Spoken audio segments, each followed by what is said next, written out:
didn't get it all the way there before. Yeah, I know. I made Leave. modifications. Okay, so pop that out, slide that over. There we go.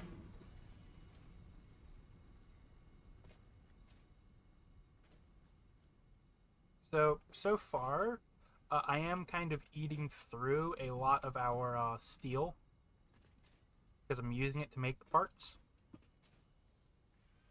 But good news, we at least have a decent amount of parts. Shit. There you go. You slide right over.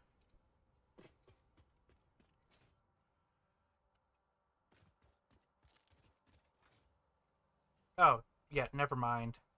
We have a stockpile of steel at the base. Yeah.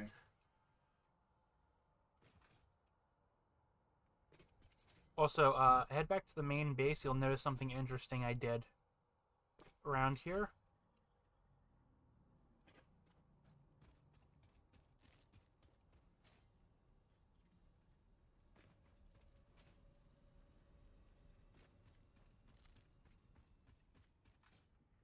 Okay, so that's clear.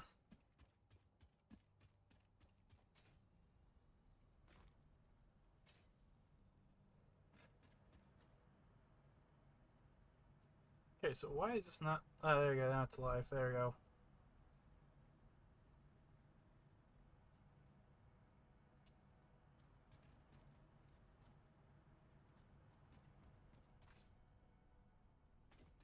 Grab more of that.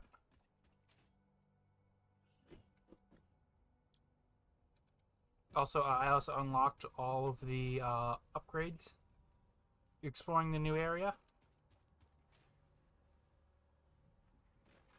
Or are you working on the belt? No, no. I'm just looking around a minute. Oh, yeah. Yeah, so this is what I set up. We have an explorer finally.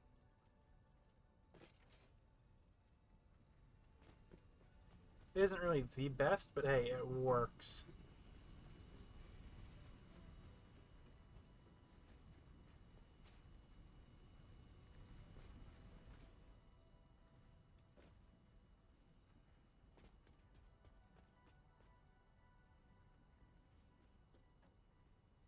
Stators, motors.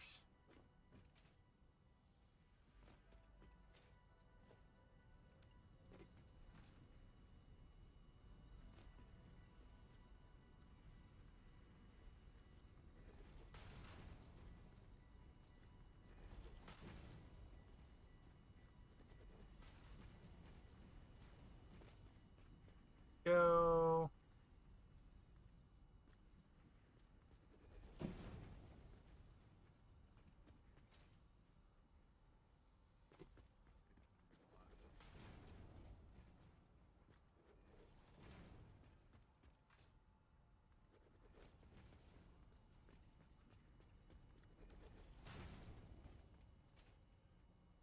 So the key part with all this area is to pretty much set up. I have a bunch of ore down here, turning into copper, which then turns into plates, which is then stored here for now. And pretty much all that I need is to. I also want to eventually move iron into here, so I can then go make what are they called?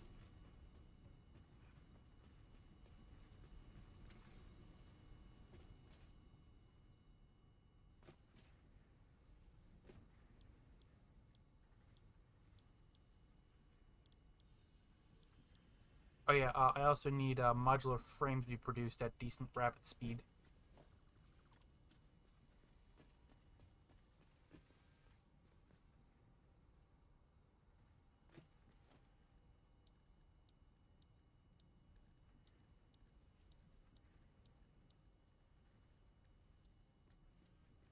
Damn it, need rods.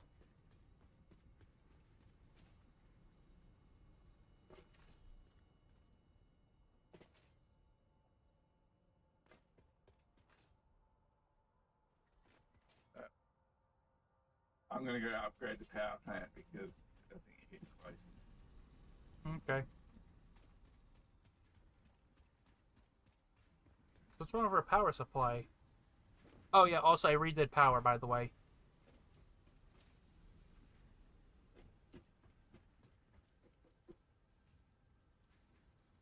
I redid it in the ways of I made it look a whole lot more organized and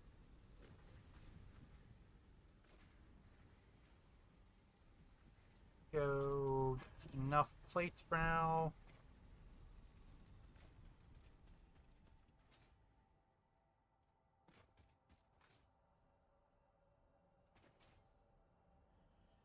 I need to build another staircase.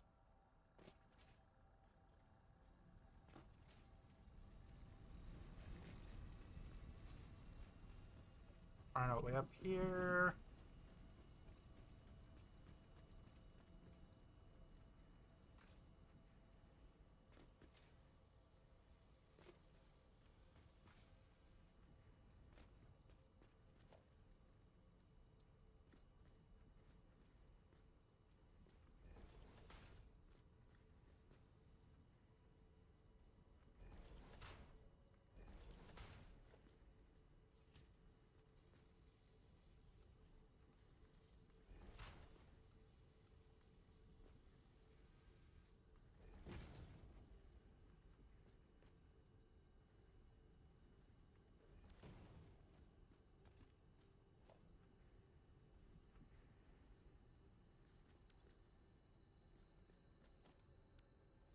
Get some Mark 3s.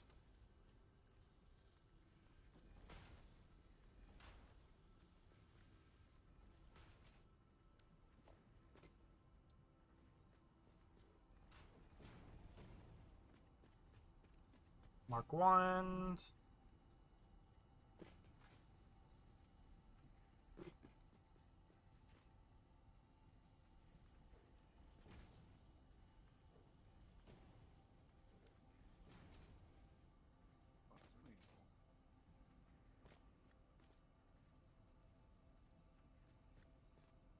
There we go. All that's stored up.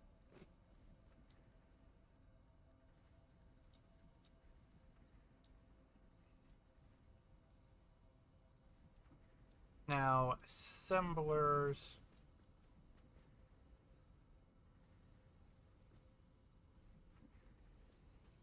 There and there.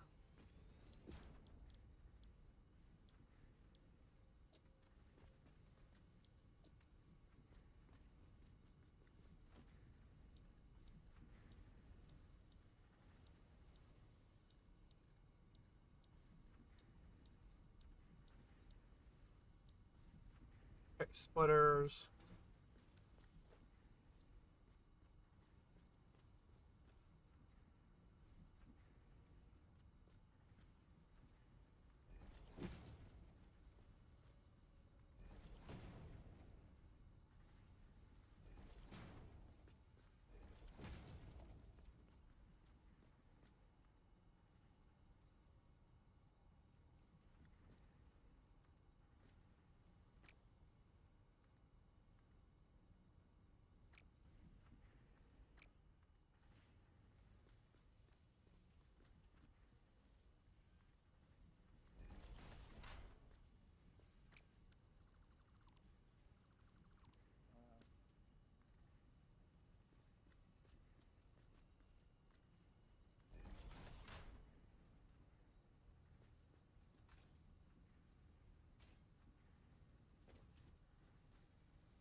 Okay, how can I get this to move?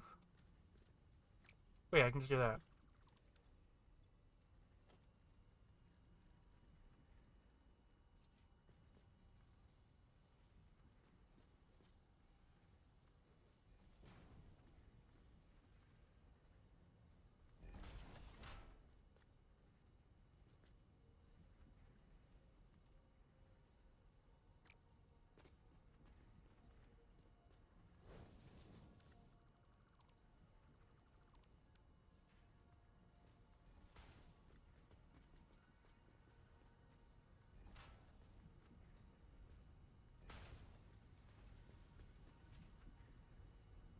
Okay, so run these down.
Okay, so that one right there is extra.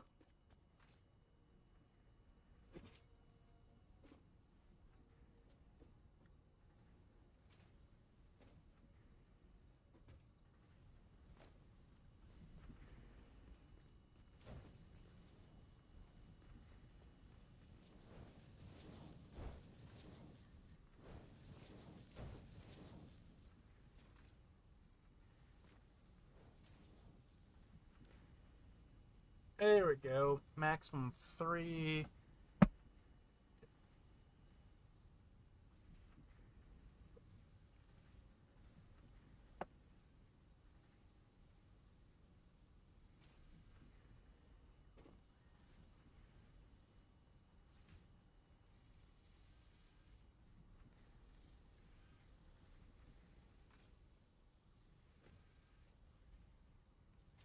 Okay, good news. We're now producing automated wirings.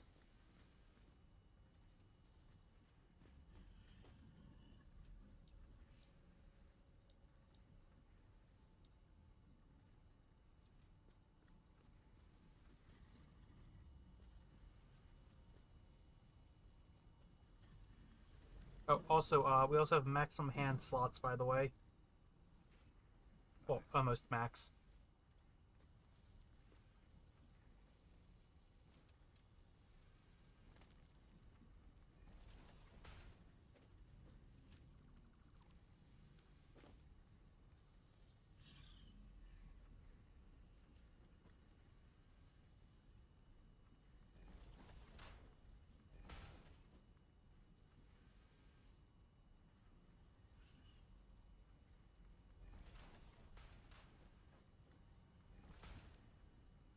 Go. Automated wires now loaded.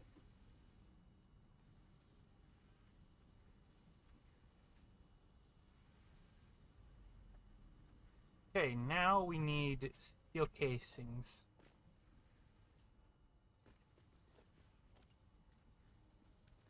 And of course, we always need more and more cable. Move it, bean.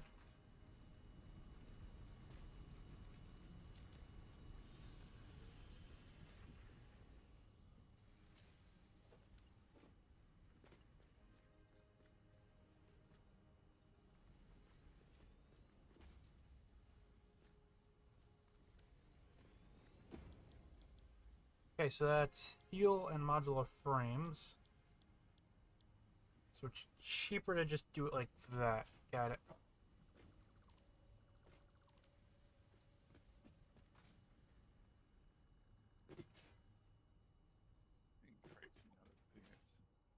Hmm. I thought they rebuilt coal generators so they don't increase so much. Hmm. So it's that question. How's power look? Well, when I looked, we only had about 100 megawatts left or something, or one, or whatever it was. Hmm.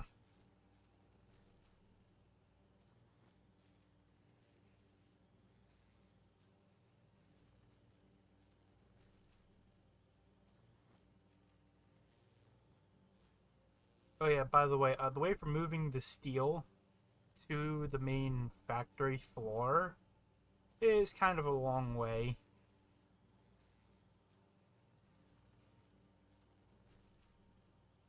Yeah, you need to bring more belts of coal and iron than you would of the product. Hmm. Well, it's not really the fact of it's slow. It's the fact of it's a long way.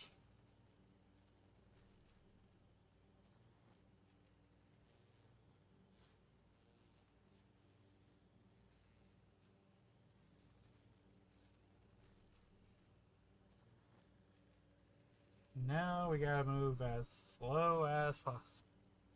We really do need to get trains set up soon.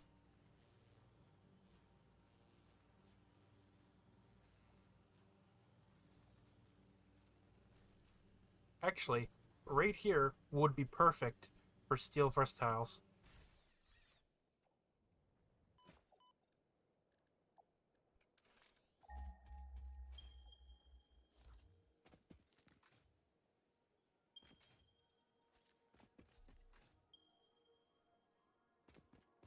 Normal. Normal. And normal. Yes! There should be enough to manufacture one of this.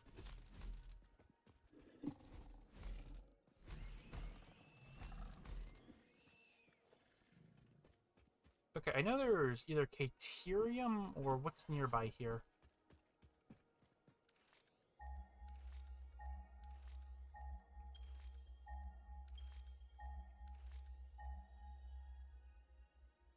Quartz.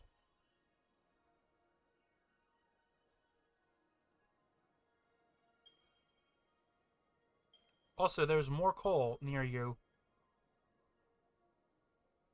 Yeah. Wait, purity temp. What the hell does that mean?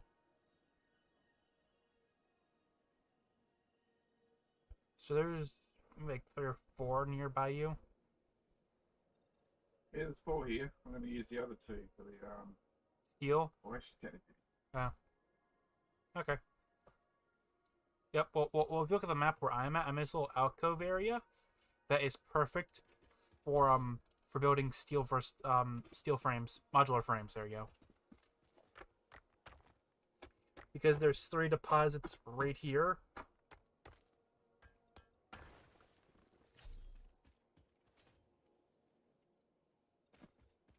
Mine this.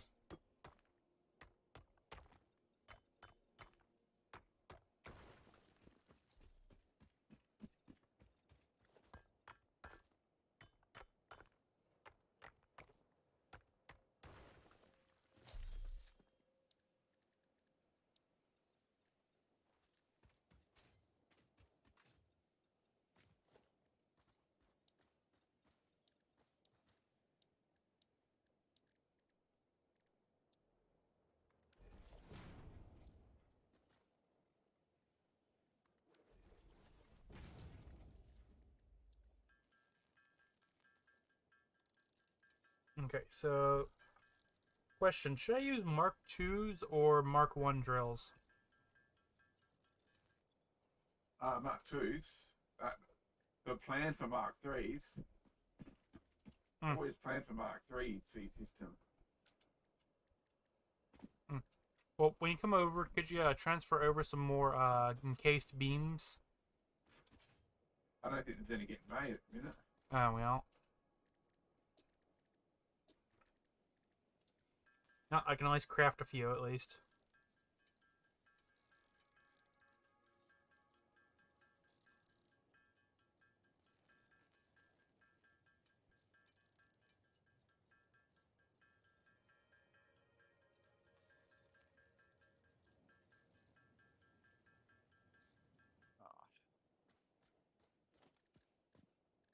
Wars.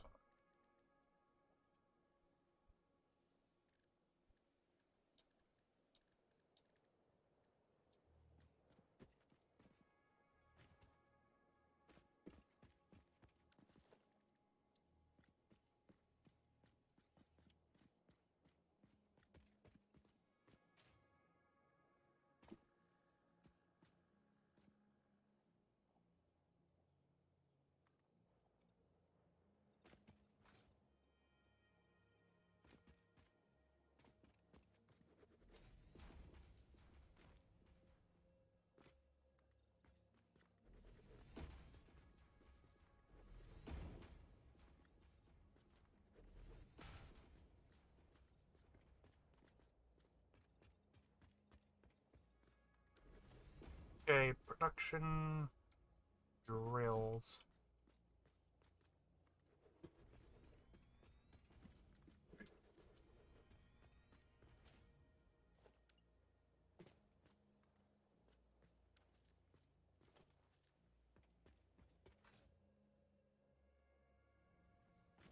I'm gonna need a lot more concrete.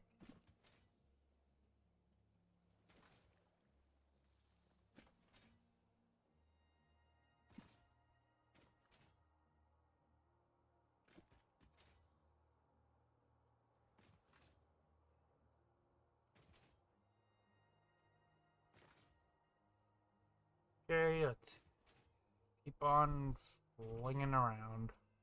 Ooh, power slug.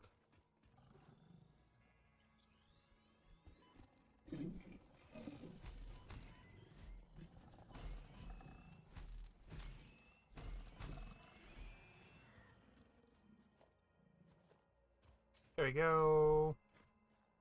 One extra power slug.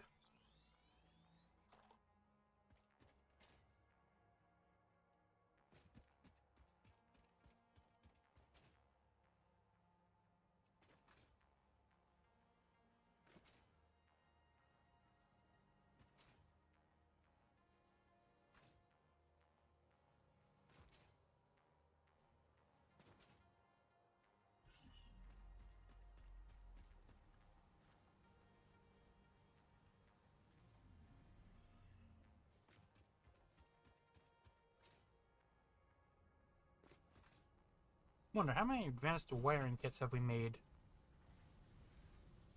Oh, only 50.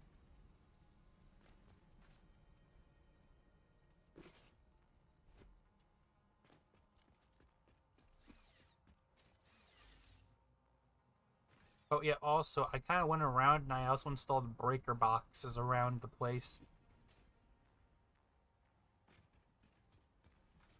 So I could shut things off.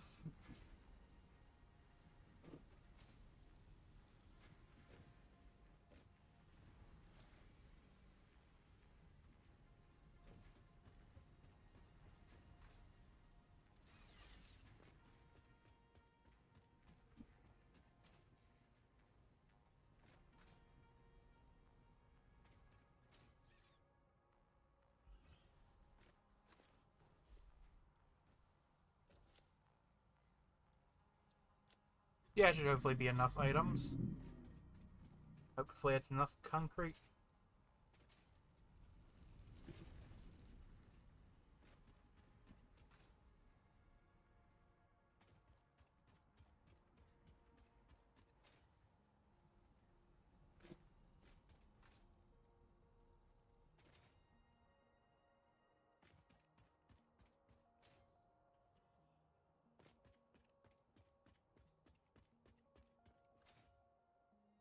Actually, yeah, take the Explorer while we're here. We have it for a reason.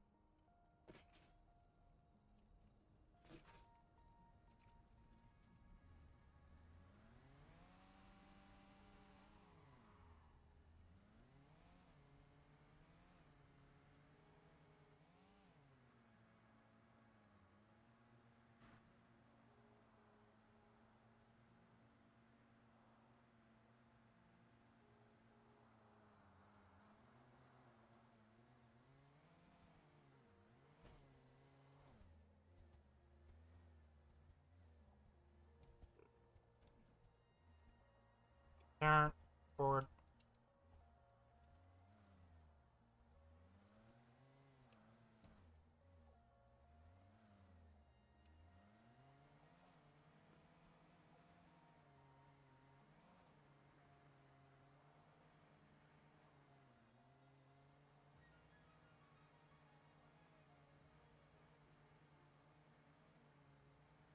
Oh yeah, are you ever gonna finish your wonderful crooked power poles that irritate me to high hell? Oh, if you want me to. I would prefer, if we're going to do it, at least finish it.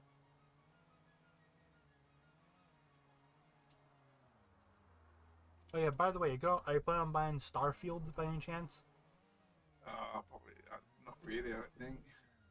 Hmm. Is that single player game? Yeah, it's single player. Yeah, I'm planning on holding off for a while because, well, one, it's a Bethesda game. Two, it's a Bethesda game. And three, from what I've seen, it's kind of a buggy mess because it's a Bethesda game. Yeah, I genuinely love the fact how everyone, whenever they see a new Bethesda game, the first question is, how broken is it going to be? And they also, They buy it, and they buy it anyway. oh yeah, I know. I'm planning on buying it. Just I'm going to wait till the modding community gets good because I like modding my Bethesda games to living crap because I can. And then people are also just angry at Starfield because they did some political shit again that made that from what I know, the political decision they did does absolutely nothing in the game. It's simply there so they could put it on the poster. So it's pissed off both sides. It's one of those things. It's like, wow, you pissed off everyone. Something's gone wrong because I can't build pipe between junction to junction. I'll be right over. It's like not let it. If I manage to actually hit the right hitbox to the start, it won't let me drag it anywhere. I'll be right over. Shit. Rock.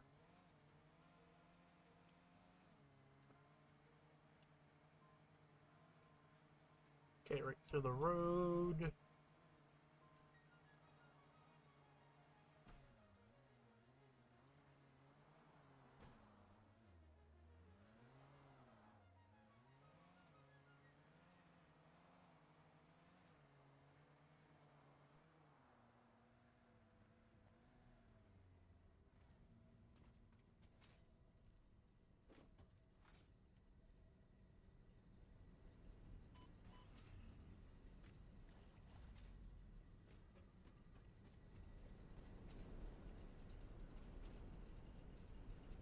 Oh, you're up there. Oh, that's not like that.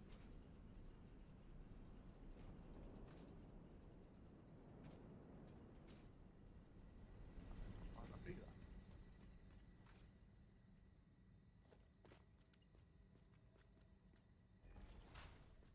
I can't finish off these pipes. It won't let me place them. Like, the pipe building is bugged out for me for some reason. Ah. Why is out of all the bugs we always get from multiplayer, it's always pipe building?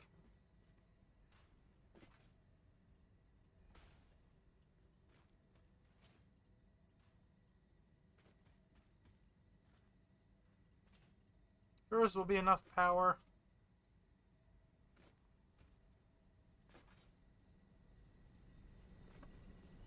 Oh, also, I'll go wire up the generators at least, so at least they'll all be wired up into the right outlet.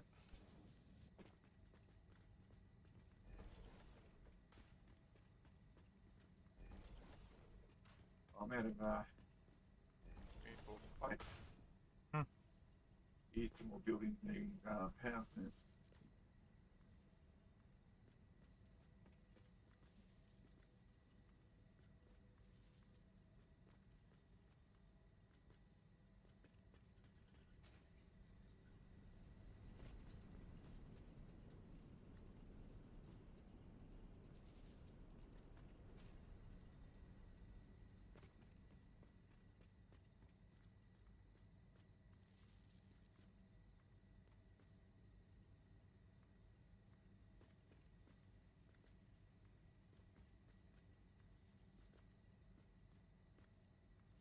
Go. That one's hooked up there.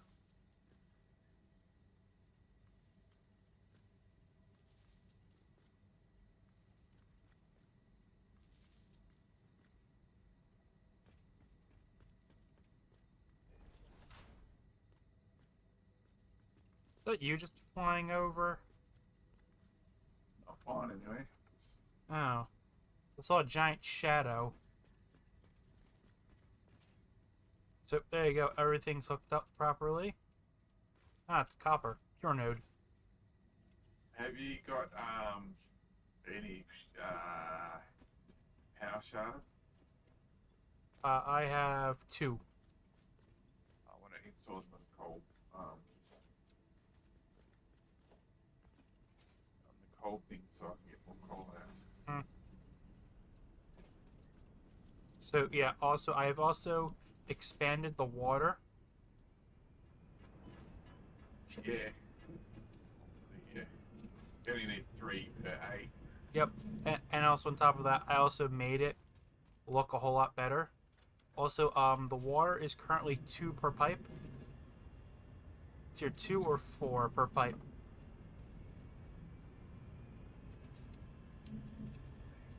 Oh wait, sorry, no. Yeah, it's 2 per. It's 2 per pipeline.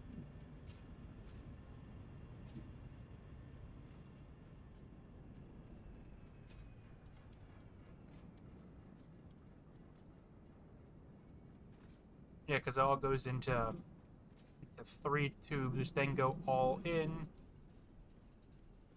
which is apparently enough water to fully supply all of the generators. So, you know, we're fully running all these generators off of 2 per. So technically it's 4 it's okay, how to explain it? It's technically 4 per line, if that makes any sense, Med. Because I have 2 pipelines connected to each one. I have one that runs to the one side, one runs to the other, and they connect up. I do it the exact same. I'm doing it the exact same. Need, unless you got one overclocked, you only need 3 per 8. Whatever. Whatever. I would prefer having one extra just in case. For if I do overclock them, we'll already be pre-designed already for it. So all of these are being used for the current power plant, are Yeah. they? Or I can use The mill 2 aren't. If you run inside the area, you'll see which ones aren't being used.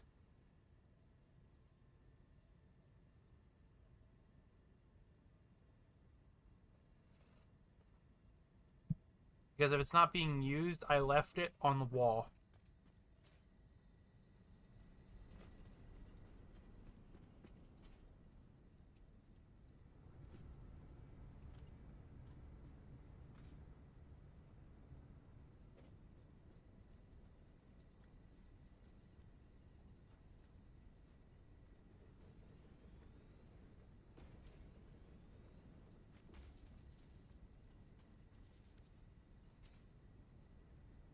Also, we also have batteries.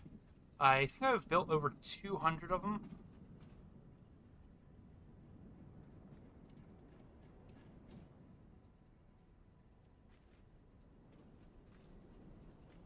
So yeah, these ones haven't been built with.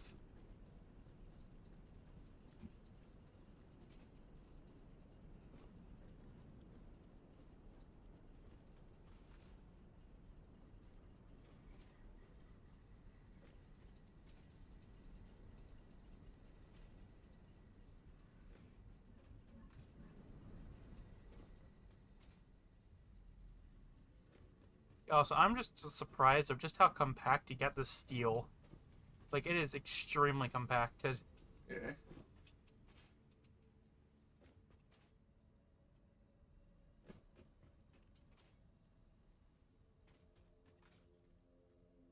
I tend to build fairly compact at times.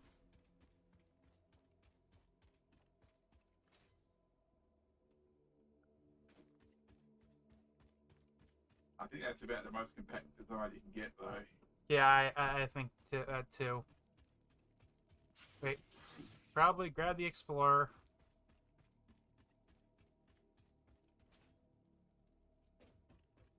What you have to do, though, is make sure when you build it, you've got the right belt, because sometimes aiming the belt next to the split merges.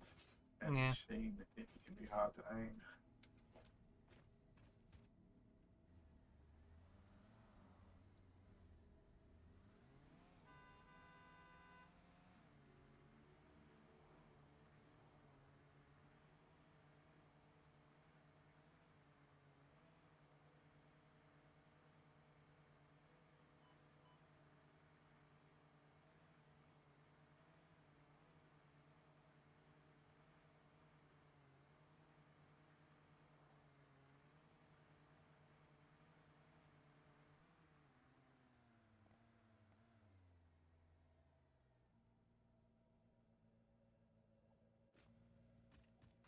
Go right back up here.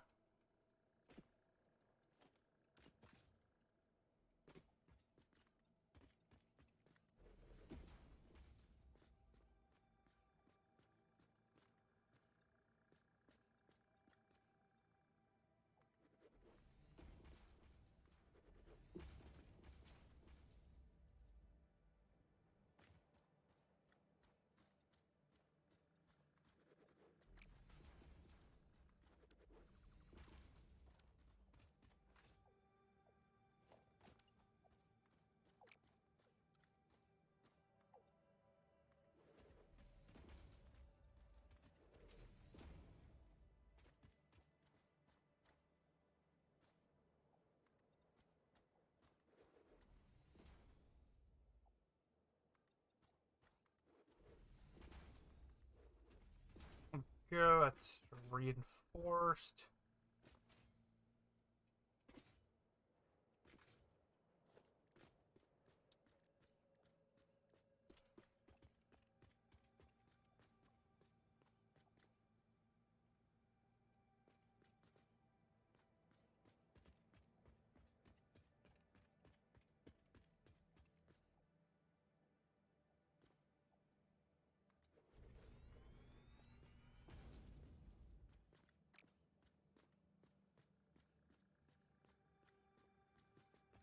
Also, power's currently knocked off. It's not what? I currently turned off power from everywhere. Everywhere? Yeah, I'm currently redoing the main power grid. Well, power pole.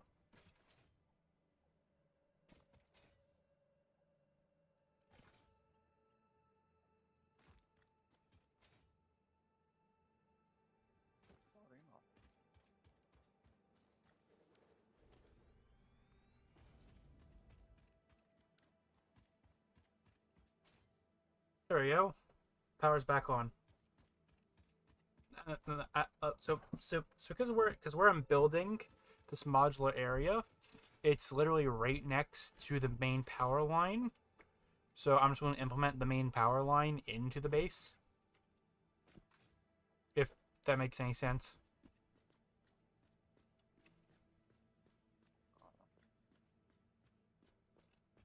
Sure. Oh man, it's too long.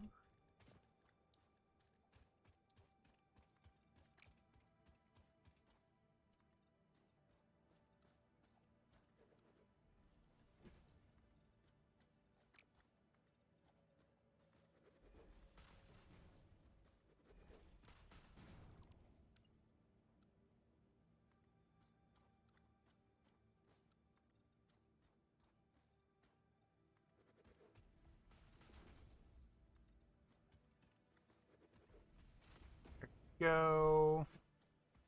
Yep, there you go. That should be good enough to allow things to move under.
go.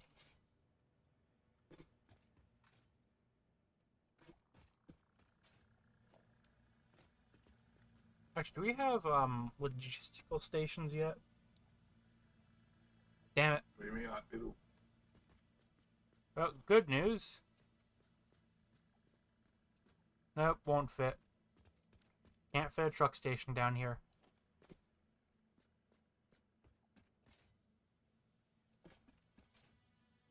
I'm just trying to make an area that I can fit trucks through later.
Okay, can I now fit it?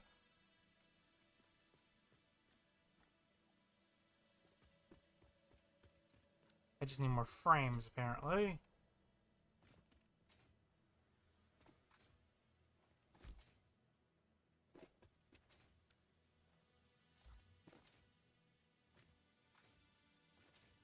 Build. Here. Oh, good. At least I can craft a few dozen of them.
There we go. So now we have room to fit 2 trucks.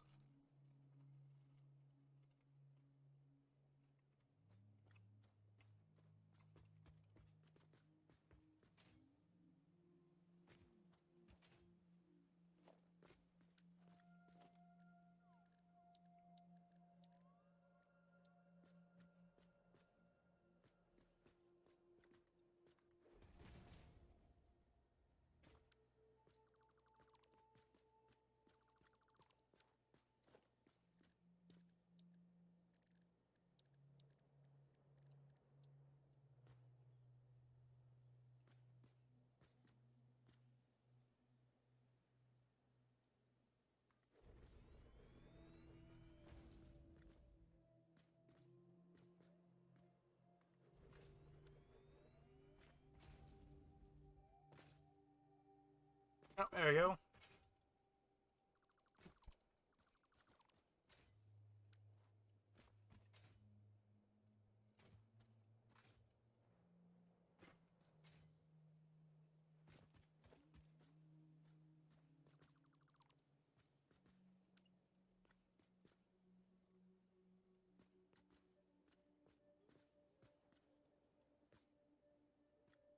Oh, we got 26% battery at the minute. What's it doing?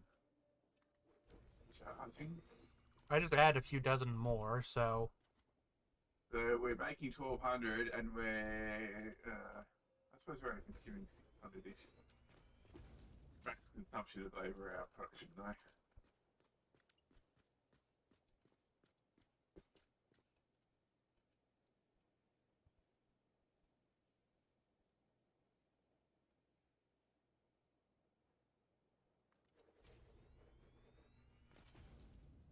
Well, let's say every other one worked. Hmm.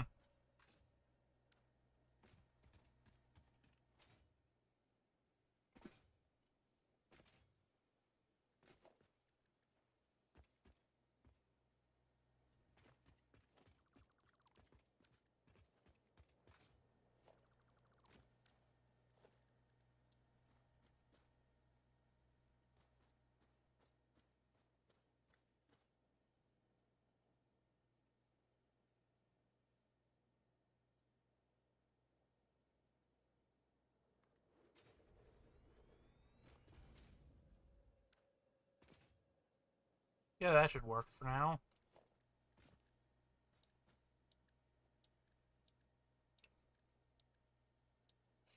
Question, can we just load coal into this? Use as fuel? Logistics...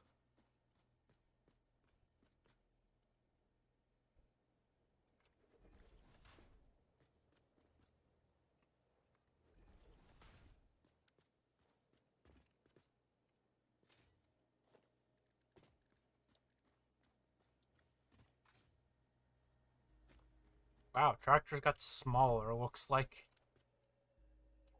It just looks like they got smaller.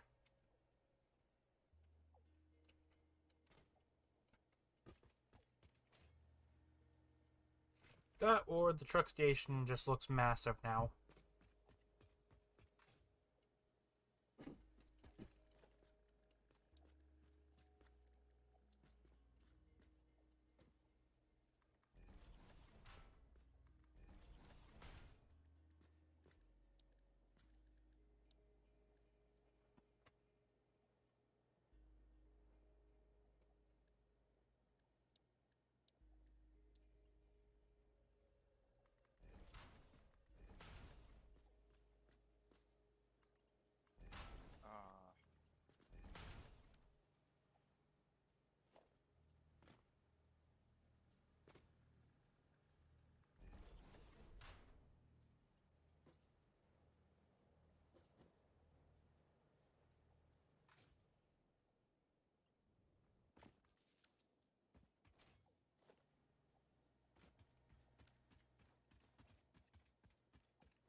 Craft...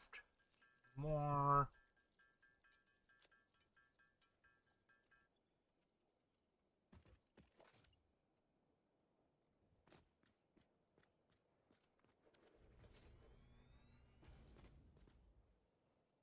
Okay, so... how many smelters can it go into? I think 5?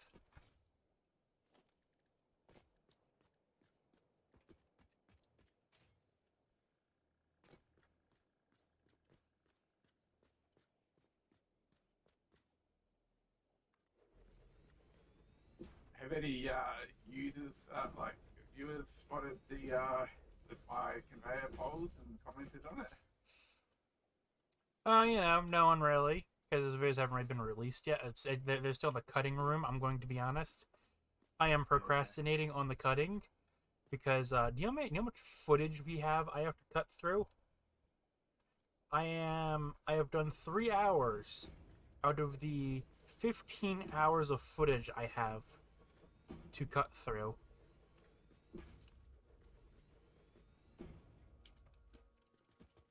Yeah, so I'm moving slow. I'm going to be honest.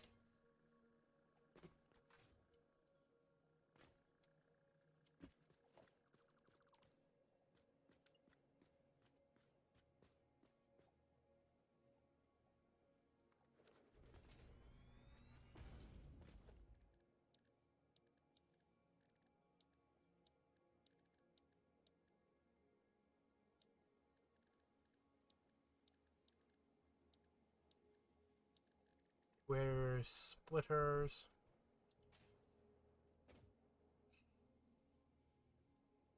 Oh, what? Yeah, but I can tell you that if people do see that, they're just going to start commenting, and they will probably hate it. Hate it? Yes. I got yelled at last time for space engineers because I had a thruster placed backwards. Well, it was flipped. Okay. No, we're asking how they do that. Like, Oh yeah. don't even know.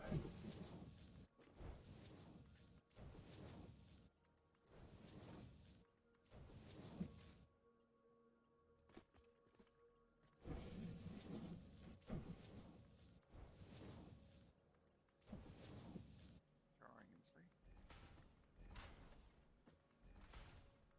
There.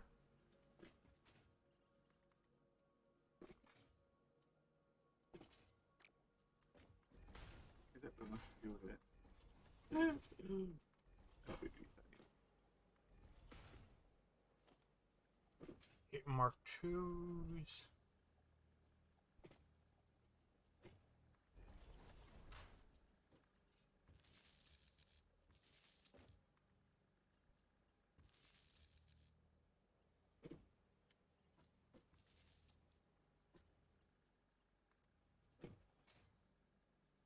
Hey, I have a question. I have a question for you, Med. Have you ever watched a TV show with a so? Have you ever watched a TV show with a laugh track removed? I don't know. Maybe I haven't noticed. It is the most disturbing thing ever because someone has re-edited all of Friends, removing the laugh track, and it's just terrible.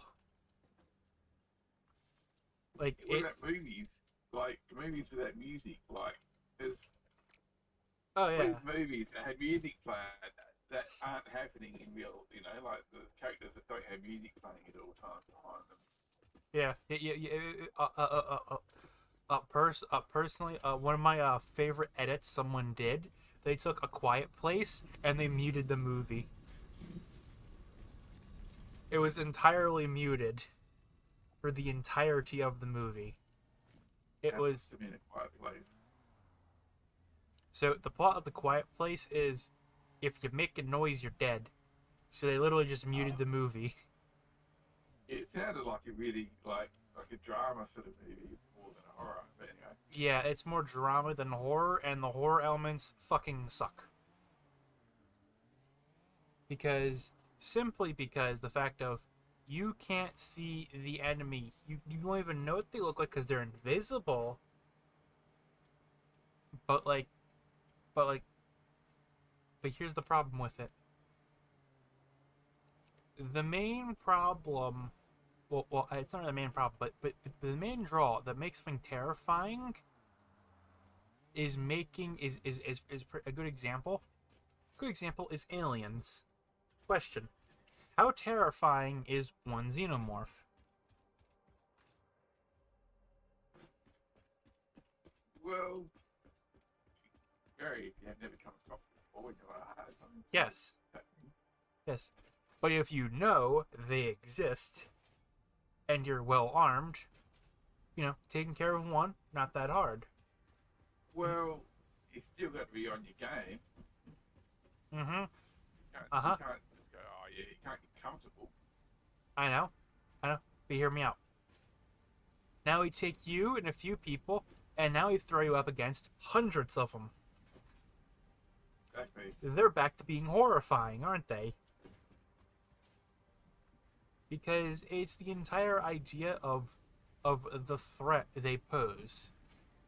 Example, if they don't pose any threat whatsoever, they won't be terrifying. Like a good example, to be exactly like the actual main reason what makes the xenomorph so terrifying is not because it's super strong and everything else. It's because if it catches you off guard, you're dead no matter what, pretty much. Because you ain't winning in a physical fight. So in the sequel, how exactly do you evolve the concept in the sequel? I got it. We'll take hundreds of them and we'll throw them against military soldiers. If you don't know, back in the 80s, those were the two options people had. It was either, that's one way of doing it. I like that idea. You can fit more. But like, well, my other design could fit more as well. yeah. What I've done is with the other design, I've actually put the conveyor poles like every other spot, so that way you can fit mergers and stuff if you ever Ooh. wanted to. Ooh, interesting. And staggered them so you can split either side. Mm. Sort of. But like, also, a wonderful good movie is Predator, which is still, what exactly would you qualify Predator as? Action or horror, or mixture of both? Mostly action with some horror. Yeah, but what made the enemy opposing was literally the fact of it literally, it's because it literally will pose a threat. If that makes any sense. Like, if it does not pose a threat, people don't treat it as something that can be scary. Now then. Well, the Predator's only on a coming of age ritual to kill. Yeah. You know, to either kill everyone or be killed. You know, like. Well, actually, it's not kill everyone. It's to hunt out another species that has prominent warriors and kill said prominent warriors. And if they can't find anyone else, they do PvP.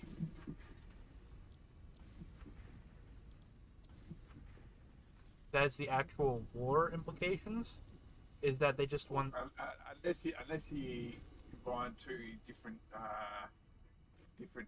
movies and put it into Alien vs Predator, where yeah, that was they'll come after the humans until there's an alien, and then they'll both try and kill Alien and then go back to killing humans again. Yeah. A wonderful good example is Predator 2. They didn't really care. They're looking for a good fight. And they'll leave if they get their good fight. Yeah, because it's a coming of age. It's that Predator going back to his world and saying, "Yep, I'm one of the elite." You know, like.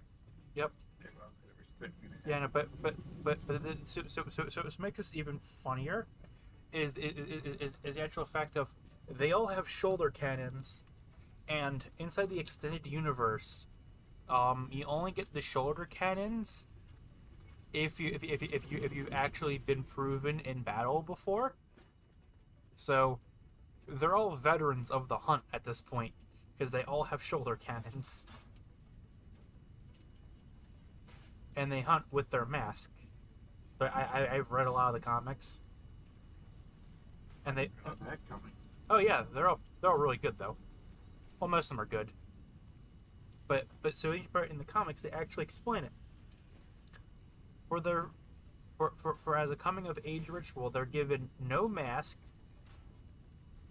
no weapons. All they're allowed to use is their wrist bracer and nothing else, and skills.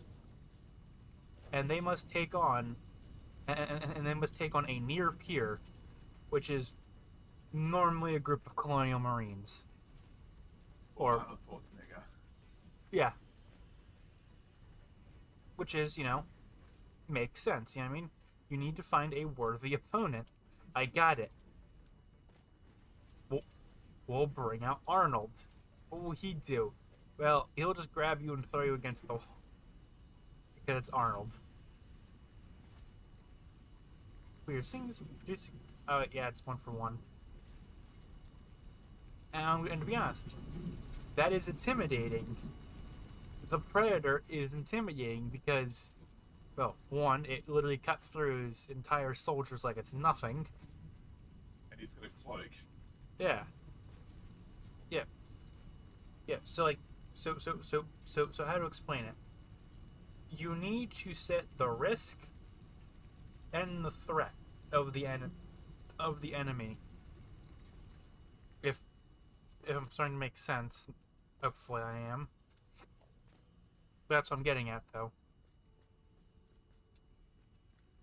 It's like another good example of it done poorly is literally A Quiet Place 2, right? Okay, so the question is, how do you evolve from the first movie? Would you just say, let's do the exact same thing again with nothing different? That is literally what they did for the sequel.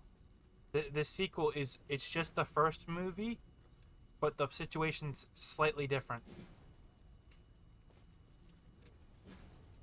Now, the difference is, so I was talking to my friend from Portugal who didn't really watch a lot of the movies we're probably familiar with. So, have you ever seen the movie 28 Days Later? Possibly that's a romantic movie, isn't it? No, it's a zombie movie. That's not Sandra Bullock. That's not Sandra Bullock. That's who it's 28 Days Later is a zombie movie. Okay. I don't really watch horror and okay. Stuff like that. Ah. Like, I remember somehow when I was about 9 or so, I was visiting our family, visiting our family friends, and I was hanging out with their son my age. Mm. And somehow he managed to have a video of Nightmare on Elm Street. So I remember sort of seeing some of that, where like the scene where Freddy's like the guy's gone from wall to wall and there's blood on the walls and stuff like that. The bed scene. The bed scene where it comes to the ceiling. Which, by the way, they almost died doing that scene. By the way, the bed scene from Nightmare of Elm Street, because it was really, really stupid. And they said, "Oh, if we ever remake this, we're not gonna do that scene." People almost died doing it because want to get it late, it was heavy saran wrap. It was like, if I remember properly, it was like 19 to 30 something layers of heavy plastic that could actually stretch, and then they got Robert Einstein to actually put his weight on there, and he didn't have enough weight to push it down, so they literally started putting 50-pound weights behind him, so they could get enough to push down. Short version, they almost suffocated him. And like, yeah, let's not do that again. And Robert Englund's like, the best part is, and they were showing it to the and then when they got the movie to the MPNA, the people who rates the movies, they're like, well, you can't have this scene, it's too violent. And they showed it to a test audience, and they loved that scene, so they had to keep it. Because the argument was, well, it's too violent, no one's going to watch it. And they did a test audience, and they said, please write down your favorite scene. And they all said, when the guy phases through the ceiling. I wish almost drowned on Now You See Me, or Now You See It, whatever it's called. Wait, what movie was that? I think it was Now You See Me, or it was like those, the Four Magicians, whatever. Yeah. And she was doing the escape from the water tank trick, Oh. and she was in the tank, and it started drowning, and the support crew didn't recognise quick enough, and they barely got her out in time. Mm. Yeah, that's yeah, that's one way of trying to get out of a contract with a movie. Also, while they were filming Predator, almost everyone had diarrhea. Everyone was either food poisoned, catch diarrhea, got like severe problems. If you don't know, the movie was filmed in the Amazon Yeah. during the rain season, so they actually had to stop filming on several days because everything was too flooded. Like, Yeah. this may have not been a good idea. But hey, droid. Hello, droid. Yeah, so pretty much 28 Days Later is actually a really good movie. It's a trilogy. If you don't know, actually you probably don't know. You gotta watch them in order to make sense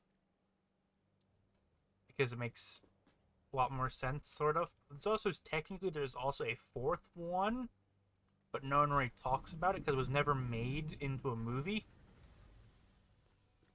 So you have the first one, which is 28 hours later, then it's days, and then it's months, and it's literally a progression of a zombie apocalypse.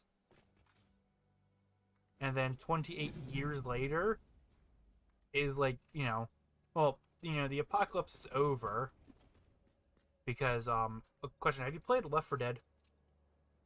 Yeah. So they operate off of those rules, if that makes any sense. So okay, so Left 4 Dead rules are pretty simple. If you wait long enough, all the zombies will just die. Given long enough time. But they're hunting you though, and they do find you. Yeah. Yeah, they'll still come after you, but they're still alive, and their muscles will still decay and fall apart. If that makes any sense whatsoever. The games never go for long enough that happens really. I know, which is like so reference in 24 years later, that's literally the main plot. So all the zombies are dead, everyone's scattered, and everyone's trying to pick up the pieces. I mean, and you still do see a zombie now and then, but they're like I don't know, like an arm and like half a leg trying to move at you, and they move so slow that you can just whack them over the head with. Actually, you wouldn't even do it. You probably shoot them. Because also in this universe, if you get one single drop of blood on you, you're infected. Which does not make sense logically. Sorry, I really... Right, so, sorry, in our old base, I've actually cut off the screws to the rotors so that the reinforced iron plates can do it faster. Okay. Okay. Yeah, so it's just like... Because you've got rotors on the other side now, so... Yeah. Yeah, which is made out of steel. Not really the smartest idea. Also, I realized...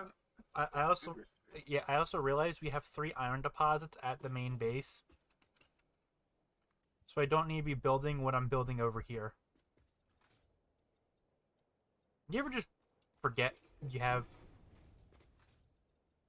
That you set up things for the future, and then in the future you forget after you built the thing that you were planning on doing in the future? It's wonderful.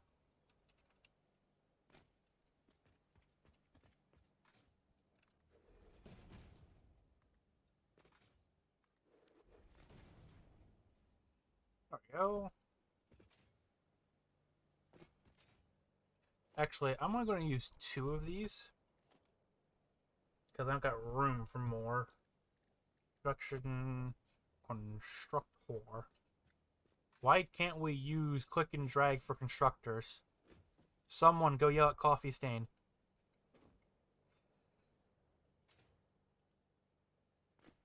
Are you kidding me? Yeah, but if you add blueprints, you can effectively sort of... I know, but the funniest part is, I literally can't place constructors on top of the smelters because they're 1 meter too short. Which means I gotta tear down the entire factory floor and make it 4 meters taller. Woo. What did he text me? Oh, Portugal. It's way too big. Forgot the delay. Yeah. Portugal area. Yep, so Droid is still listening. Hello, Droid. Again. So, yeah. So, just like, so I'm gonna go through a bunch of movies that you may or may not have seen. Tell me if you've seen them or not. You haven't seen 28 Days, which is a good movie. Recommend. Did you know they made a Payday movie? Really? Didn't know that. Yeah, it was literally designed as a promotion for Payday 2. And not just that, but it actually explains where things are in Payday 2, of why certain things are like that. Yeah, and they're planning on doing another one for Payday 3.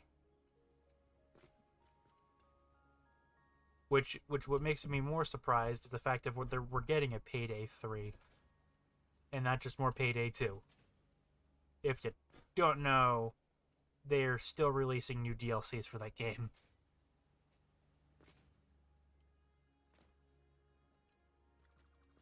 Here we go. Also, Matt, have you played Space Engineers recently? I downloaded it, played it for about 20 minutes.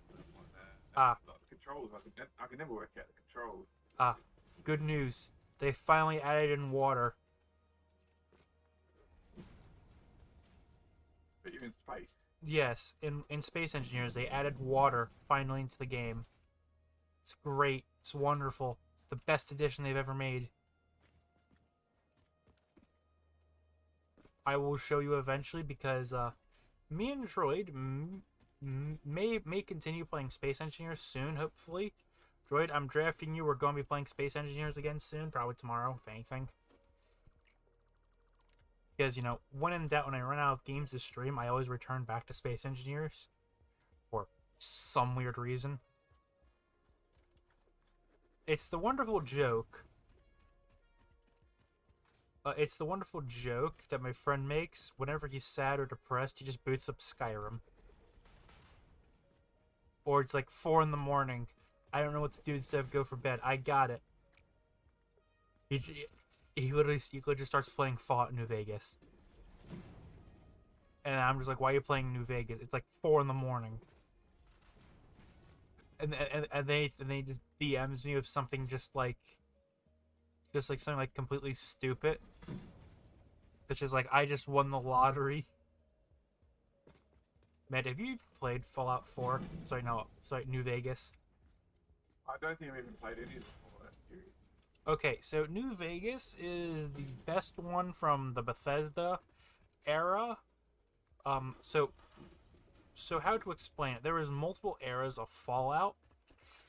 You have the early Bethesda era, the current Bethesda era, and then you have the old Fallout games. We have to separate them because the old Fallout games and the new Fallout games, aka Fallout 3, you know how many years are in between them making the original Fallout series and then the new ones? Would you like to hear? Take a guess of how many years are in between them making each game. 4? No, so from Fallout 2 to Fallout 3, the year delay is, if I remember properly, almost 20 years. Is how long it was from Fallout 2 to 3. And then it was a year and a half from New Vegas to 3.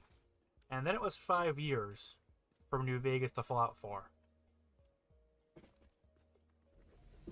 And then it was barely any time to 76, and 76 shows that it was a rush job, because it is the worst, in my opinion, the worst Fallout game they've ever made. It is worse than Brotherhood of Steel, which is pushing it, because that game was bad. It was terrible. So, have you even paid attention? Well, actually, have you even heard the news around 76? Nah, I've not a game I follow or anything. Okay. Okay, so 76 is a always online massively multiplayer game made by Bethesda that is the most cheaply made game ever. How do we know this?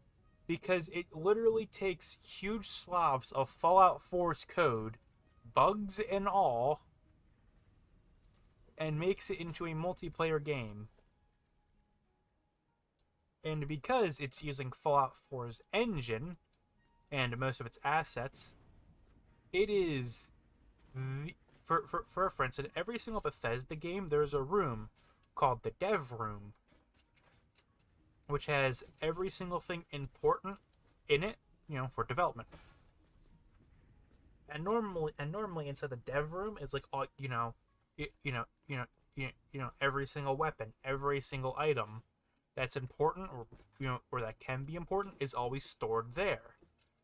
Well, because Fallout 76 is an online game that sells item in the shop, they had a dev room that had items you pay for to own, and if you could gain access to the dev room, you could get all of these items for free. And you'd think, okay, we're going to remove the dev room from the branch that the players are going to be playing on, so people can actually go buy the items instead of breaking into the dev room, stealing all of the items, and then selling them on third-party websites for half the price, and creating a black market of selling items for Fallout 76. How do I know that this thing existed? Because I saw it and it was funny as shit. They were literally stealing items because they designed the game with so to access the dev room is the exact same way how you access it in Fallout 4. They didn't even take the most basic steps to lock it up for the longest time. It took them losing, if I remember properly, they lost like several millions of dollars because people would just break into the dev room, take all of the items, duplicate them, and then sell them. And no one thought, maybe we should, I don't know, not allow this. So, and remember when I said that 76 is just Fallout 4? They just changed around the code a little bit. So every single bug from Fallout 4 is in 76, and there's more of them. To where how do I explain this? Fallout 4 speedrunners were able of crashing the servers by using the same exploit to jump to the end of the game. And it was funny because the game would actually try to load the end cutscene in 76, and because it could not find the file, it would just crash the server. And this was happening on official Bethesda servers. Do you know how incompetent this is? It is the most funniest thing I have ever seen happen in a game. And this isn't even... And I'm not even talking about the major things like the Duffel Kerfuffle. Or the time when they accidentally doxed 32,000 players. Including but not limited to their phone number, their home address, their bank details. Yeah, they accidentally did that too. They accidentally doxed a lot of their players. On accident. Because Bethesda. Yeah, Bethesda's weird, Med. Bethesda is a weird company. And the actual fact that they're still around is funny to me. Because you know how many games they release in a year? Med, can you... Okay, good. I didn't even know if you were able to hear me or not. So, in the past 10 years, I'm going to name every single game they released in 10 years. Skyrim, Skyrim Special Edition, Oblivion Special Edition, Fallout 4, Skyrim, again, Doom Eternal, Skyrim. Your volume's just gone on your mic. Oh yeah, I know.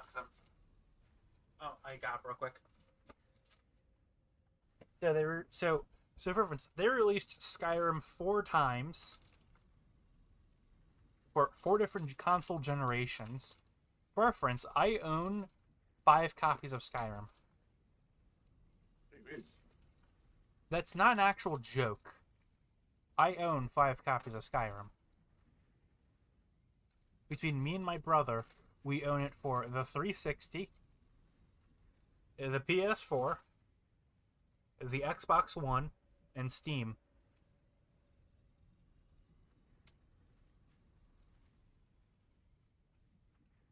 That is a lot of copies of Skyrim, you may be wondering. Every other Bethesda game I own at least 2 copies of.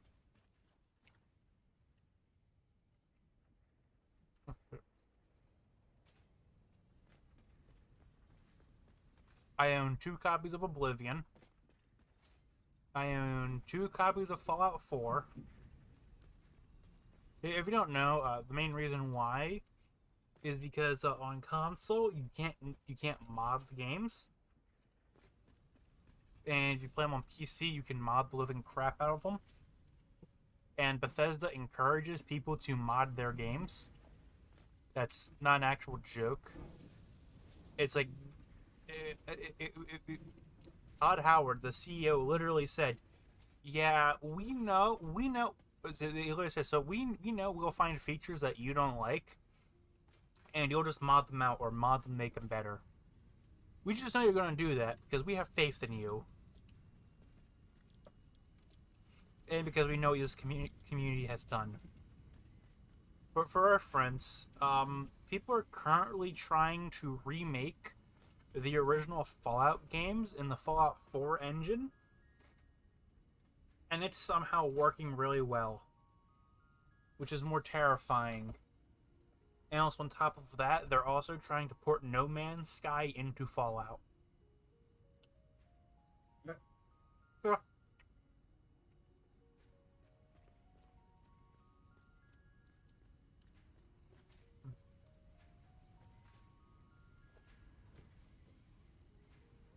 And that isn't even the weirdest thing either.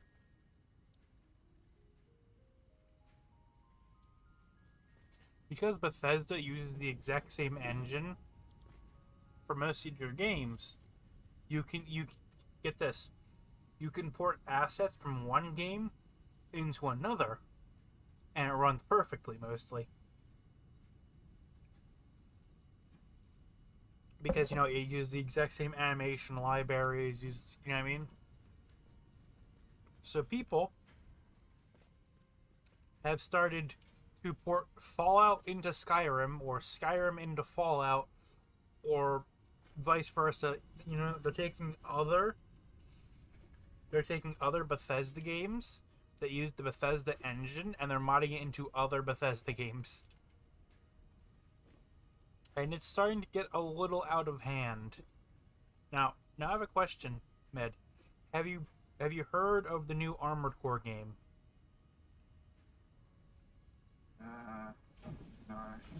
Okay, so after a very, very long hiatus, FromSoft, you know, the Dark Souls people, they finally released a new Armored Core game. It's been a while since the last one, but they're using the Elden Ring engine, and modders immediately knew they could do something stupid.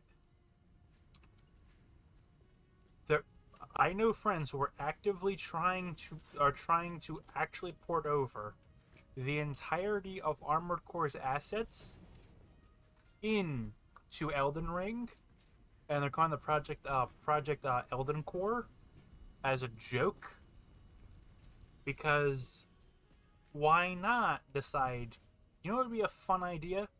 You boot up Elden Ring, and instead you literally need to play a mission of Armored Core to do the boss, or every single boss plays like it's the Armored Core boss. If you don't know, in that game, short version, every single enemy becomes bullet hell. When in doubt, they become bullet hell. And this entire franchise also uses the same engine as Dark Souls. Well, specifically Elden Ring. So people are trying to mod the games together. Which best part is they've already imported 98% of the game's assets. And it gets better. The game's assets from Armored Core are made to scale of Elden Ring, so they don't even need to resize the assets. If you don't know, resizing assets is a massive pain, if you didn't know.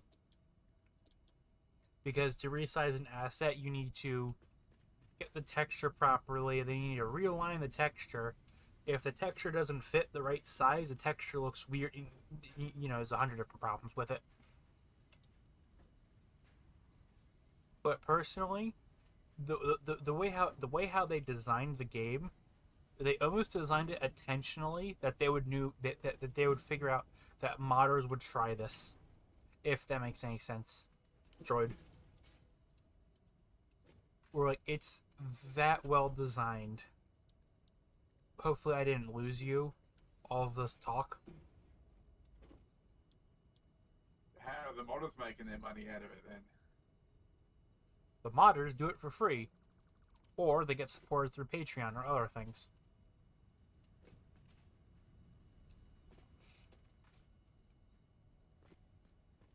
You see, the entire modding community for games is done by fans of the game. If that makes any sense. Because the fans really like the game, so a lot of these so professional modders do exist, and I do know a few of them. And they get paid through Patreon. Or Subscribestar or whatever. You know what I mean? Their version of getting paid for doing work, right? But the entire modding community is entirely free.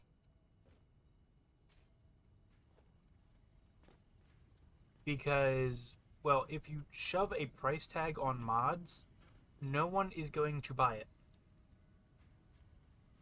I can assure you that. That no one will or wants to buy mods.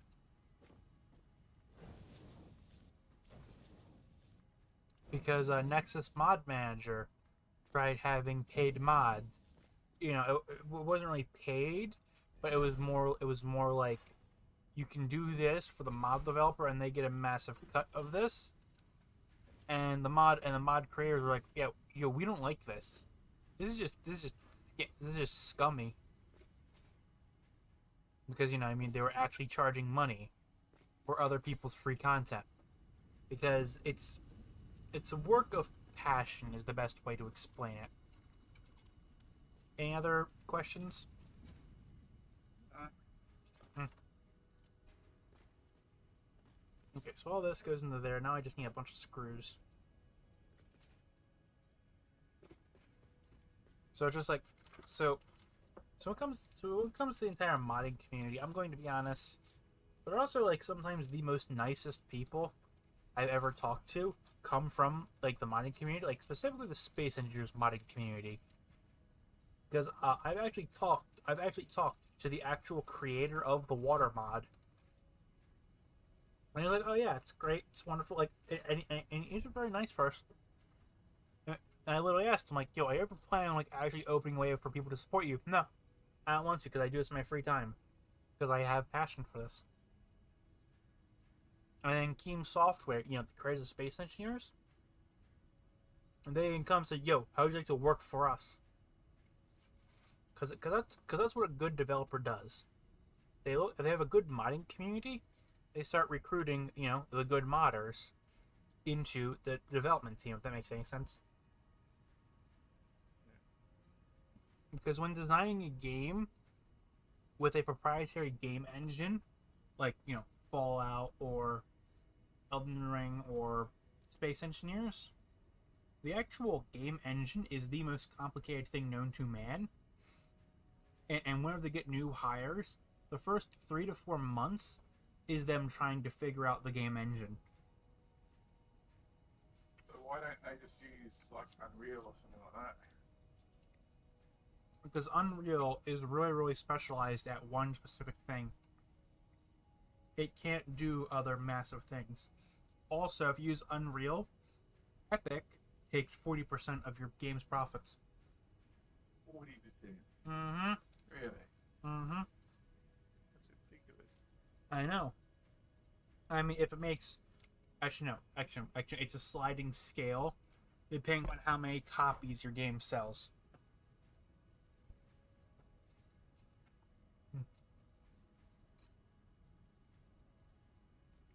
If you sell over 1 million copies, I think it becomes like 40% they take. And it's only for the new version of Unreal. Which is why I don't really like Epic Games. Even though Epic Games are the people who make Unreal Engine. And they are a very, very greedy Chinese company. Yeah, 10%. Yep. I mean, they weren't always Chinese. But they were bought out by Tencent, so they're now a Chinese company. Them and Blizzard are the two game developers that I hate the most, because Blizzard is just Blizzard, and they can never release an actually good game. Example, look at if you look at Overwatch 2. So they released Overwatch 1, right? It's extremely profitable. A lot of people enjoy it. It's real good and everything. Then it gets the idea of, you know what we could do? We can make a whole new game that actually has the missing features that we probably should have added in for $60. If you didn't know, Overwatch 1 was $60 and was just multiplayer. You were paying $60 to play a multiplayer game. Let me put that in perspective for you. Rainbow Six Siege, which is only multiplayer, no campaign, was sold for $30 at launch, if I remember properly. And Rainbow Six Siege is still going to this day. Overwatch 1 is not. It is dead. Blizzard killed it. So, if you don't know, I really do hate game prices nowadays. Because do you know how much a new copy for the next Call of Duty is going to be, Med, by any chance? Well, I know Battlefield is like $120 or so. 75 for the basic version. Yeah, okay. Yeah, that's US dollars, and then times that by 1.5 for what we have to pay in Australia. Oh, so yeah, like 120 something. Yeah, yeah. For reference, I am planning on buying Homeworld 3. The Homeworld 3 version is I think it's $140 United States dollars. 140. How much is that in fake dollars?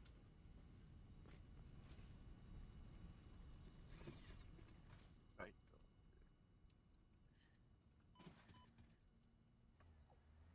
That is 300 and something Australian. It's in the 300s. Oh yeah. Droid, since I know you're here, how much will it be in Portuguese dollars?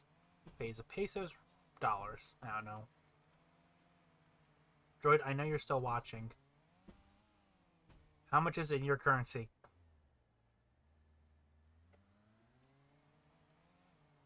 That's be up there.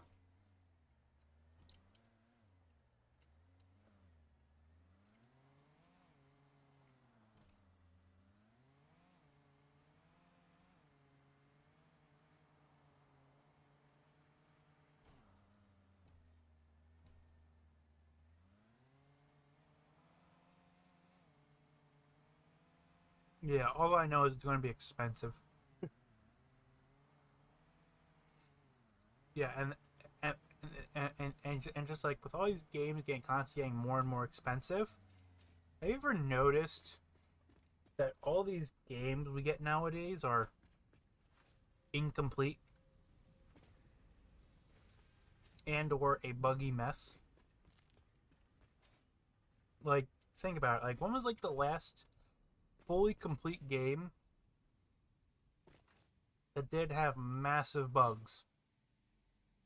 It's because they want to get some money coming in, like Now, they don't want to go. They don't want to go. Okay, here's a new project. It's going to cost this much to build, but we don't know if it's going to work yet. You know, like they want some money coming in as soon as possible. They can gauge the interest, I suppose. yeah, but like, but hear me out. Like, I understand for small companies, that makes sense. A good example is Coffee Stain, and the game we're playing right now, or Keem Software. The creators of Space Engineers. You don't know, Space Engineers has a dev team of, if I remember properly, like 15 to 20 people is their dev team, and they're working on 5 different projects right now. Also, Keem Software is also a mercenary developer. If you don't know what those are, I'm gonna quickly. So, a mercenary developer is exactly what their name entails. Droid, not Droid. Med, can you take a guess of what they do? Well, you pay them money, and they'll work on whatever project you want them to work on, as they do their own project. If that makes any sense. So a wonderful good example is Valve Software. Like, Valve doesn't really make games anymore. They're more making software than games. The same thing can apply to like many other developers. Where like if you don't really see anything from a developer team, it's because if the developer team, okay, like how to explain it? If the game studio really wants to make quick money, they'll do contract work, which is like help work on this game for X amount of months and get paid this many millions of dollars. Because if you didn't know, whenever you boot up a game and you see all those credits of titles of developers, those are all the studios that actually worked on the game for like they only have to be like example, you only have to work on the game for less than 5 months for your studio to be thrown into the credits. So a good example is I think it was Resident Evil 4, the remastered version. There was like 75 studios that took place in that game in the game's development. But like all of them were only working for like bits and pieces, and the game was in development for stupidly long. But what they would do is they would just get like you know, they would call up like one studio and say, hey, can you spare like 5 or 6 developers to work on this project for us? Because like we're a bit short-handed, and we'll pay this decent amount. You know what I mean? Like we'll pay this much money. And because like that's where most game developers make their money, is by helping out other developers, specifically bigger developers.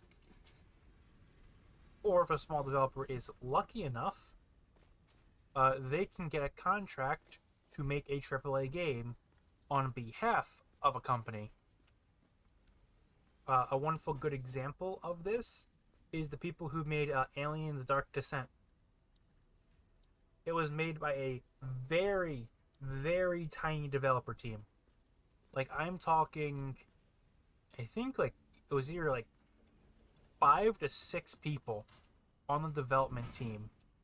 And they got the license to make a Alien game, which is a big franchise. And they knocked it out of the park, mostly. Was there bugs and issues? Yes. Was it the most perfect game they could have made? No, but sure as shit was better than any other game released recently.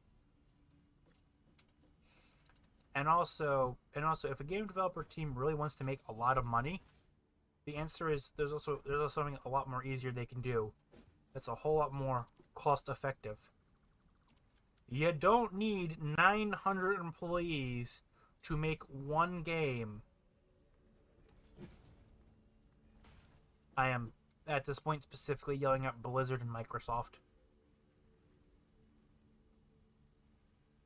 Because, fun fact, Mojang, the developers behind Minecraft, their development team, if I remember properly, is like 100 and something people. And they release an update once a year for their game. And the update is a tiny update. And that update could have been made within 6 months. Or less. Probably a whole lot less of time. Actually, not even 6 months. I think it was the Caves and Cliffs update. Like, the funniest part is, there was an actual modder who managed to do the update for the developer in 7 weeks, and it was better than the official update. Yeah. I think what's going to happen with the game developers is, instead of the team getting bigger and bigger, they're going to get smaller but more artisan, if that makes any sense. Med. Just programmers for hire, sort of thing, like. Yeah, because the time they need and. Yeah. Yeah, but a wonderful good example. Blackbird Interactive, the people who are making Homeworld, right? They have a development team of like 30 people. If you don't know, 95% of all gaming studios are less than 100 people. Or less. There is, if I remember the actual statistics, I think it's only like 2% of game development studios are more than 1,000 people. There's like less and less and less. The average game studio is only like less than 20 people. That's like the average game studio. And so the key is pretty simple. Instead, and also on top of that, a lot of games have entirely switched focus from being groundbreaking games where there's constantly, explosions happening everywhere. Blockbuster games are not that common, if that makes any sense whatsoever. It's similar. It's similar to the what's happened to the movie industry. Is the best way to put it. Do you get blockbuster movies now and then? Yeah. But what exactly are the most successful movies? Are the indie studio movies that are made by like 7 or 8 people who have a passion for what they're doing, and they make the best thing known to man that they can make at the time. And that's kind of how the game industry is going right now, where it's just like, where Coffee Stain Studio is a small studio. They may own a few different other studios, but they're still tiny. Keem Software is probably less than 200 people, and Keem Software mostly does software work. They're mostly working for other people than they do their actual game. Their actual games. What other franchise? It's just like, and then on top of that, then you have these multi-billion-dollar studios, like EA. And what was the last EA game they released? They released a Madden game. And the Madden game is so broken and so painfully to play that I am waiting for the Angry Joe review, where it's him yelling for 2.5 hours and him wanting and him constantly questioning of, why did I buy this game? That is my personal favorite new genre. Is watching a man yell at EA's games for being the worst games known to man for a few hours at a time. It may not sound amusing, but it's amusing. Because it's just funny, because it's like, well, you could have done this, a good idea, or instead, you did this. And that's even funnier because each of his reviews of a Madden game are like over like an hour and a half long. If you don't know, the Madden games are the football games. And then they made FIFA, which is just the soccer games.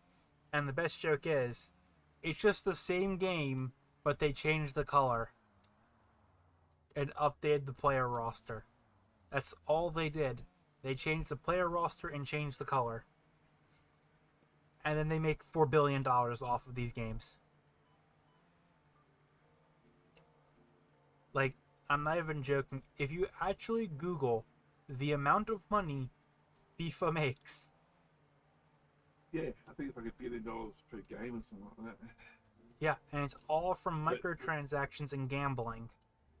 If you don't know, to actually get good players in a FIFA game, you need to gamble real-world money at a slot machine that has a chance to give you the characters you want. I thought that's being banned from games nowadays. Well, technically it is. Rocket League used to have random chance drops and stuff like that. Well, technically it is. Technically. But hear me out. Is Genshin Impact banned? Is Honkai Star banned? Is World of Warcraft banned? No, they all still have it. And they have it worse. If you don't know, Genshin Impact, if I remember properly, is either 1 or 3 of the most profitable games. And all that it is you are gambling for JPEGs.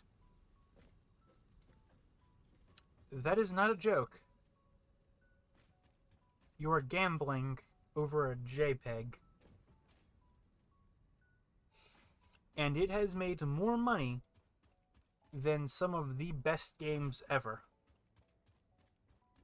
And it is just a phone game that is a pile of garbage. And it's made more money than any one of us will ever see in our lives. And the best part is, it's made by Tencent.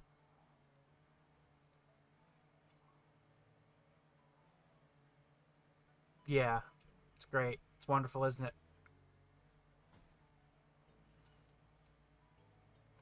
which is which is why if I'm ever going to make a game, it will just be a JPEG game.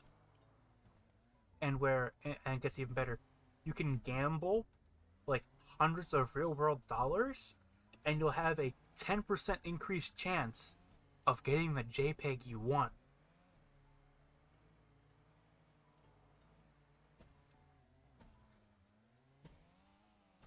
Sorry, I like making fun of all of those gacha games because they're the most lowest piles of trash known to man. And the fact that they're profitable makes me upset. Because that means they're going to make more and more of them. And they are the worst games known to man.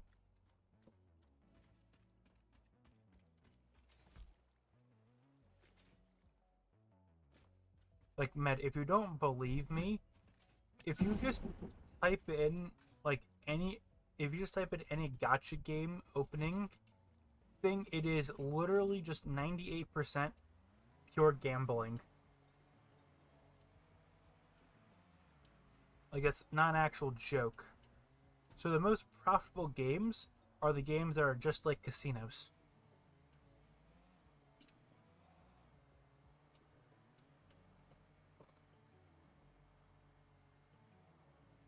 So, by the way, the wonderful new conveyor belts look a whole lot better.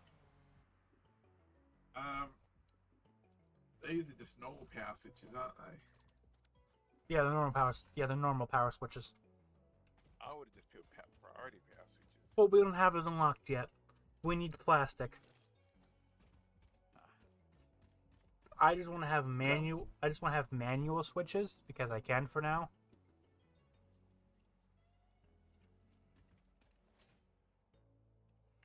So, yeah, but it's just like with all these mobile games becoming the most profitable games, because if you don't know how does a mobile game become profitable? Well, the answer is simple. Simplicity and very, very little borders for you to start spending money in the game. To where most of these games, all you need to do is link your PayPal, and you can spend upwards of hundreds of dollars in a matter of minutes. That's not an actual joke. Where we still get news stories of children blowing like $600 on their mom's tablet.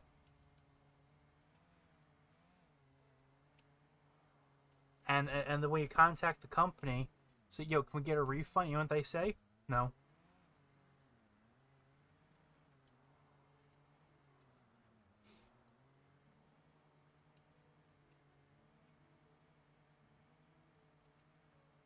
Which, it's just...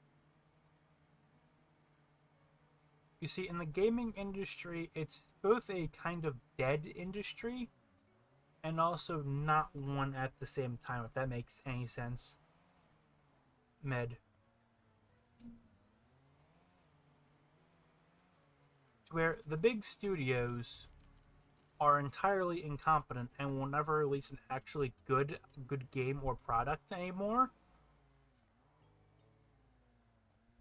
Because they don't have to make their money. They can just release slop and people will buy it. That's just how it is. But like, and the actual like really, and just like, and then there's the other side of the game development studios. There are actually people who actually care about their games and what they make, and they make some of the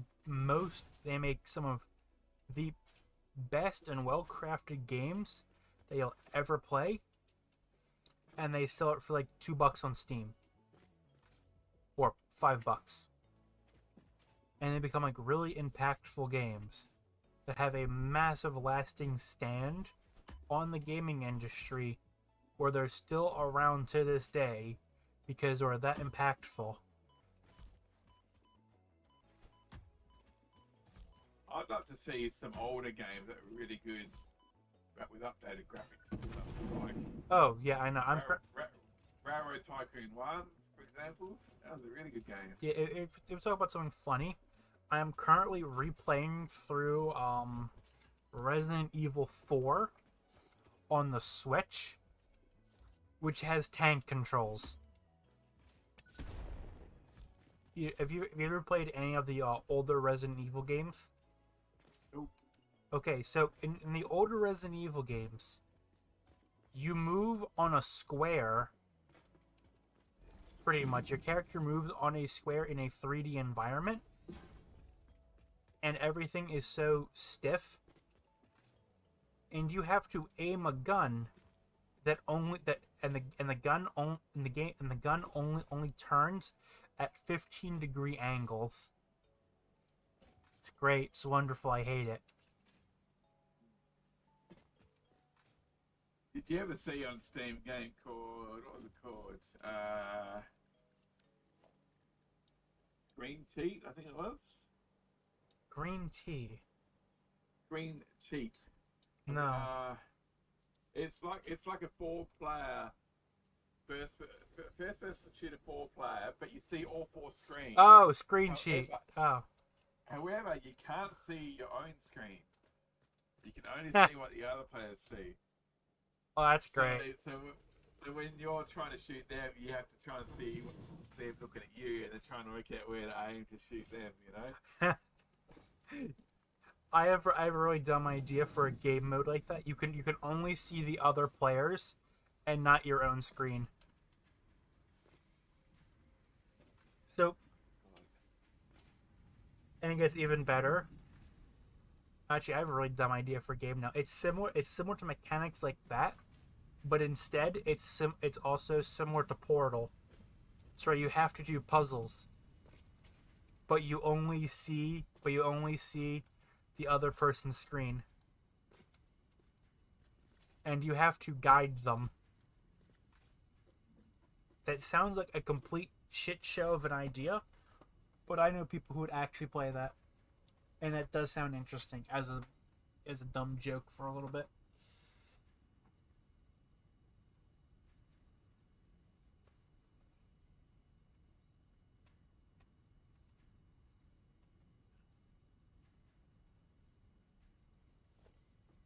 And even Dune, the original Dune game that was on like Sega Mega Drive, we can see there whatever it was. Yeah, there was technically a remake going on with that, and they released a new version called Dune Spice Wars, which is what? I don't think it's a remake of 1. No. I think. Yeah, I know. I think it's RTS. Even. Yeah, I know. But they're remaking the original, and there's another developer that made Dune Spice Wars, which is a pile of garbage. Because developers decide to go do the one thing you should never do as a developer. You want to know what that is? Would sure. Piss off your fans. And also, not following the lore of the books you made. Well, not that. So what they're doing is, they're making a series take place in the Dune universe, but they're entirely disregarding the books of Dune because they're offensive. If you could explain that thought process to me, that would be much appreciated. For reference, it's like making a World War II game, but you don't use anything from World War II because World War II offends people. It just doesn't make sense. And then it gets better. Since they made that announcement, every other player is just like, excuse me, what? Like, why? Why are you making this game then if you hate the source material? I think that's the best way of me explaining it, and being simplistic about it.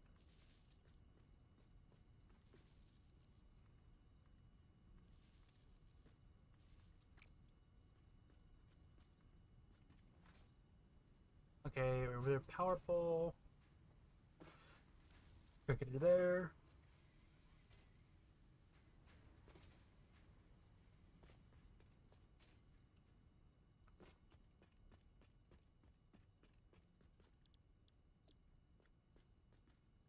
All of you shall become even more steel rods.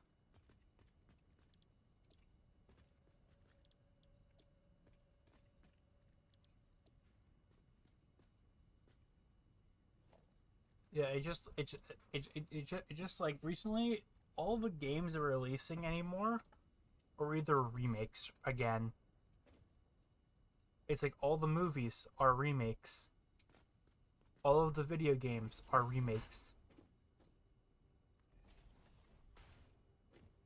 I'm not sure if a Lord of the Rings remake would ever work, because like it's just such a classic that Well, like, how do you improve that, or how do you like make it different? Well, Med, you're wrong.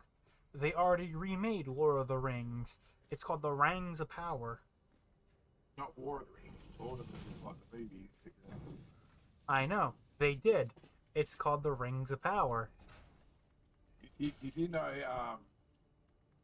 Ian McKellen wasn't even the first choice for Gandalf? They asked Sean Connery and who else did they ask? They also asked Count Dooku, but No, he would have taken it. He was never up with Gandalf. no, he was already doing another character in the movie. No, Christopher Lee was a really big Lord of the Rings fan. He reads the books every year, read the books every year. Yes, but he wanted to be Gandalf, but like they wanted him to Saruman. Yes.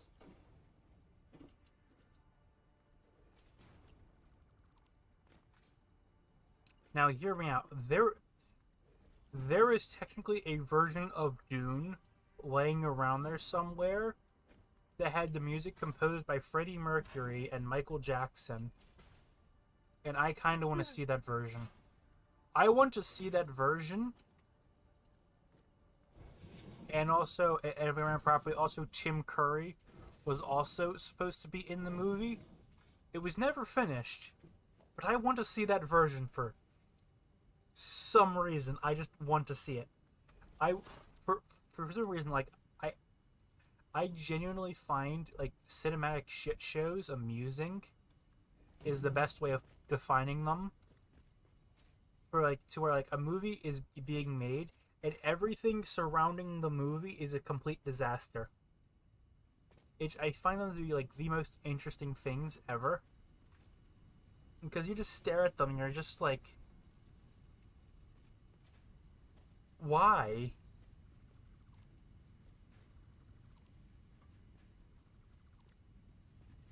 Oh sorry. I also got it wrong. It wasn't. It was. Someone corrected me. It wasn't just Freddie Mercury. It was also David Bowie. Was also supposed to be in said movie as well. So, Med, if you can try to explain that one to higher ups as a pitch for a movie, I would love to see you try to explain that to higher ups. So, like, we have an idea to remake Dune as like this sci-fi goth musical with like David Bowie.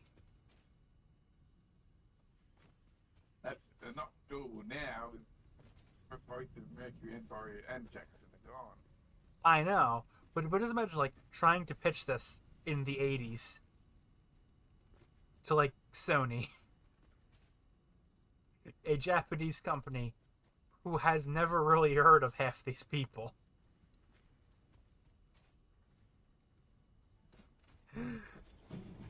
I kind of want to be the fly on the wall at that board meeting of like when they were trying to pitch this idea. Like, I just want to know, just like, what exactly went on behind the scenes? Because like it's just like, this is just so dumb. Like, no one at one point said, "Yo, this is gonna make a lot of money." and it probably would. Mad Vince, it probably would make a lot of money. Yeah, man, I'm gonna try to think of whose version of Dune was it.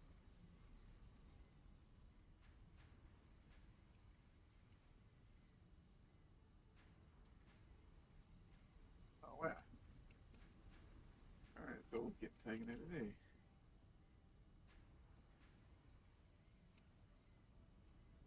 How's it all getting used? Here we go. Here we go. Here we go. So it was supposed to be.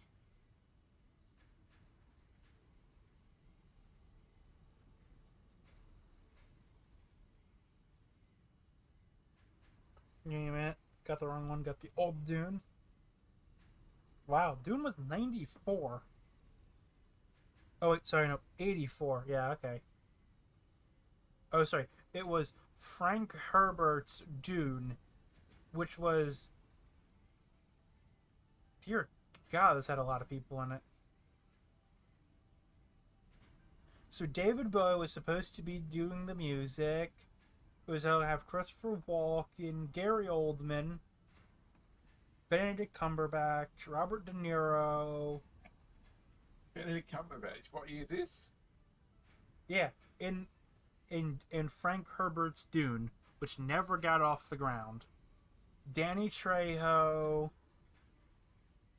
Samuel L. Jackson, Jack Black, Emma Watson.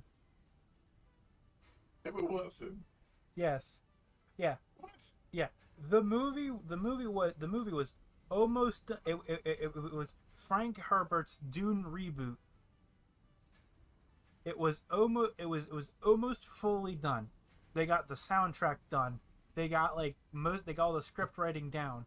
They got all of it done, and they went to Sony and Sony said, "Yeah, well, we're canning the film." And the movie is just probably just sitting there on film, probably. They just released it June like a year ago. That was a different version of Dune. That was someone else's version of Dune. Yeah, but to do that, they'd have to have the rights, which means Sony would have had to give up the rights. It's one of those weird legal gray area. Okay, how to explain where Dune falls? It's technically Paramount, and actually no, it's technically Paramount, technically HBO, and technically Sony. Because they all own they technically split rights with it because of the company they go. Okay, how to explain? I'm explaining this poorly. It may have not been Sony, but whoever owned the rights at the time said no. It's a really dumb idea. Why would we make a movie like this? And I can assure you, if they did, it would have sold pretty damn well. Especially in 2015.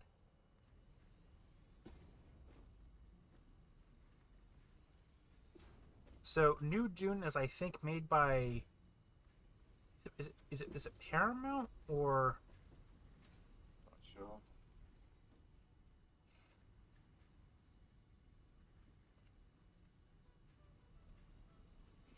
New Dune is...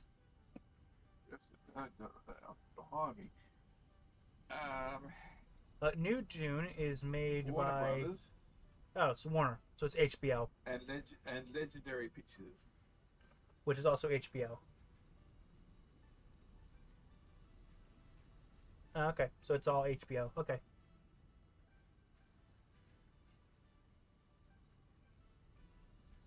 So yeah, the entire movie is made by HBO.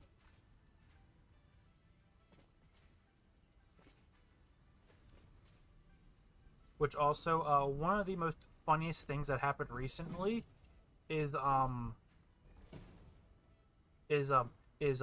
Fox decided to go sell off a bunch of their rights, like TV and everything, and Disney came in and bought them for like a couple $1,000,000 each. And it gets even funnier because they're just like, why exactly would they sell the rights to this series? And then Disney gets it and they immediately destroy the rights. And then Fox is still laughing because they took all the money that they sold and then they proceeded to buy they bought Pluto TV and they bought like a bunch of other streaming services. And one of them is a direct competitor to Disney Plus, and it's more profitable than Disney Plus. I genuinely find that story funny because, like, if I remember properly, like Fox sold The Simpsons, Family Guy. You know, they sold off all of Fox Animation, and Disney and Time Warner was buying them up. It's like, ooh, we'll take that, we'll take that, we'll take that, and Fox just like, we don't care. We want to offload them all. If I remember properly, like, out of the deal, I think Fox technically made like a few. I think I made like a few $1 billion by like the end of it. Because, you know, they literally all they did was they sold off franchises that they know they're never going to use again. And he was like, you know, why should we hold on to this license that we know we're never going to use again? You know, why don't we just sell it? Okay, and they literally made a bunch of money off of it, and it's one of the funniest stories I remember because it's just so stupid. Because everyone overpaid. That's what made it funnier. Because if I remember properly, I think it was Warner. It was Warner and Disney got into a bidding match over, I think it was The Simpsons, and they drove and they took the price point. They literally so if you don't know, so I'll explain it a lot better. They started the bidding at like $72 million, and it did not stop till it was like $2 billion and something dollars for The Simpsons. Do they even still make new episodes? Yes, they are. They're still making new ones to this day, and soon it's going to be AI generated. Yeah. People out of jobs. AI, write me a new Simpsons episode that has not been made yet, that is different to all the other ones. Actually, if I want to get really technical, they're actively remaking all their episodes and telling you they're new. That's not an actual joke. SpongeBob is doing the exact same thing. You take an old episode, you just reanimate it, and then you call it new. I mean, it makes sense. And also, and we'll get some. If there's something funny, well, not really funny, but so a lot of people are still mad at the NFL over SpongeBob. That may sound like a joke, but that is actually true. Like, if I'm like, I actually know like a decent amount of people who are actively extremely angry at the NFL because they wouldn't play Sweet Victory on the day of the SpongeBob on the So I'd are you familiar with SpongeBob by any chance? Oh yeah, I've seen enough on the TV, but Okay. you know, not So I'll explain it. Back in the 80s, they literally did a massive promotion for the Super Bowl. So I'll explain it. They did a cross promotion with the NFL for the Super Bowl. And when the creator of SpongeBob died, all the fans were petitioning, play the original commercial for the Super Bowl at the halftime event in as an honor. Because it was very, very, for reference, it was the most watched advertisement for 4 years. It was one of the most played advertisements. And they said, well, think about it. And instead, they just played Sicko Mode really, really loud and pissed everyone off. Which is both funny and kind of depressing, if that makes sense. Yeah, I'm explaining this poorly, am I? And So it gets even better because we actually have the Nielsen reports of the halftime show. So a bunch of people tuned in just for the halftime show, and then once they saw it was sicko mode, they actually have an actual chart of this, of the actual viewership plummeting immediately. If I remember properly, they lost like 3 million people when they started blasting sicko mode.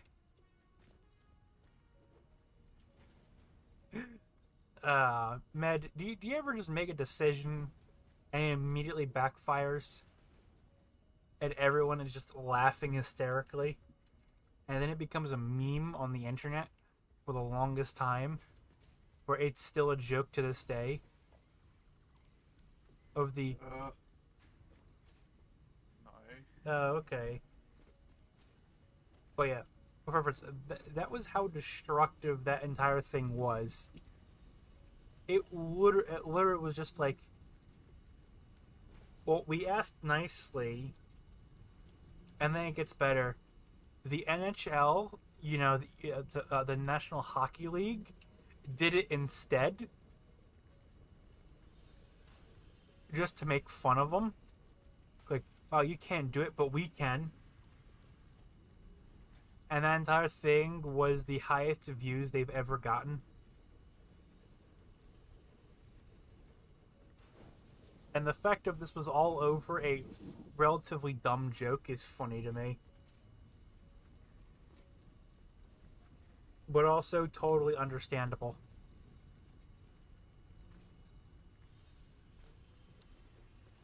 I would also be equally as angry if they said, yeah, sure, we'll do it. And they said, yeah, we're not going to do it now. Because, like, we're going to do this other. We're just going to get a bunch of rappers for the Super Bowl halftime show. Instead of what the actual people want. Making fun of US commercials is kind of one of my favorite things to do. Because all the commercials are so out of touch that about like half of them become memes. Question, have you seen the meme where the person says spicy goodness like a boss? Oh. Okay, so open up a sub tab and type in spicy goodness like a boss. That is from an ad here. It was so dated that it unironically became funny again. That is some of our commercials here. They go from, they're just so unfunny, they become jokes again. Which is one of my favorite ongoing jokes. It's just really shitty ads.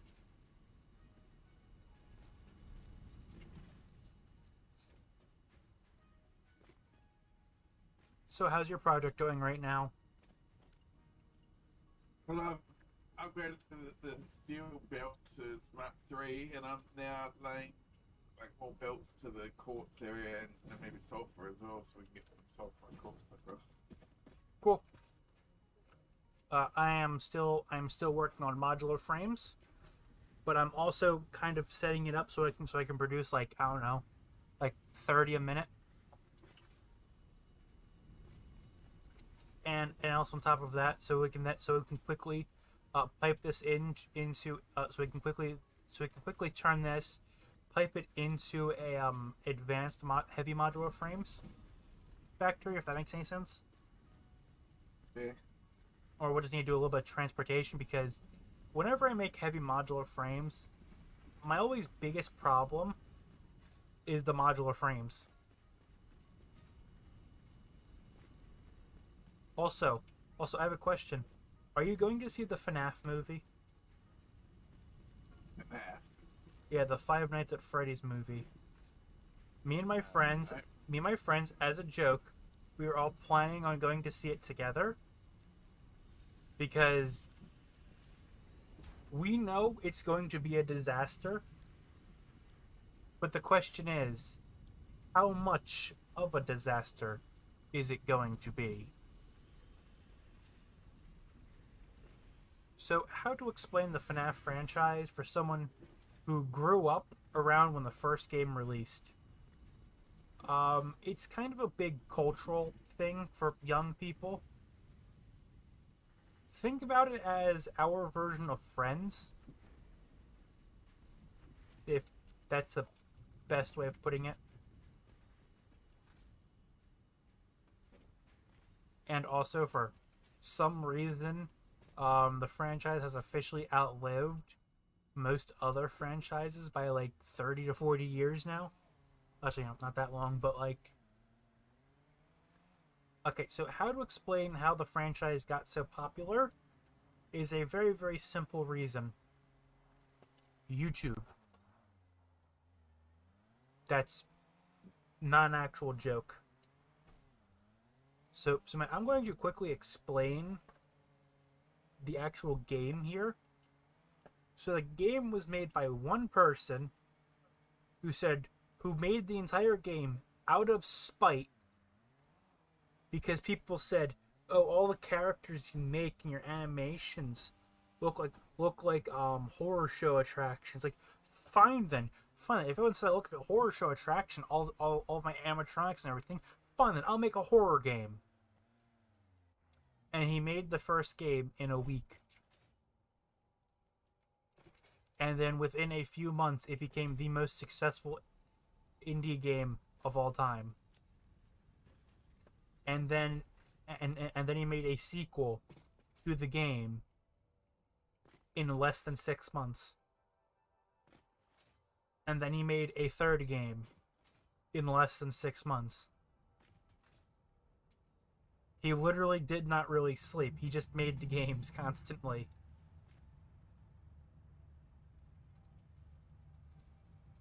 And then he made a fourth game. And then he made a... So, short version, Scott, the developer, he made 6 games over the course of 4.5 years. And the best part is, not a single one of the games are a complete buggy mess. Where they're actually pretty well made. Except for 5. 5 was just weird. Sorry, Matt, am I boring you with this? Yeah, I'm sort of getting a bit bored now. Okay. Sorry about that. It's just one of those things from my childhood that pops up now and then, like, ooh, yay, where's it at now? And now there's books in the series, which are somewhat good, somewhat terrible. And how many profile frames do we have? Darn. So close. Med, we are so close to getting the completing phase 2, by the way. Oh yeah, I put a shard in the thing to speed this a bit. Yep, we're now producing 10 per minute. We may need to dump more in eventually, but hey. Also, we're getting a decent amount of tickets because all of the automatic wiring kits, I am just throwing them directly into the salvager because we produce so many per minute. So we're about halfway there.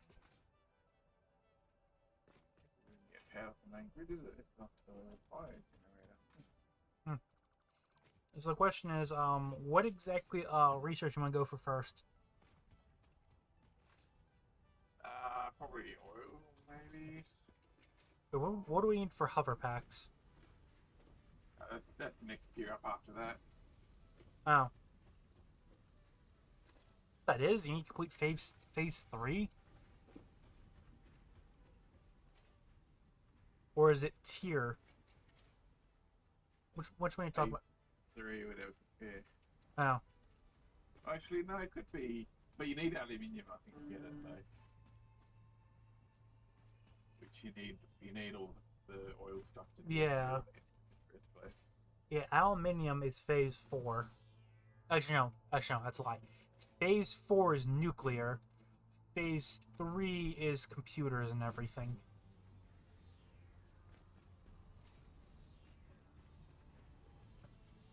I don't know, but all we need to do is wait a little bit, and we shall have all the components necessary.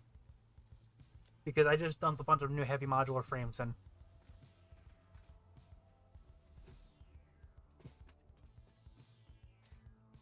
That's right, we need to make supercomputers for the next phase. I know phase 3 takes supercomputers, and I think it's supercomputers. High-speed connectors, I think. Yeah, it's high-speed connectors, supercomputers.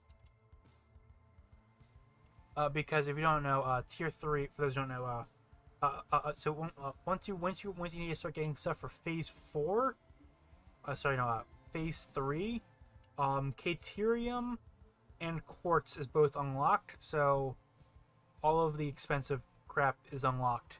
Oh, also crystal oscillators.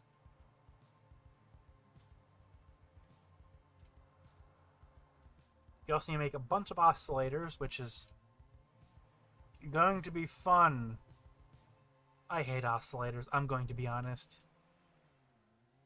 If you don't get the alternate recipe to make oscillators, they are so expensive. Also, I am willing to cheat in 100 hard drives.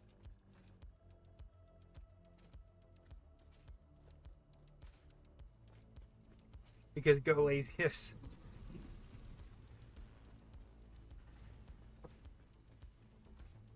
You don't have to cheat them in. What you can do is go to the settings and change it so that you don't even need hard drives, and you get the alternative recipes when you get the prerequisite technology. Yeah, but that one's no fun. I kind of like the research mechanic.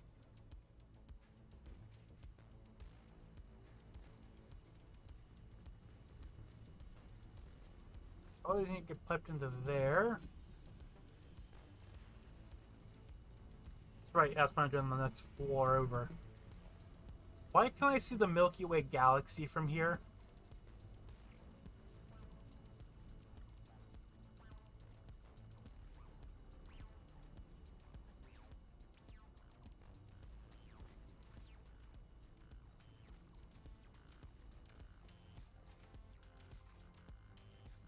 By the way, Med, do you have the wonderful dwarf game known as Deep Rock?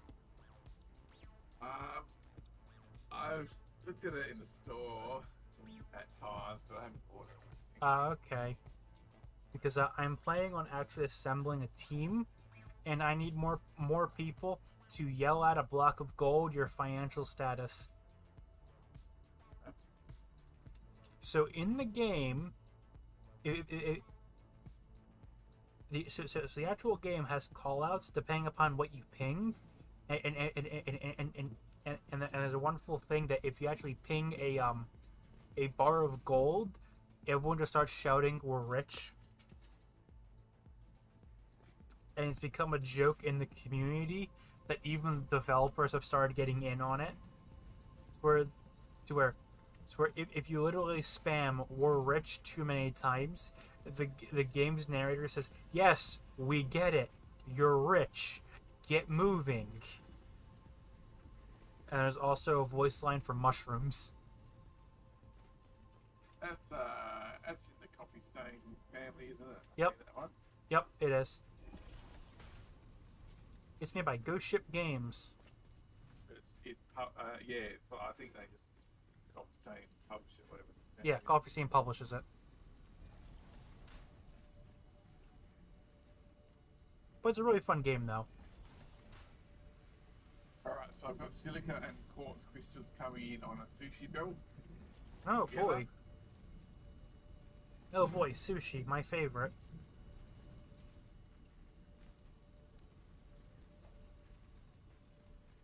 Also, I have a question for you, Med. Have you ever heard of Arma? Yeah. Yeah. a little bit of Arma 3 once. Oh. Oh, well, I'm not planning on buying any of them until Arma 4 comes out.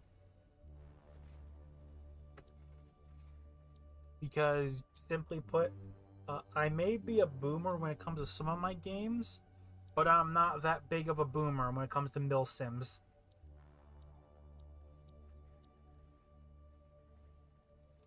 I am kind of a fan, but dear God, I am not going to go down that rabbit hole again. Architecture, there we go.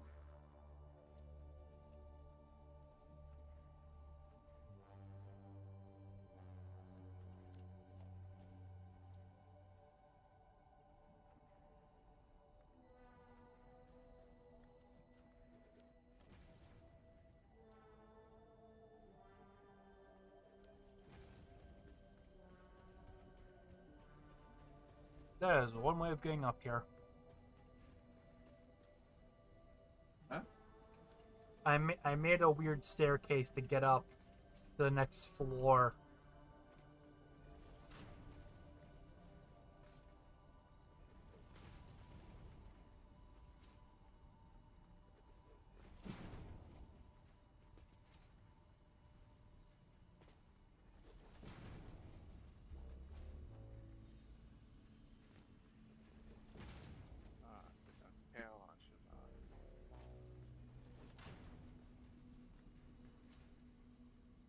Oh yeah, I have a question. Are we planning on making encased beams over at Steel? Or are we going to make them at the main base? I think there's only one concrete node near Steel. There is a concrete node where I'm at right now. Yeah, then pipes over to there if you wanted to. No, there is not one, there is 3. Yeah, that whole northwestern part of the map is full of concrete. Yep. So it's all limestone.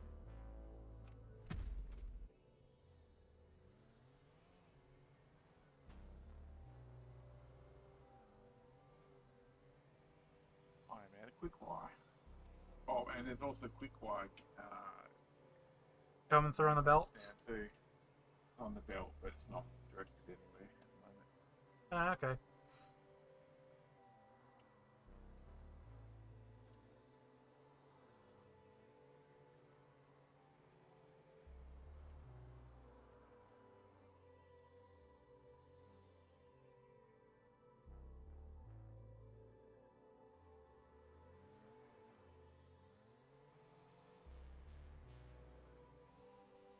Okay, let's head back to the base and grab a bunch of more concrete.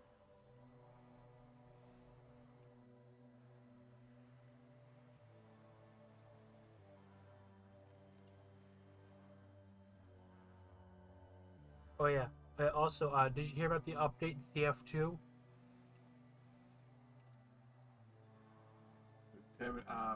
Team Fortress 2. Yes, I got an update. And it's a big update too.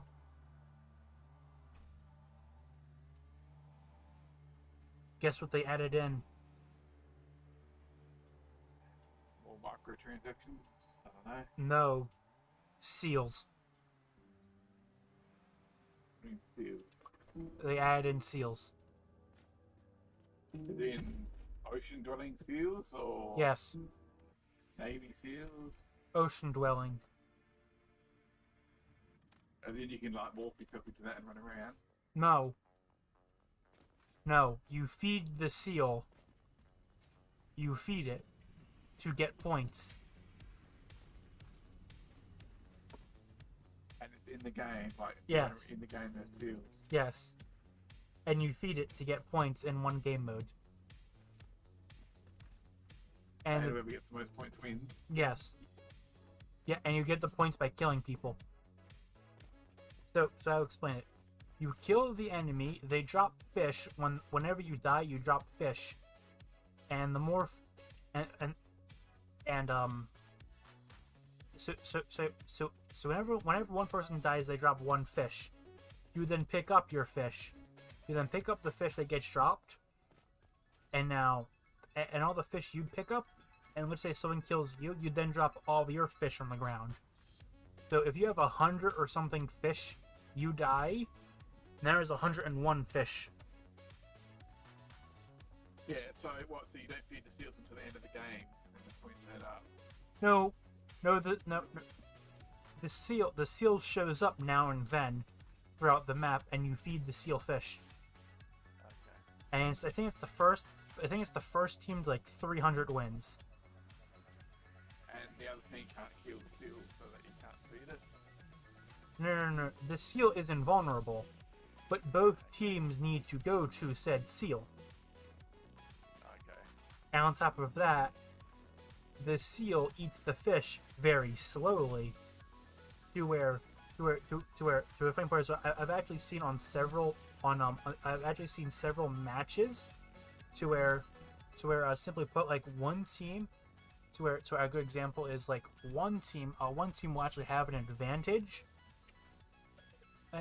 So actually it's not really an advantage, but a good example, they have like 200 and something fish. The other team shows up with 3 scouts, kills all of them, steals their fish, and win. What? 3 scouts. Yeah, 3 scouts. I would have thought that the other team would start daisy chaining their medics or something like that. No, not really. Not really. It's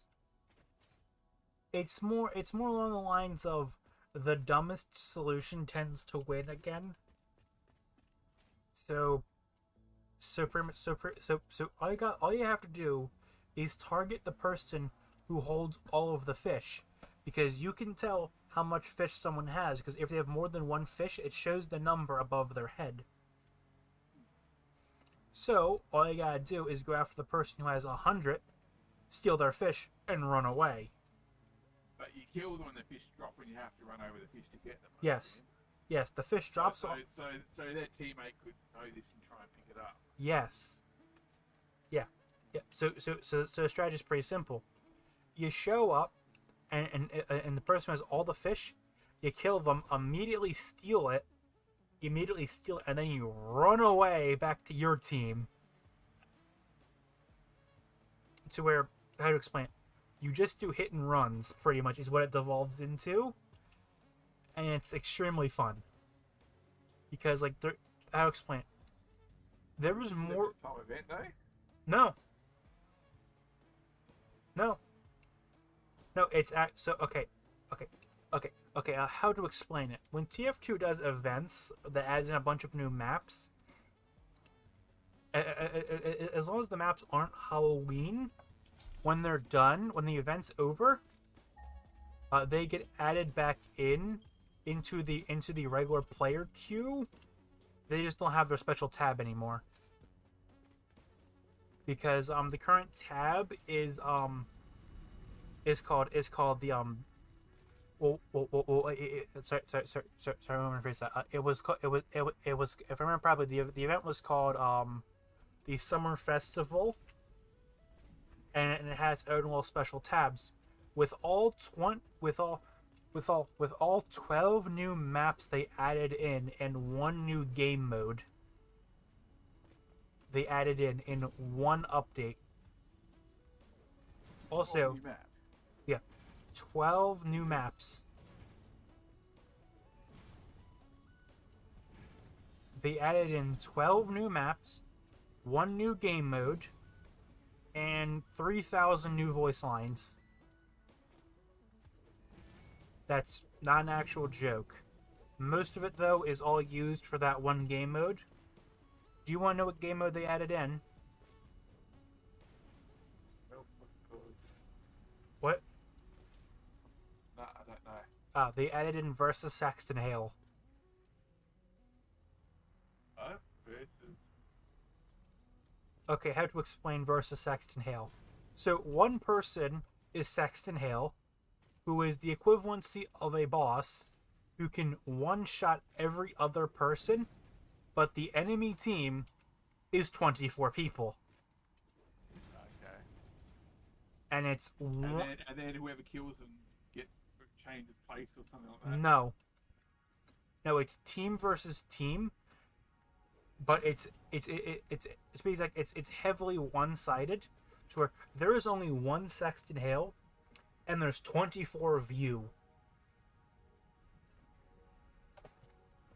Yeah, And but what's he taking a chance being the guy? oh, it's around I think it's whoever does the most damage. But it's just one versus 24 though. How is there a team in that? Well, you see, everyone else has to team up on the one person whose entire health pool depends upon how many players.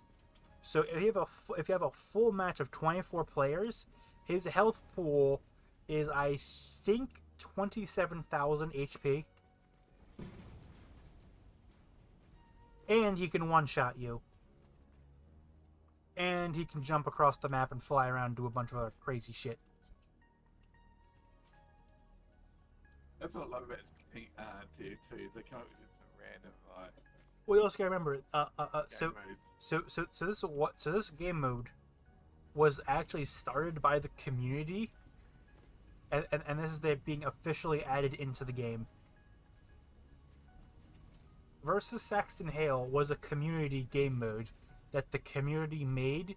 Same thing with Player Destruction, which is the map where you feed people seal. It's where you feed this. It's where you feed the fish to the seal. The game mode is called Player Destruction, which normally Player Destruction is related to Halloween, but this is the first non-Halloween Player Destruction map. Well, I mean, there is a few that aren't Halloween, but majority of Player Destruction maps are Halloween, because normally the main theme is take their souls and feed it to this beast.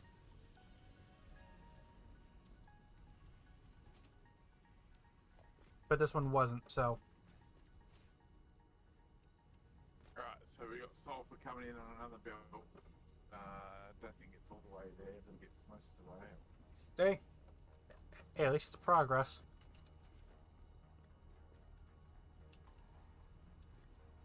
Yeah, so personally, so I'd like to say that TF2 is probably heading in a good direction right now. To where the funniest part is, so Overwatch is up in flames right now, and its player base is constantly leaving the game. And TF2 adds in a seal, and TF2 gets the highest player rate, highest player base of the last 10 years. And all they did was add in a seal.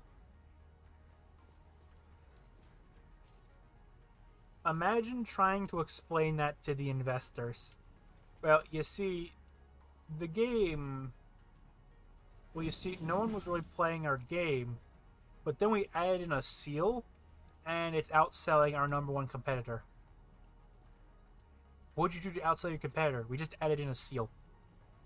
Well, the game's free to play though. I know. I know. So is Overwatch 2. So Overwatch 1 you had to pay to play. Overwatch 2 is free to play as well.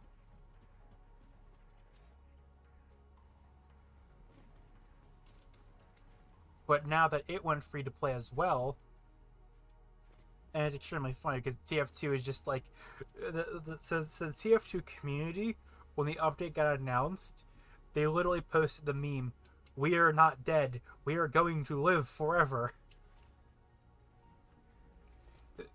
The main TF2 publisher, the actual official Valve Twitter, posted that image.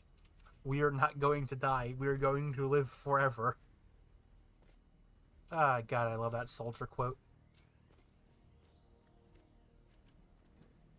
And I'm going to be honest, the actual fact that TF2 has pretty much been inside like modern day culture, like the past like how many years? Yeah, they've never even made a tier 3 or anything, you know. I know, but just like, but the question is like, how many TF2 themed memes do you see on a daily basis? A lot, right? I don't. Yeah. I mean, to be exact, like 95% of like the world's most famous memes come unironically from TF2, and that's not actually a joke. Like that's actually a thing. Like, like, like, use your imagination and go back to old memes, and like how many of them are actually just from TF2 or TF2 related.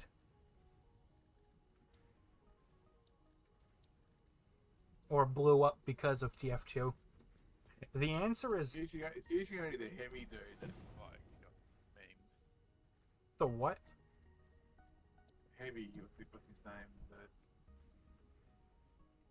Isn't that the character, the big heavy machine gun dude? Yeah, that is heavy weapons guy. Yeah. Let's see. Memes that TF2 created. This is a bucket. Seduce me, says the Frenchman while slapping his son. I am heavy weapons guy, and this is my gun. Unless it's a farm, more gun.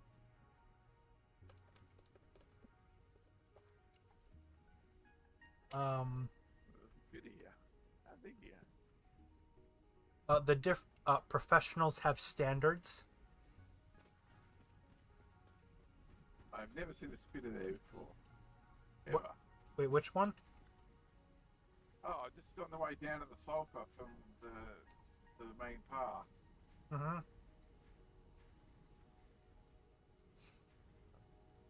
Never ever been a spitter there before. It's been cold burning. Damn it, need wire. Where are you at right now? Oh, you're there. Yeah, I'm up here. Working on filling your world with off-center conveyor holes. Ah.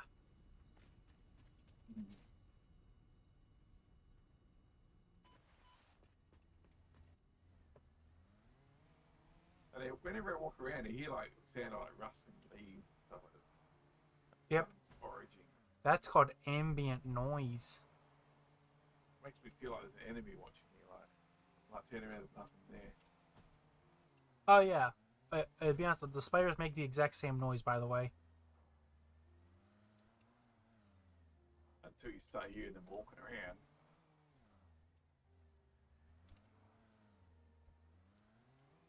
Nah, they've got to be alien inspired spiders. I reckon, like that sort of act a bit like those little thingies. I mean, like, hear me out. When it comes to actually evolutions, something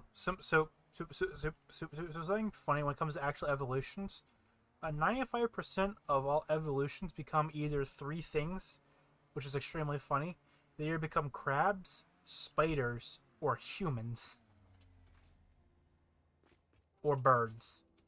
Those are like some like the most common paths that everything goes down for some weird reason, which I personally find hilarious. Is that everything evolves into one of those four categories. If you give it like a long enough cycle, it'll eventually evolve into one of those things.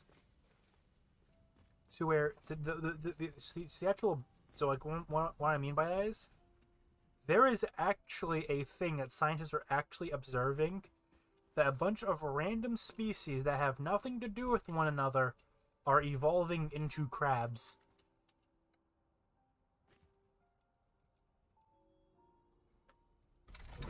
It is just interesting that everything is just evolving into crabs. Also, done.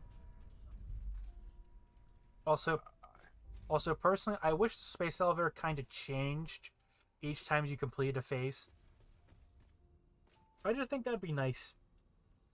If you don't know, phase 2 was called Foundations.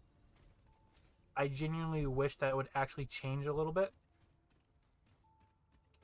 That's just a little. What's the truck stop for? So I can then move things down the line.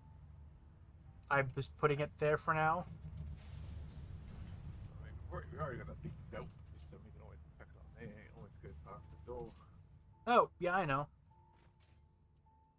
I just kind of want to set up one because I can.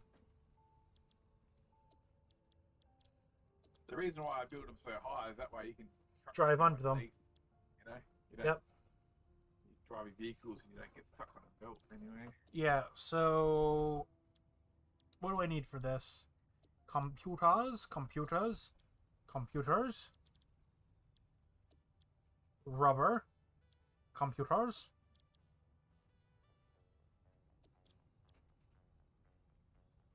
We're going to need a lot of encased beams. So, if we can just get a few encased beams, like 80, we can get this research done. Because everything else I have at the base already.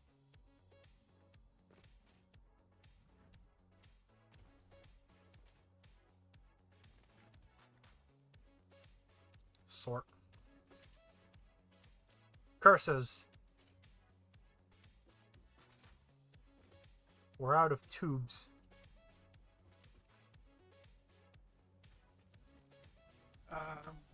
Which end though? Steel tubes at factory side. Okay, yeah. I'm about to upgrade more things built in because I realised not all the foundries are actually operating. Oh. Oh, yeah. Yeah, I kind of noticed that with like a few of them. They're like, oh, they don't have the recipe. So I set them. I thought I got them all. Wasn't a recipe, they weren't powered up. Oh.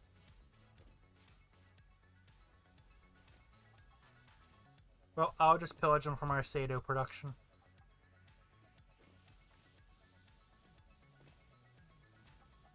Yeah, I kind of used steel pipes to just make everything. Yeah, that's the way. They're cheaper than beams. I know. I used them for the so we have steel pipes to make Sados, to make rotors, to then make motors. Everything is steel.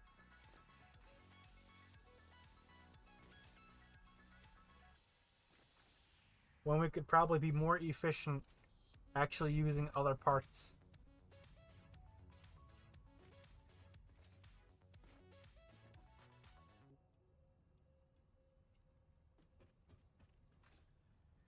So encased beams is just concrete and steel, right?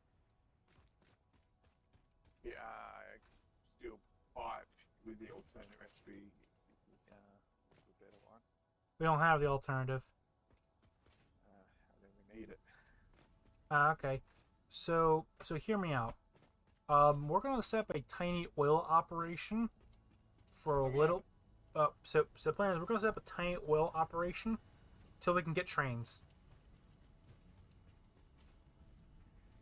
Because Oil Island exists, where there's like 20 something oil wells.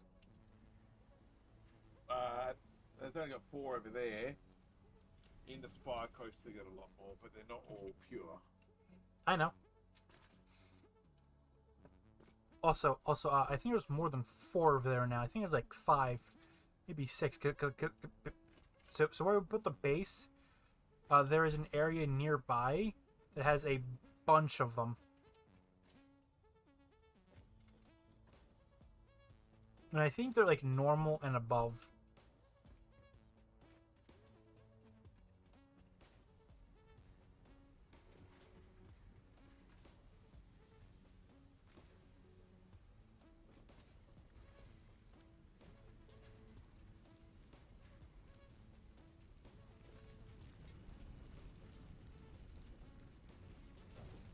Also, I am currently upgrading our concrete production at the main base. So yeah, apparently our concrete foundries wasn't producing at maximum speed.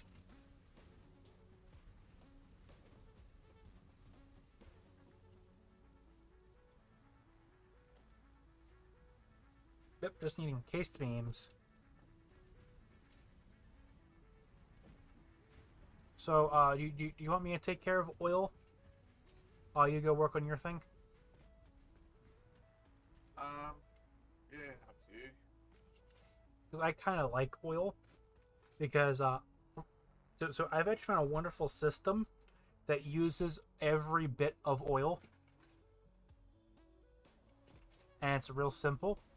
You just take the oil residue and you throw it into a gas generator.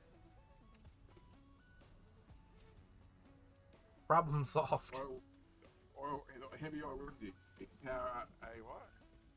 You can pump any liquid that is flammable into a gas generator.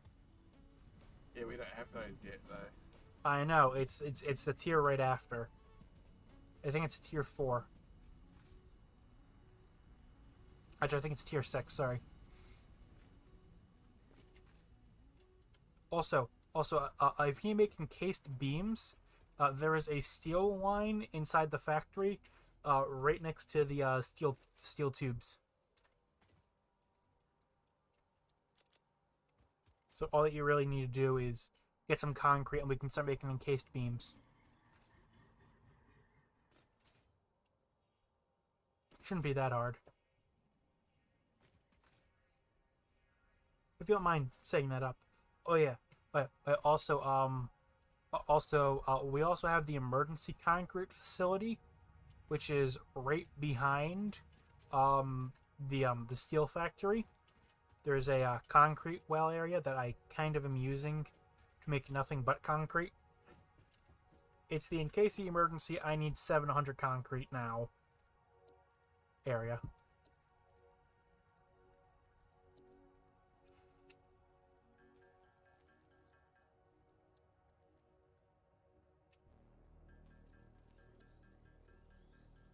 Ooh, we can make heavy modular frames.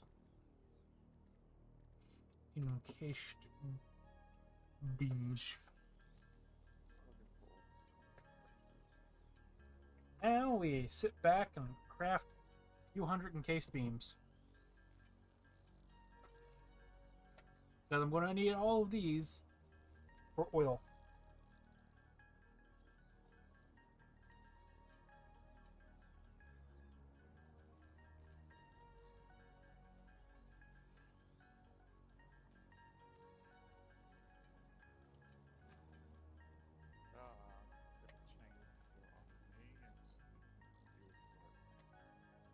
Wait, what?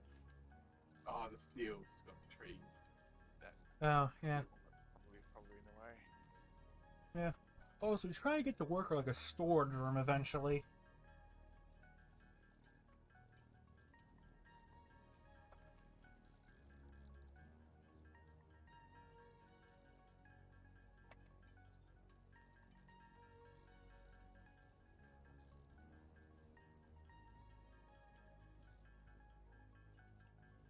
So, question: where exactly do we want to assemble the main factory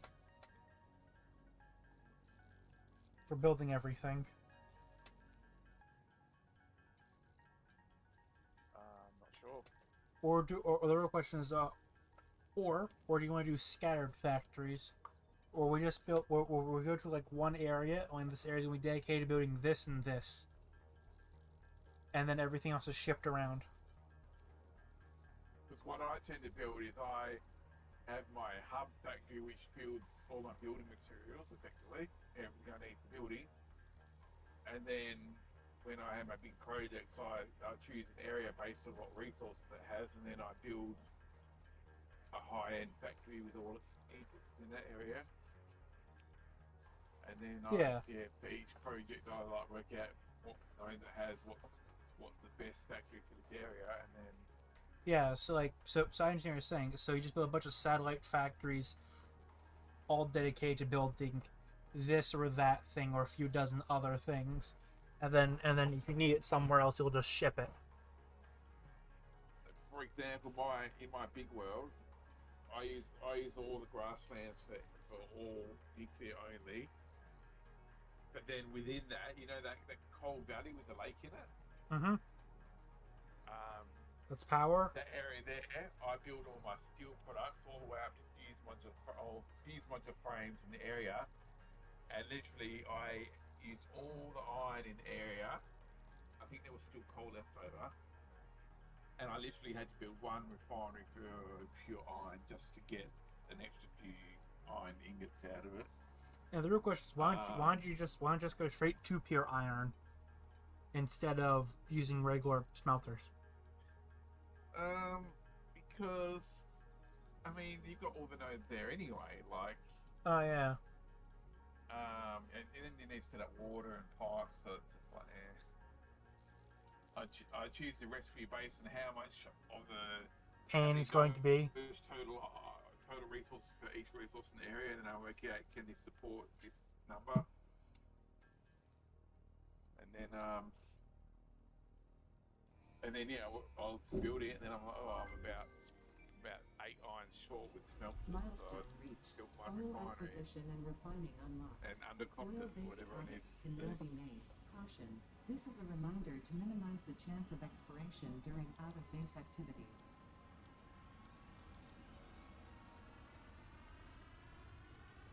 There we go. We are now start production on the most important thing ever. I don't like doing oil much, to be honest. I do procrastinate a bit. Even on Factoria, I'm not very good at oil. Yeah, I kind of like liquids, so it's one of the weird things I kind of like. But before we can do liquids, I need to get a few dozen things first.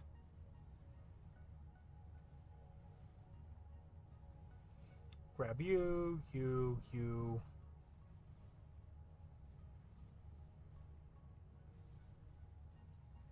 Architecture.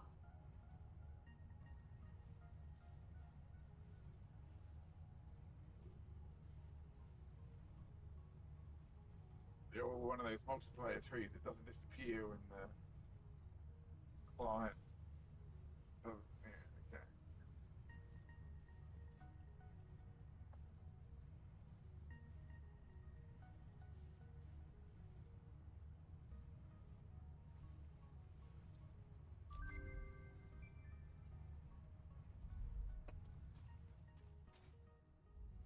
There we go.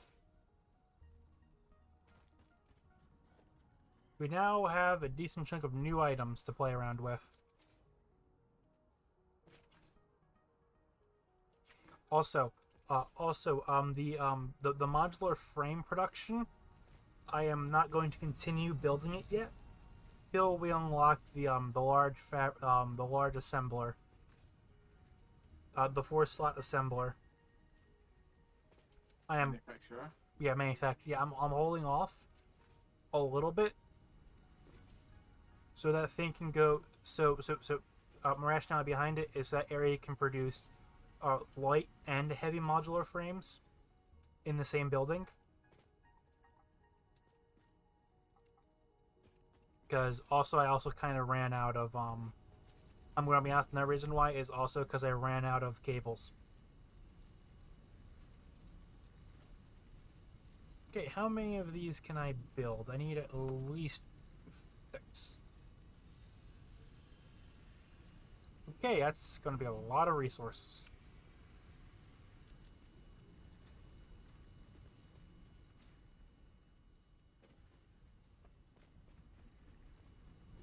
Well, time to get these things start producing more encased beams.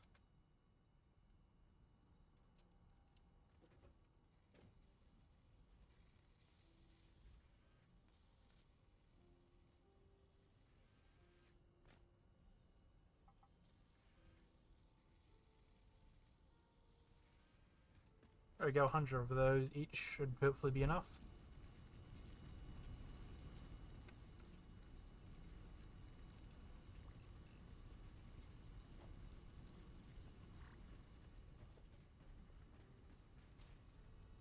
Okay, so we need more motors and more encased beams, and then a bunch.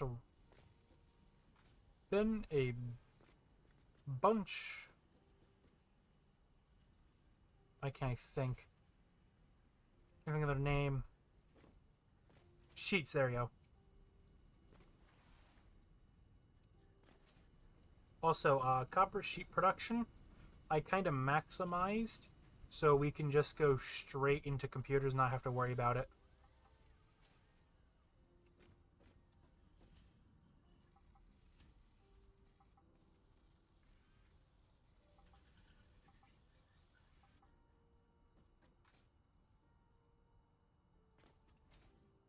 Go. I'll just manually craft. Actually, I'm gonna get Explorer out there. Which concrete do I have? Hopefully be enough.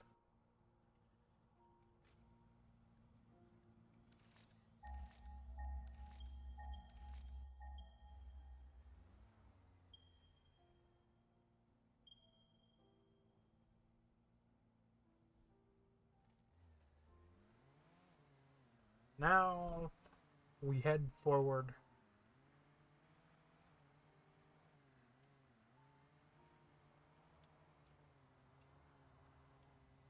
So for some weird reason, the Explorer drifts like a whole lot for some weird reason. Like, I remember this vehicle not drifting this much. Where the vehicle actively goes against me, and I can just do donuts with it.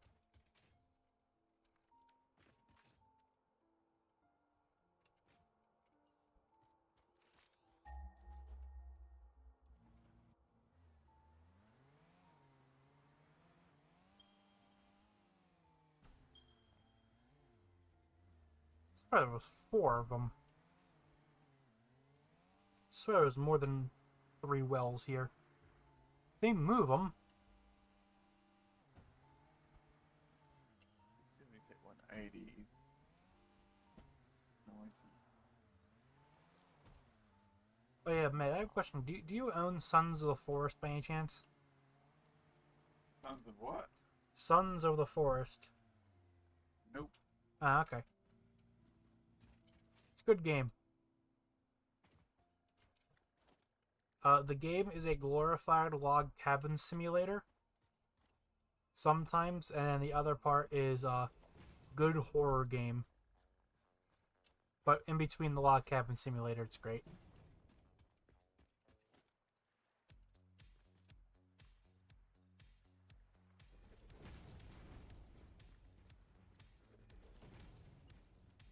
Per minute, right? For what? 460 to 240. Right, I'm just doing the math, I think. Oh. What's your plan on building? I'm trying to upgrade the steel, but we probably need Mark IV built to make it work better. Yeah. We need, I think we need the best we can get.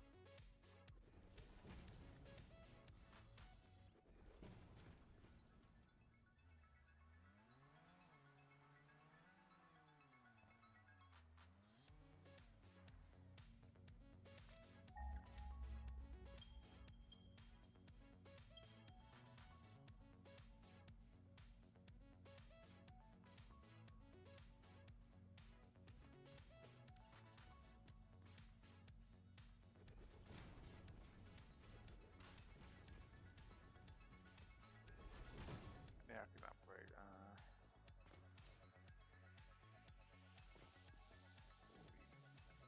40, 47,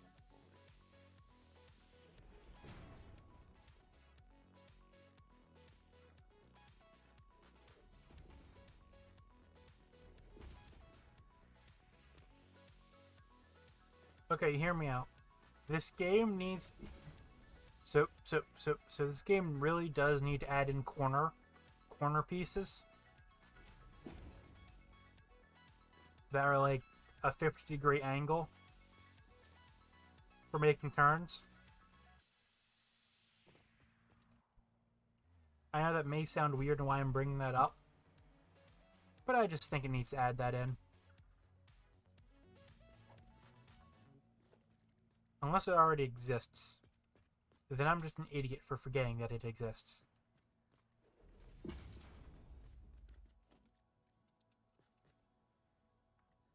At 120. What you crafting? Oh, steel, right? Just doing the math. 60 at 120. is 180, which means I can add another 3.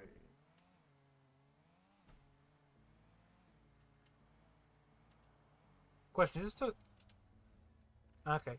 For question, can I still one-shot the nests? Is that something they can do in this game? I don't know about Is this still a one-shot? No. Damn it. It is a one-shot to them, though.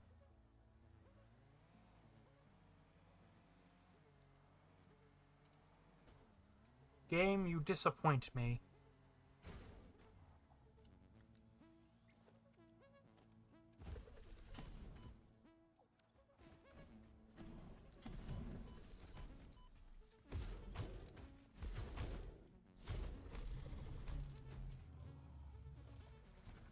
Okay, one large spitter down. Ooh, level 4 too.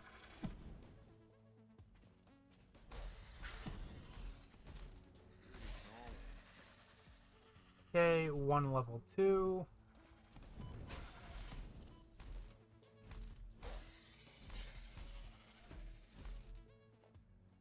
Another level 2. Yeah, so the enemy level is based off of how many corpses, how much their corpse drops, apparently, is how the game qualifies their level. There's your little interesting little fact of how the game codes things.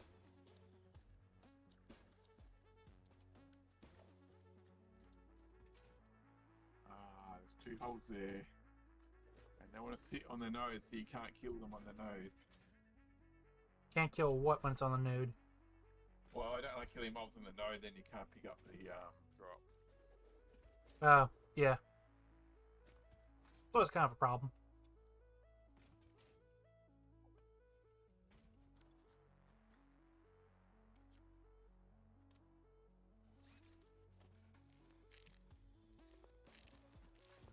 You know how many spitters there are here?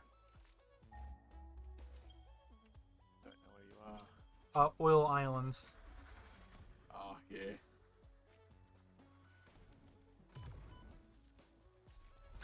I mean, so the good news is, if I ever need remains, they can just come here, and I can easily get like maybe like 30 easily. I always pick them up. When I kill them. I know, I do too, but when they respawn, No chance. Oh, okay. Oh, they won't respawn if you build stuff though. yeah, they spawn all over the islands, and all I'm placing down is all I'm placing down is literally just just the oil drills, and then the pipe, and that's it. Nothing else. And I'm also keeping the pipelines very much in the water, so the rest of the islands they can spawn on, because these islands are also pretty decently sized too. So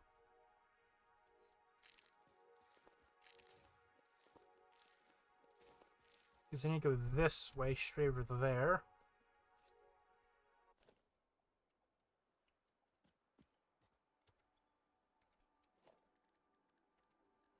Power. Acquire.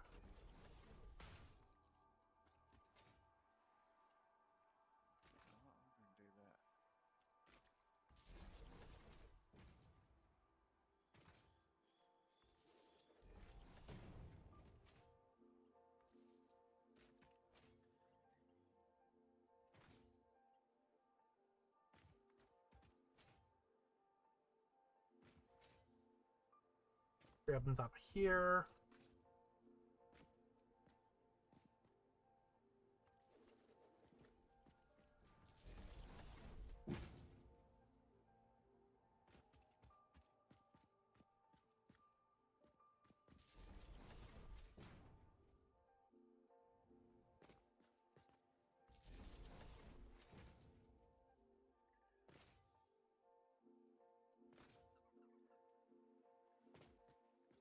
Actually, right here would be I should say right here would be perfect for oil production.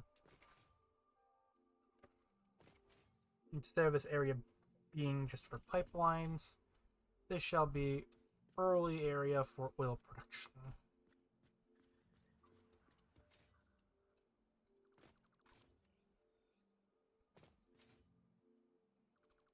Break that down.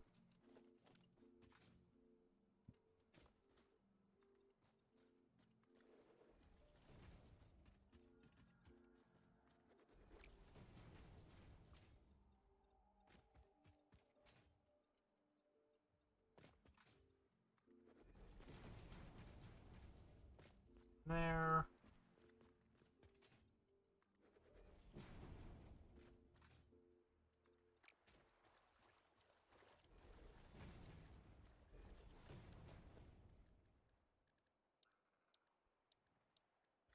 Ramp.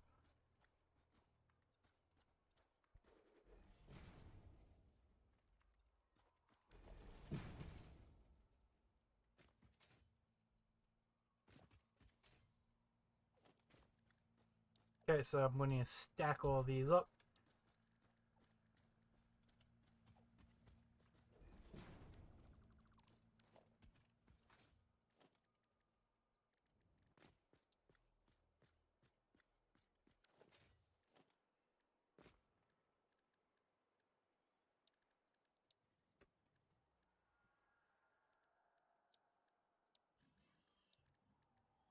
Oh boy, valves are finally unlocked.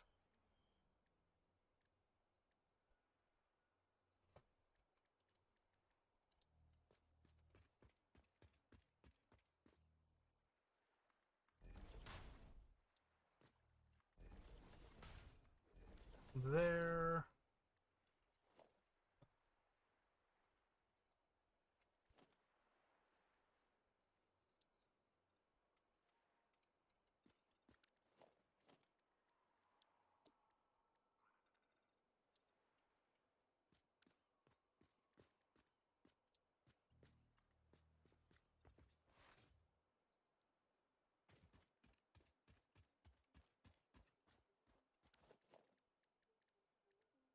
Okay, stacks. Much easier to use.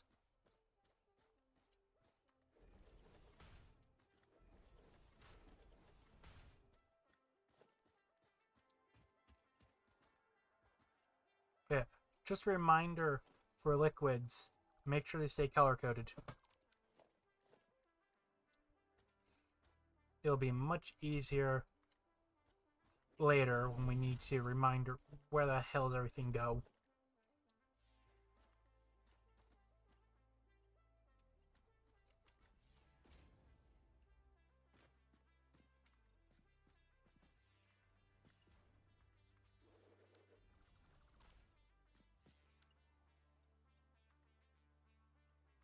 Go.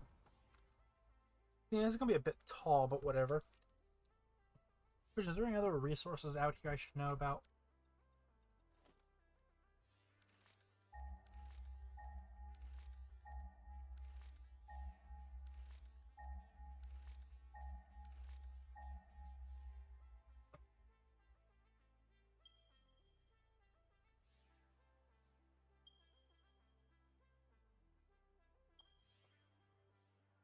Nope. What's your call though?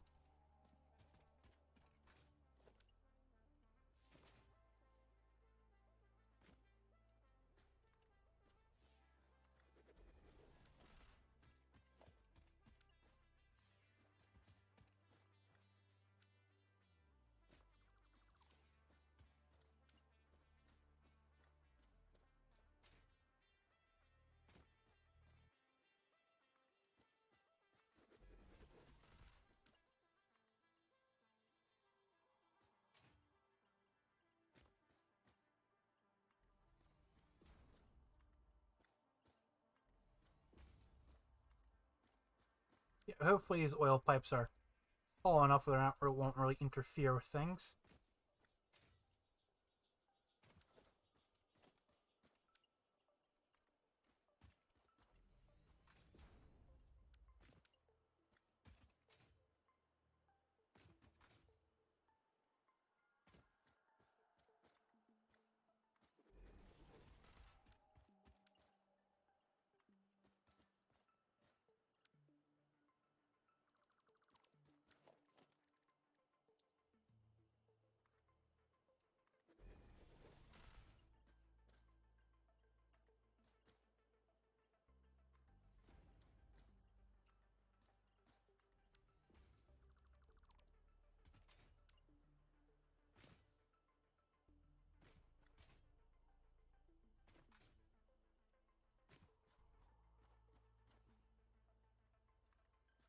Okay, up there.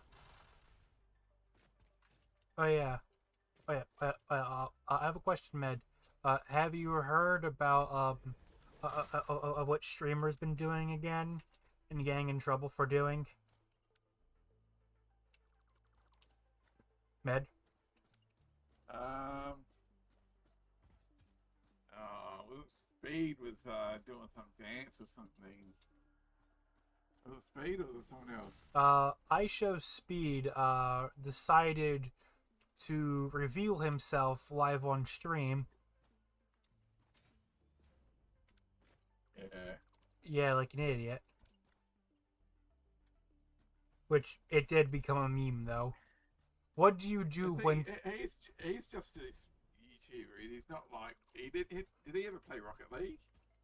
I think so. Or that's someone else. I think he did at one point. But make the joke even funnier. When scared by an enemy, what do? Do you A, pull down your pants and try dropping the air around you?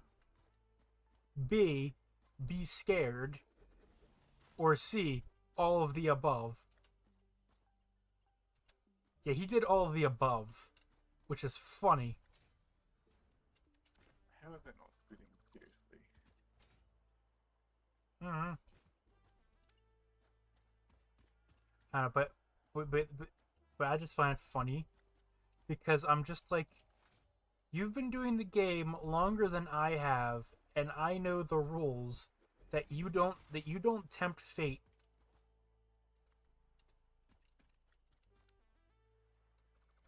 Rule number 1: do not tempt fate with Twitch. They're looking for any reason to ban you.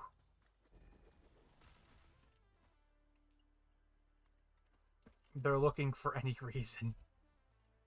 They'll open up another platform and then it'll switch. Oh yeah, I know.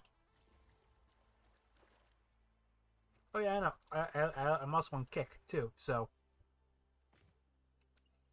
it's not the point though. It's the fact of they will ban their actual top content, their top content creators off of like some of the dumbest things, and then there's other content creators that actually will break the law live on Twitch and get away with it. My personal favorite is the Twitch streamer that recorded them doing things that do not belong on a website that anyone can watch. And they only got a 1-week suspension. And there was another stream. Are they non-binary or something? No. Nope, they're normal. Them and their boyfriend were going at it. They were doing it directly in front of a camera, live on Twitch. Only got a week suspension. Was then immediately back, and then did it again.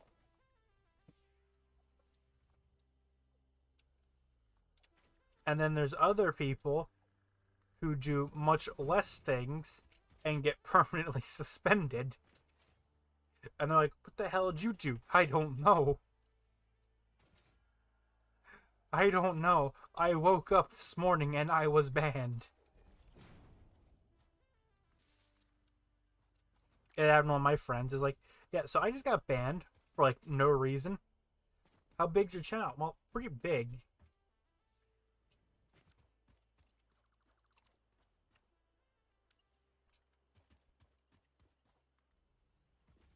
It's just like, I just genuinely find it funny because like people get banned for like the dumbest reasons, and there's other people who do much worse and aren't banned. I would like to point out there was a Twitch streamer who smoked crack, was not banned. There was another Twitch streamer who showed the fact that they were armed, got banned.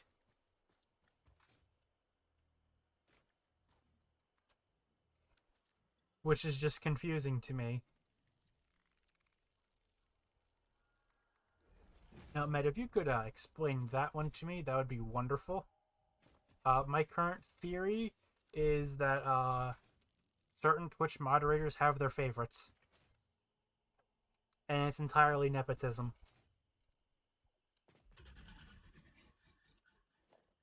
Would you say it's about accurate at this point?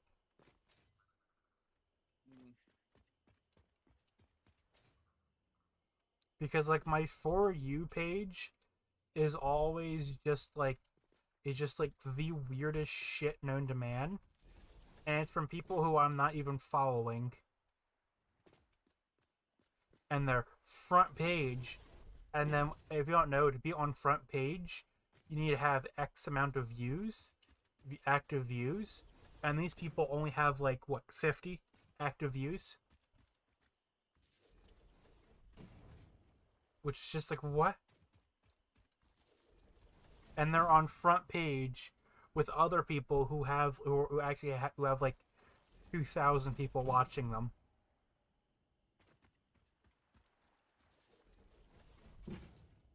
Which is just and then what they're doing is just they're in the just chatting category. Like, well, what? Why are you here? And I spawned a wonderful joke with one of my friends. Well, the answer is simple. Just if you work at Twitch, you can then promote your channel to everyone else against their own will. And then you make money.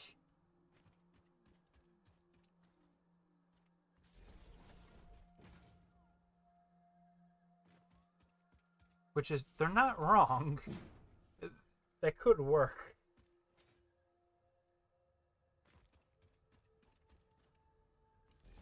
Also, what was that dumb streamer that did something another thing stupid? Oh, you got what? Why exactly did I bring up this topic in the first place? There was a story I was want to transition into.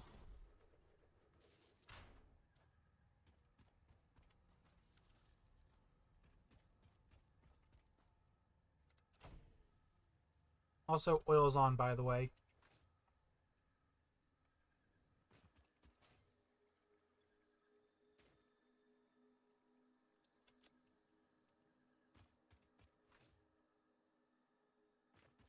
Who was that?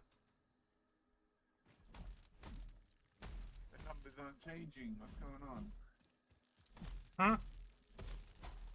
Oh, I was like getting infinite novelists or something. I don't know.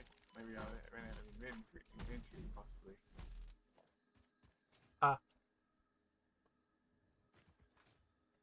So yeah, I kind of used for reference to get to the oil. I used small power poles because I ran out of big power poles.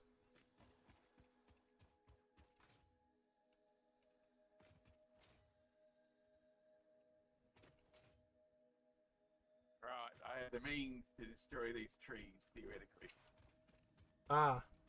But do you speak for the trees, though?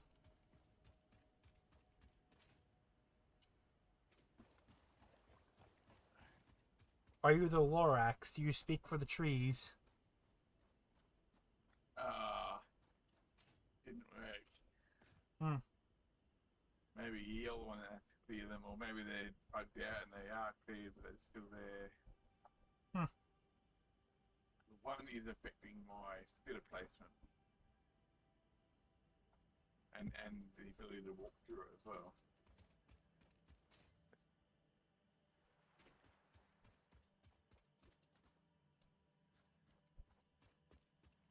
Oh yeah. Uh-huh. Oh yeah. Oh yeah. Right. Oh yeah. Oh, yeah. Also, something interesting that just happened over here in America. So a massive safe company that's called Liberty Safes. Yeah, I heard that. Yeah.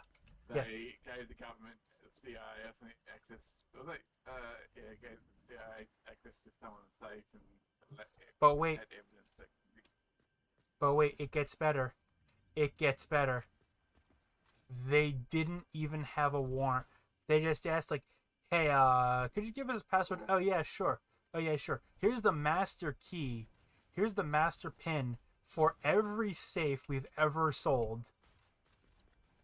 and they didn't even, Still, and they, if they obtain that without a warrant, that's not admissible in court then, is it?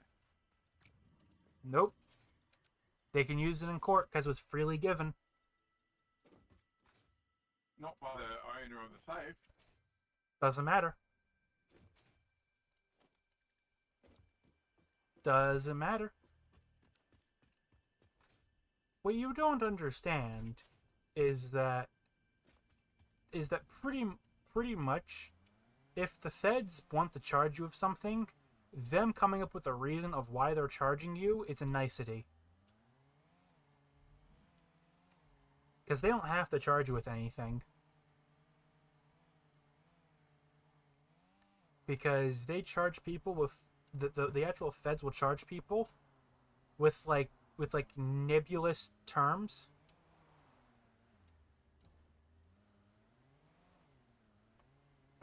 Because how to explain it exactly? So simply put, if they want to, so the actual feds recently charged someone in my local jurisdiction with, get this, violating a law from 1804. Can you guess what that law was about? Well, the Constitution is law, so like it's the same thing, and that's pretty old. The law was, get this, violating a law back before New Jersey was even technically incorporated as a state. This law was never past revisions, so it's not even technically a law, but they charged him with, get this, having if I remember properly, it was something so stupid and so nebulous. It was like having your door open between this hour and this hour on a certain degree weather day was a crime. And like, what? We're all looking at this, and they're like, you're being charged with a misdemeanor because you had your door open on, because you turned off your air conditioning and you opened your door to cool off your house. They're fining you $400. Yes. If he had a fly screen door, would that still? He had a fly screen door on too. He had one on. He had one on. But apparently, in this state, it is illegal to have your front door open, even if there is a screen on there. It is a violation of the law, which could result in a $400 fine or 9 months in prison. 9 months for that. The stupid part is, who is the law enforcement guy that decided that they're going to enforce that? Then who is the lawyer that's going to go, yeah, I'm legitimately going to prosecute this? You know. Well, you see, the answer is very, very simple. They used it as a reason to violate his civil liberties and gain access to his house, where they then proceeded to confiscate all of his guns, all of his firearms, all of his other things, and do a no-knock and pretty much do a non-sanctioned search and seizure, violating his First, Fourth, and Fifth Amendment rights.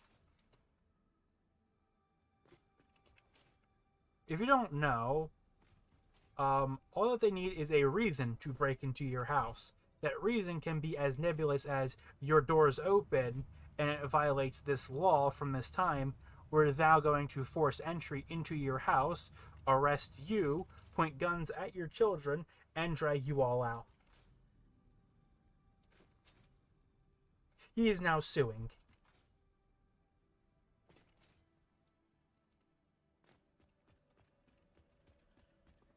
because the FBI was also involved in other things, and they're going after him on the most nebulous charges ever because they can't get him for anything else. So they're going to go for the most nebulous reason. And they said, or we'll give everything back if you pay us this amount of money. Like, racketeering. My favorite pastime of the government. Racketeering. Did he just go around his neighborhood filming everybody else who had their door open? Like, No. This wasn't go local. around and say, "Look, This wasn't. can't prosecute me without prosecuting everyone else." This wasn't local police. This was federal. Serious. This was Department of Justice cracking down on people because they said something naughty on Twitter. Will then send feds to your house at 3 a.m, kick down your front door, and drag you all out because you said something offensive. That's literally what the case filing is. So the reason for having the FBI break down your front door, confiscate a bunch of your property, and pretty much steal all your stuff was because you tweeted and you offended a senator. Because you directly tweeted at a senator calling them an asshole. Because simply put, they left people high and dry and said, well, we're going to give you people $700. Hey, you're an ass. And you still think you're living in a free country? Oh no, I know we don't. But it's much better than some other places. At least the government can't impersonate you and pretend to be you online like they can in Australia. I think it was called the Harms Bill. I think it was called in Australia, where the government can take over your social media account without you knowing and pretend to be you forever. And they immediately used it on journalists who were reporting of what was going on in Australia. Well, you've almost got the same thing when effectively Rupert Murdoch is doing that job for the government. Wait, what? Like Rupert Murdoch, like his Fox and all that, you think like he hasn't built his business like by not being able to spy on people and all that sort of deal, like. Well, first thing, Rupert Murdoch owns a news network, and that's about it. He doesn't own no social media. Yeah, but he actively, is actually trying to. His political leanings are obvious in all his, media. Yeah. Not objective journalism. I know, and we already know that. But here's the issue with it. If he ever tries to go do something ridiculously stupid, his viewership will already drop even more low than it already is.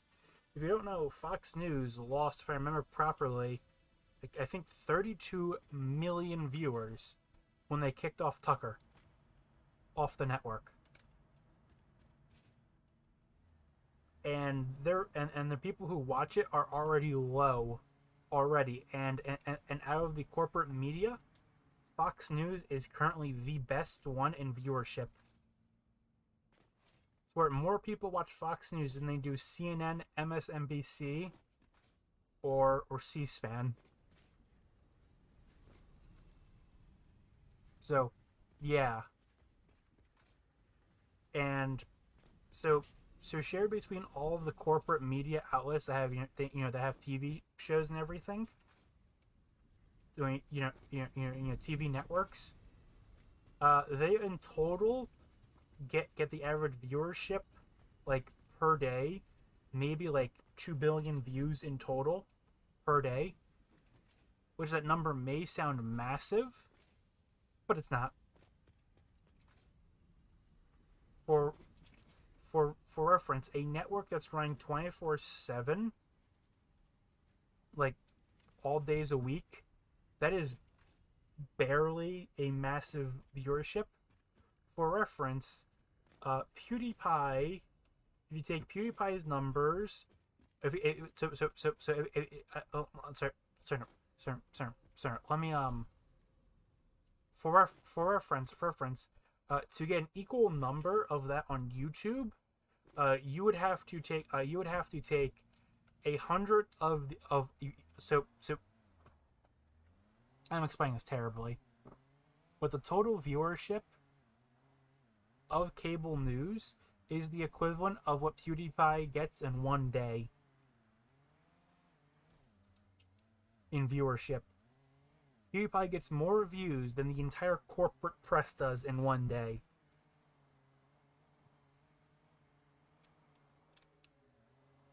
I hope I explained that for actual scale. Does that make any sense? Med? Yeah. Yeah, because like the average per upload they do on YouTube, because of course they do, they get like maybe like 5,000 or 6,000 views, which is still a good amount, you know. Yeah, a wonderful upload like that, you'll probably make maybe $100 off an upload like that.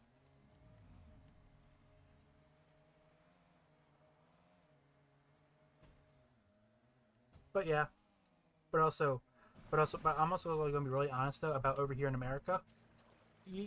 So good news and bad news when it comes to the police.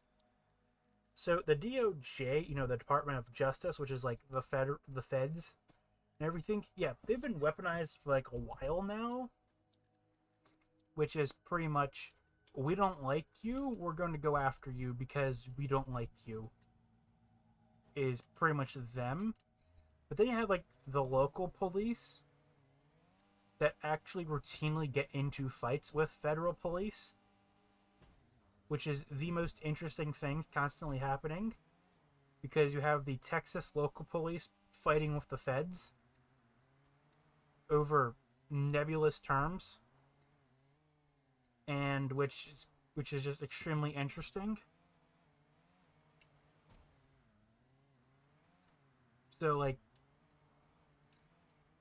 So simply put, which one do I feel safer with is the question. Do I feel safer being around local police or federal police? The answer is local. Because they won't do something stupid that could piss off their community. If that makes any sense to you. And of course I need more concrete. Damn it. Also, oil's coming up pretty damn well so far.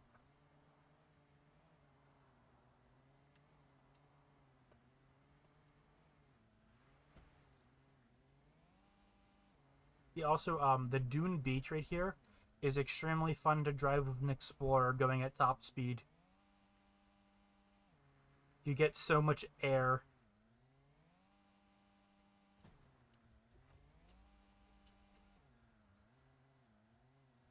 Also, do you think they'll ever add in like a combat vehicle by any chance, Med?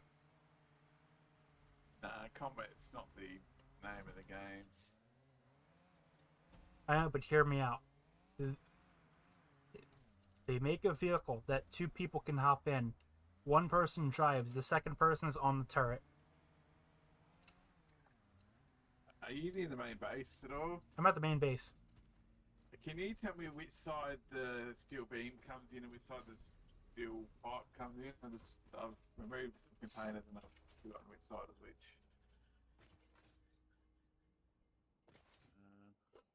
Sure, give me a minute.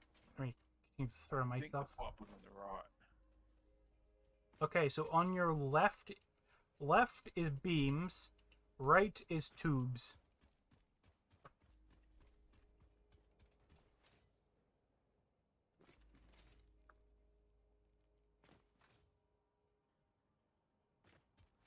Yeah, man of beams.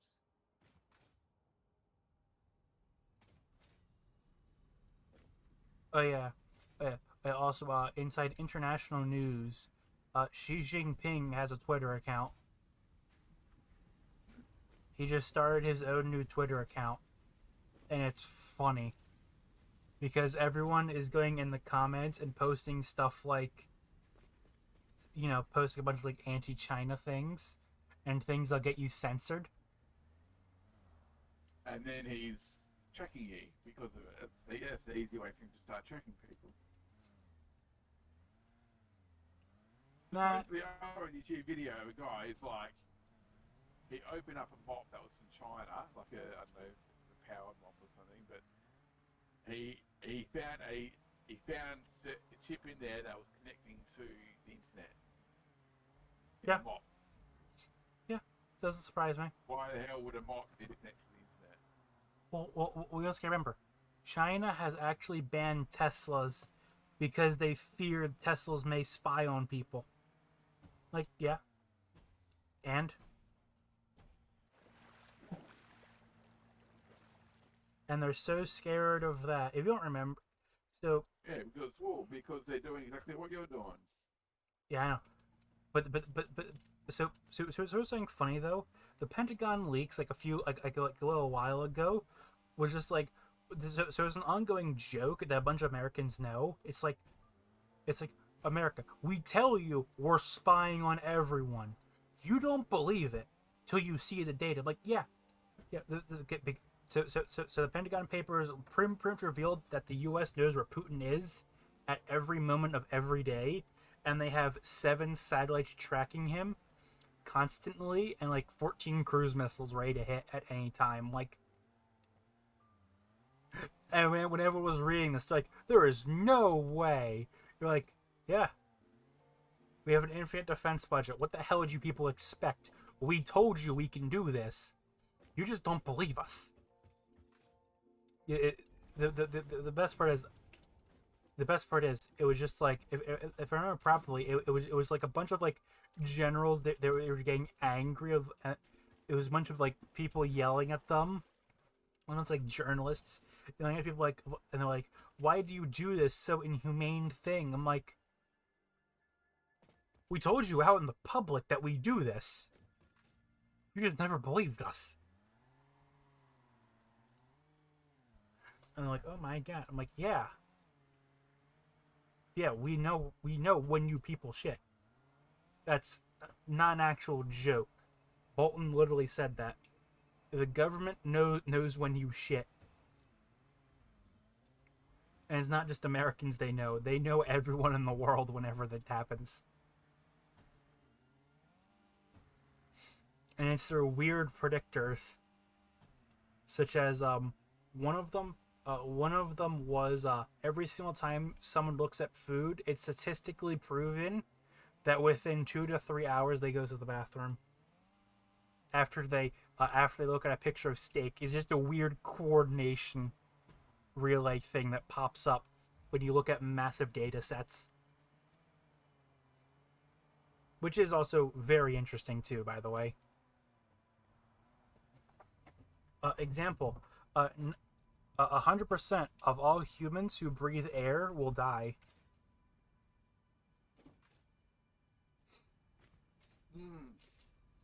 Yes, that is also extremely very, very important to know that 100% of all people who breathe air will die. Whereas only 99% of that don't. No, it's 100%. Also, something funny. The local news, the local radio got in trouble. This happened a while ago, but they said they found something inside the water pipes. They found dihydrogen monoxide in the water system.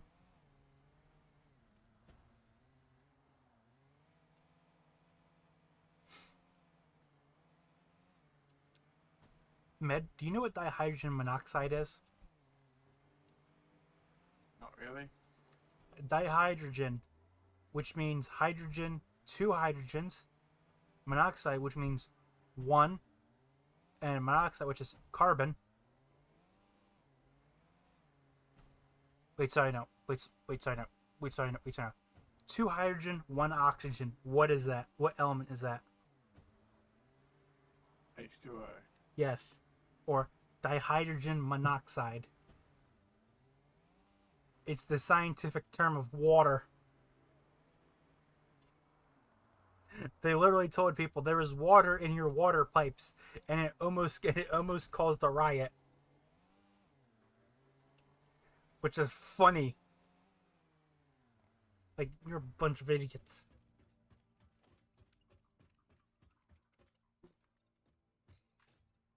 Yeah, but also back over in China, because I just remembered where I was going with this topic.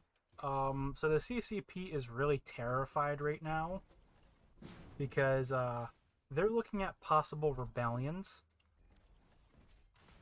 and massive rebellions, not like the tiny ones. They're looking at a rebellion big enough that wants to topple the entire government. Yeah, it's not looking good for them right now. Yeah, the problem is, like, provided those in the military don't rebel, then, like, So, what can they do about it? so something very interesting in China, in their culture, whenever I actually forget the actual saying, but I'm going to boil it down real quick. If the people are dying and the people are suffering, it pretty much means that so as Mao said, if the people are dying and the people are suffering, the current leaders must be ousted and hanged for everyone else to see. And it must be time for new leaders. And they're really terrified of this because that's the current sentiment. That the current party needs to go and needs to be replaced with a new party. Which is extremely terrifying them because they're like, oh no. Rebellion's here. Which is extremely funny because it's all mostly happening because the government decided to go flood 3 other cities instead of letting Beijing flood. So question, what exactly have you heard of the floods in China? Nothing. Oh. So I haven't so been following anything. recently over in China there was a flood. I mean, this was biblical proportions, I'm going to be honest. Let's see. The total death toll they're looking at is probably going to be in the 6 figures. And on top of all of that, the entire party did not care for the people.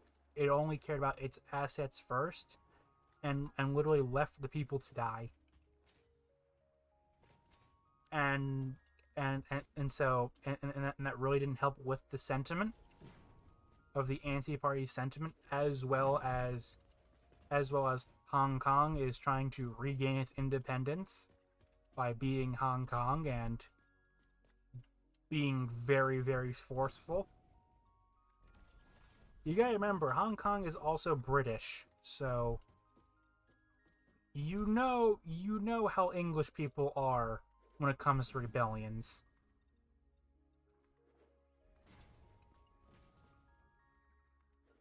And they are extremely angry right now. As well as there's also massive other problems. Such as, they literally flooded, if I remember properly.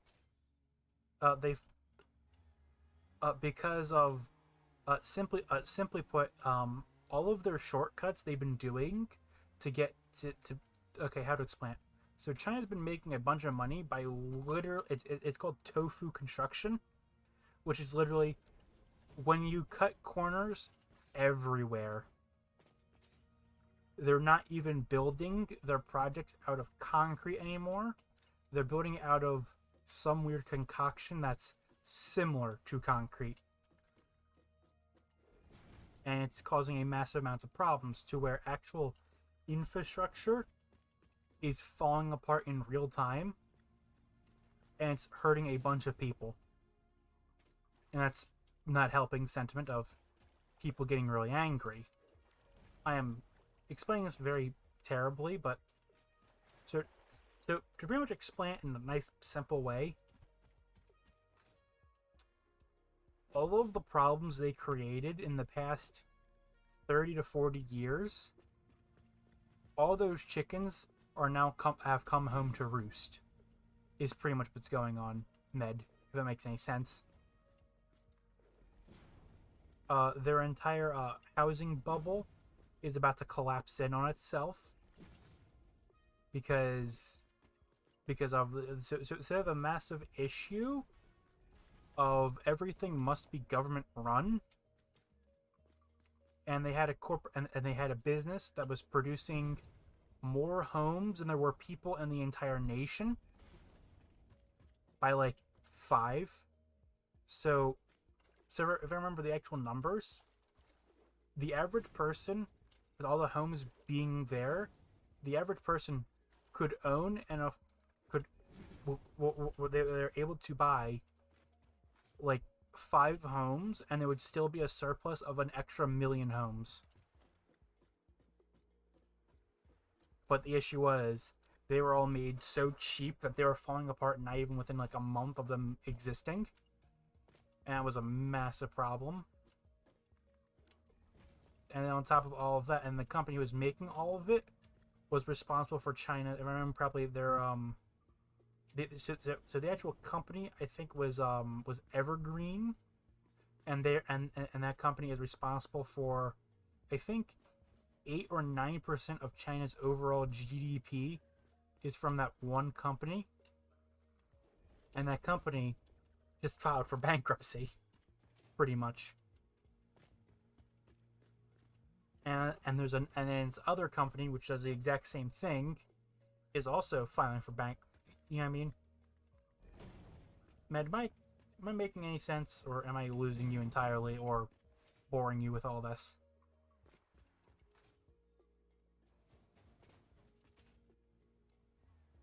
Med? Did we just...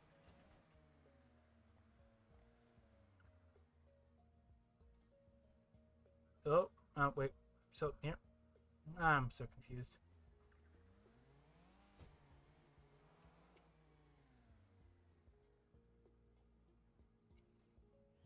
Hey, Med, can you still hear me by any chance? Yeah, tell you my mic was in the opposition. Which means it apparently. Oh, okay. So you accidentally muted your mic? Yeah. Okay. Sorry. Was I boring you with all what's going on over there? Yeah. Well. Yeah. Well, short version. Well, short version. If they do go bankrupt, the entire world is going to go into a whole nother recession, and it's going to be a massive one. It's not just because of China, though. Yeah, but when so I explain it. Those two corporations are worth, I think, $32 billion, and they prescribe of China, and both those companies together are like 50% of China's overall GDP, and all the factory jobs are leaving China and going to the United States and or Mexico, which is weird. Well, Mexico I understand, but the United States, really? Well, the United States are trying to reduce their reliance on China. I know, but the best part is they're doing this. The best part is they're doing this naturally. They weren't even mandated to do this. They're doing it because China's becoming too expensive for them. To where, if I remember properly, they're like, okay, if you want to work, if you want to have your factory be here, in this in China, yeah, we're gonna lock down your factory for this long, and we're gonna start taking profits from your factory as a slush fund. And then all the corporations went, you know what? Mexico is looking really tempting right now. Goodbye. And they all left. So all the drug cartels are getting the money instead. Well, you also gotta remember, the drug cartels in Mexico doesn't make up a huge. Okay, it does make a decent chunk, but they're all. But also. So if you don't know, the Texas governor is getting really damn pissed off over at Mexico, and he's actively considering invading Mexico. That's not an actual joke. He wants to invade Mexico. And on top of that, the U.S. foreign policy is also starting to get pissed off at the cartels. Also, the Mexican government is also getting really pissed off at the cartels. To where, if I remember properly, they're thinking about actually like, so are you familiar with the Operation Desert Storm? I think it was Desert Storm. It was one of them. They want to do the War on Terror, but they want to do it entirely within Mexico. And they want to kick out the entire cartels. Because everyone's getting pissed off at them. Which, personally, I find the entire story funny as shit.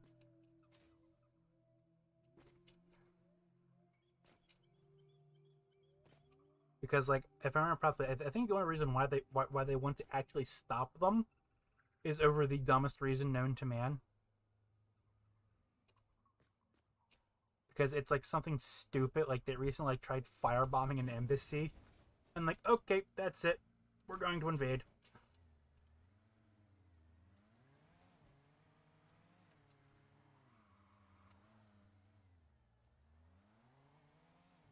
So, good news, the foundation for the oil area has just been placed.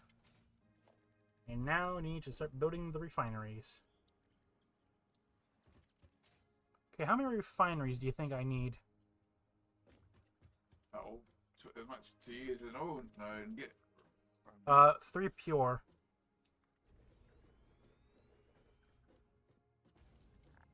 Okay, so 3 pure.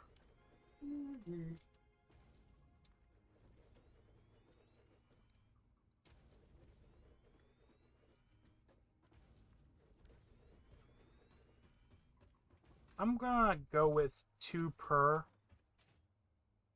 2 per ore. Because I think that should hopefully be enough.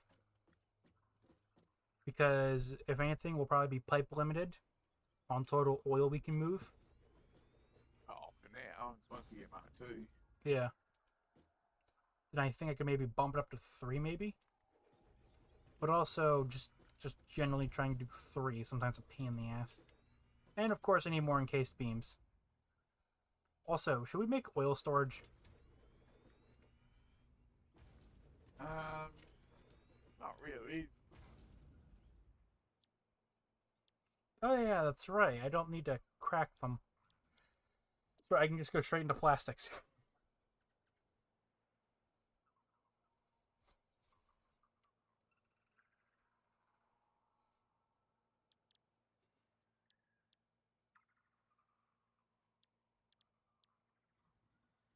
Okay, so 2 for okay, so 3 plastic and 3 rubber. You think that'll be enough for a little bit?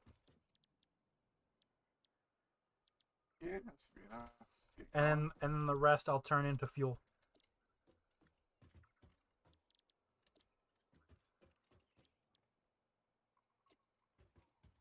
Rubber. Wait, have you unlocked the packager yet? I don't think you get that straight up. Okay. Nah, I just had to ask.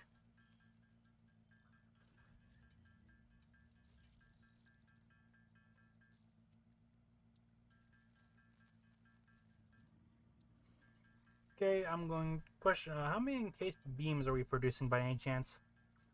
Not many. Yeah, I just ups the amount of pops we're making. Okay.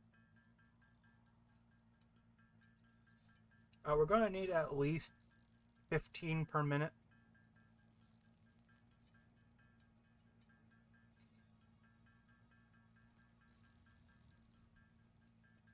Wait, how many does it need to make a heavy modular frame? Sorry, 5 per minute.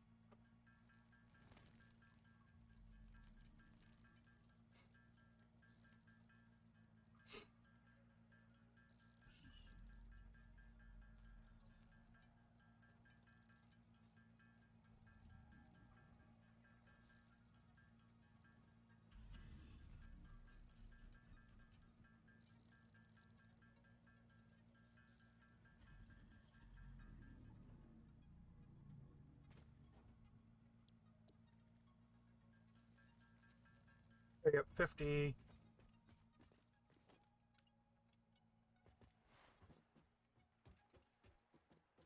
Damn it, steel pipes.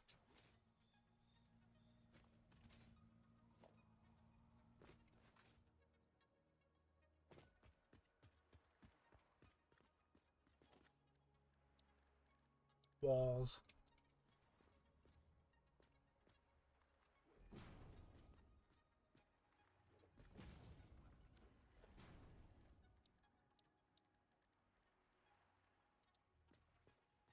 Where's that man?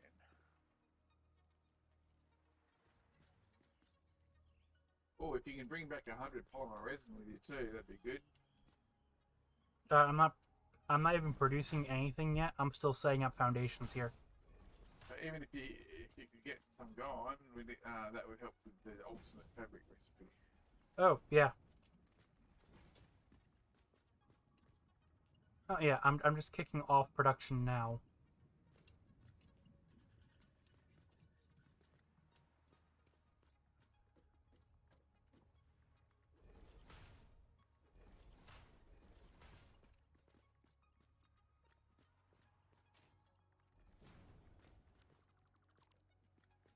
So, good news. The pipeline still works, actually. With my only one pump.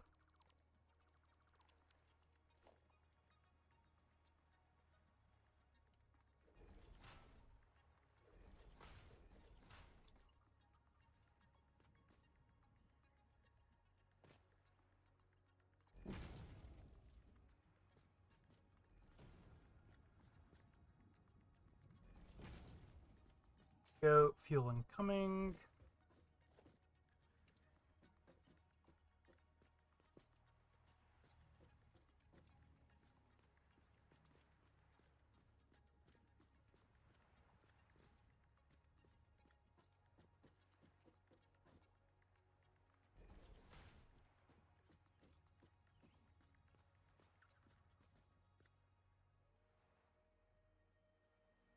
It's lined up. There you go. Question, how do you make residue? Just a heavy oil recipe as a secondary. Okay. Or there is an ultimate recipe which gives you heaps of resin.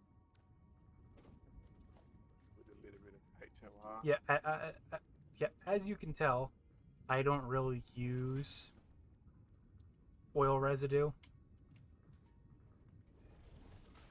I don't really use residue. I decide to, how much of it can I fully process? Which is just, oh, fuel.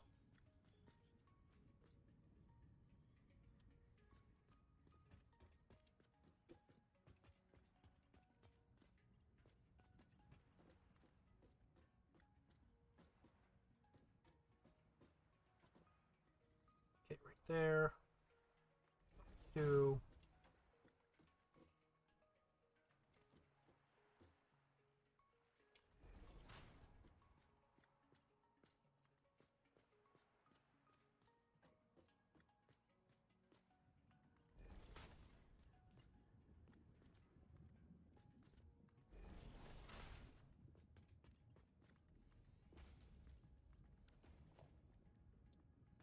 The good news is I am actually so look at the production.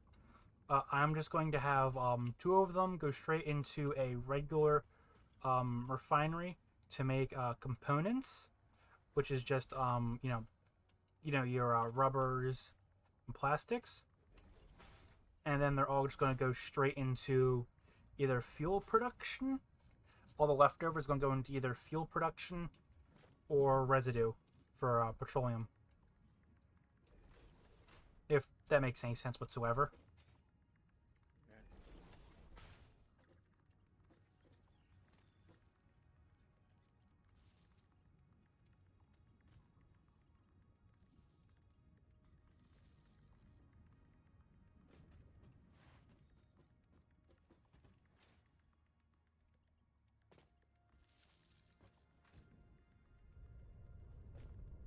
Yeah. Okay, good.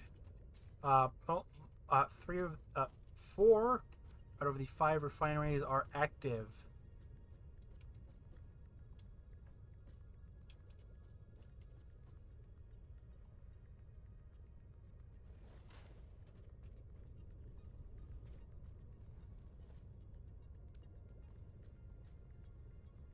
Make that 5.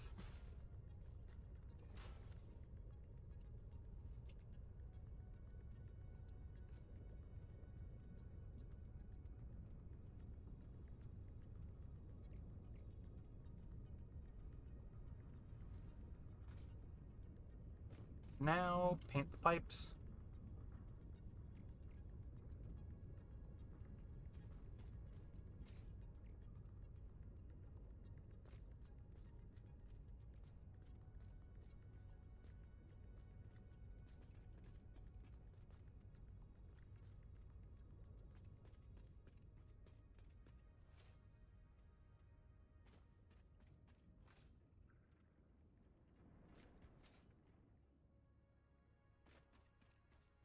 The good news is you'll be able to tell where the oil is now and where it goes.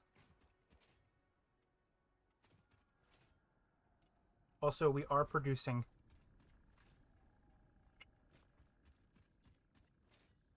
So I'm just going to currently set up storage for residue for the time being. Can I? It's an optimization, right? Yep, fluid buffer.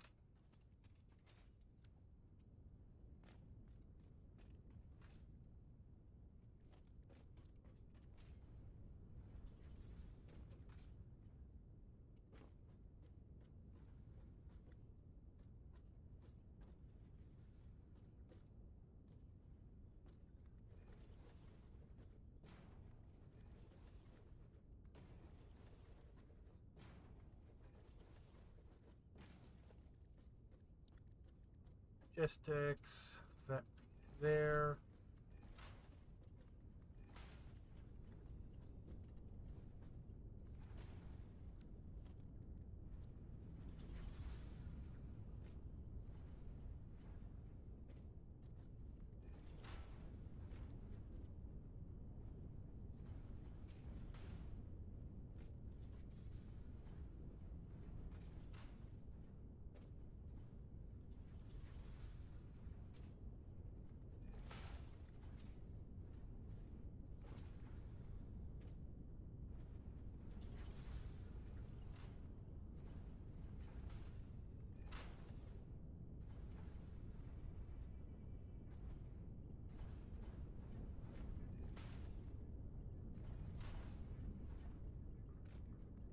Okay, touch that up.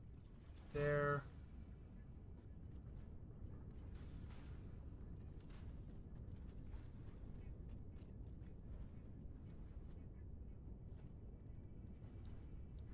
Yeah, if you can come by where I'm at real quick and bring a bunch of beams, not beams,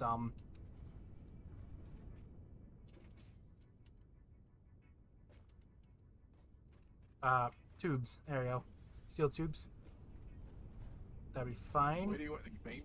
Where do you want the beams to get made anyway? The case beams.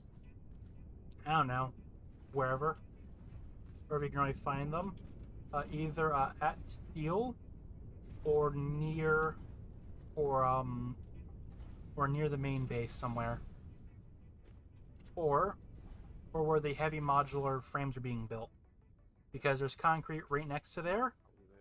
Because right next to that area, there's concrete. All you need is get iron there. You can make them. If we get if we get some coal up there though, we can dedicate an entire line to just making encased beams, which wouldn't really be a problem because Mark 4s are all made out of beams, right? Encased beams. Yeah. Actually, that wouldn't actually be a bad idea though. Also, encased beams are also used for making heavy modular. Yeah, actually, that's a good idea though. Let's go for maybe... I'm thinking maybe 5 assemblers. Think that'll be too many or too little? Probably not enough. They don't make them very fast though. Oh yeah, that's right. They're extreme. I don't know, like how many does it make per minute?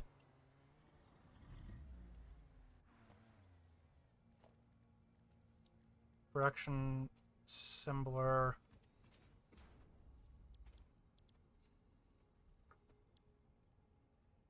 One per 50. Oh dear God, they're slow. They're slow. 20 per minute is what I would go for. May sound like a lot, but hey, it's not you're probably going to be using. So what do I need? I need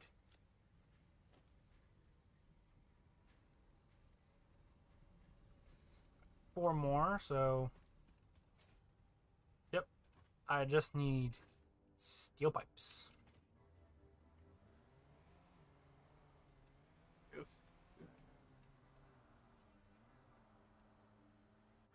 Oh, we haven't got any alternate recipes for reinforced iron plate. I know, which is weird. I wouldn't even start building them to get alternate. I mean, just use the screws. Trust me, just use it. It's very, very poorly efficient. I don't care how inefficient it is. I just want to at least start producing some.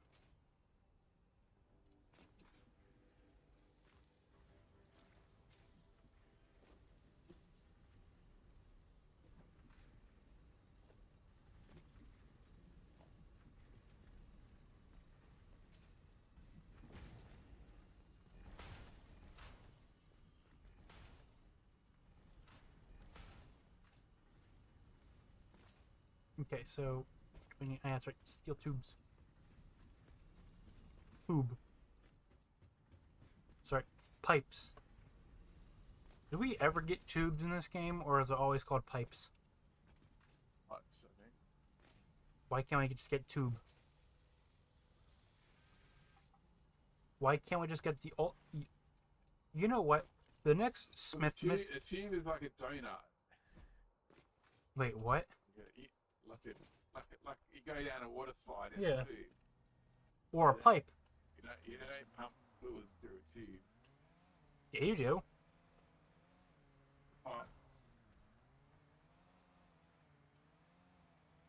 Rubber tubes. To be exact, rubber tubes are what you use for moving liquids, specifically water and or fluid and or washer fluid, are through tubes. Is the difference just size? Could that just be because like all the tubes I know are small, and all the pipes I know are massive?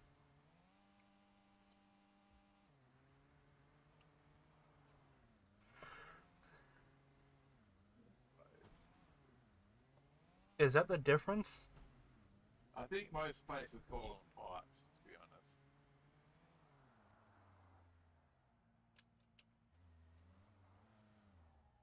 I don't know, but hear me out. An alternate skin for the Xenobasher. It's officially the ultimate weapon of all time. The cardboard tube. And every single time you hit something, every single time you hit something with it, it makes the comical thud noise. Gotta admit, that would be funny as a reskin.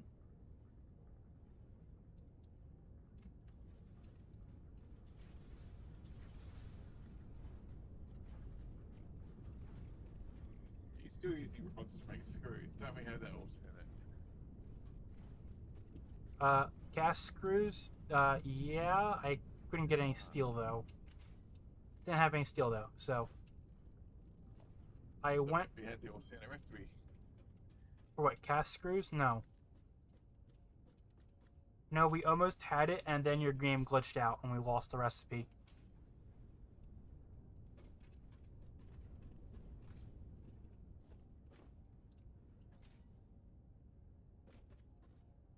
Okay, also another thing they should add, the ability to flip buildings. Sorry, that's just a pet peeve of mine that I keep on forgetting exists. You can't flip the refinery.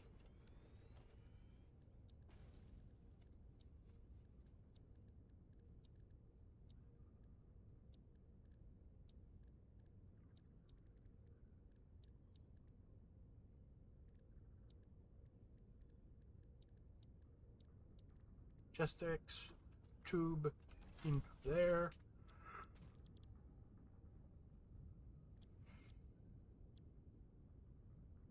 Residue fuel.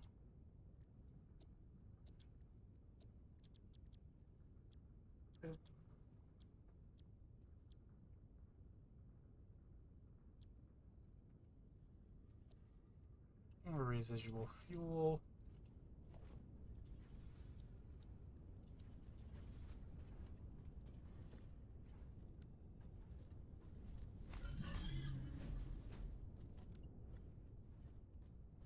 Beans, get out of my factory. What is with these flower birds? Seriously. What? I'm standing in front of one and it's just like putting on a show for me. Oh yeah, they're great. They just sit there, be annoying as shit. Stop you from placing down large refineries.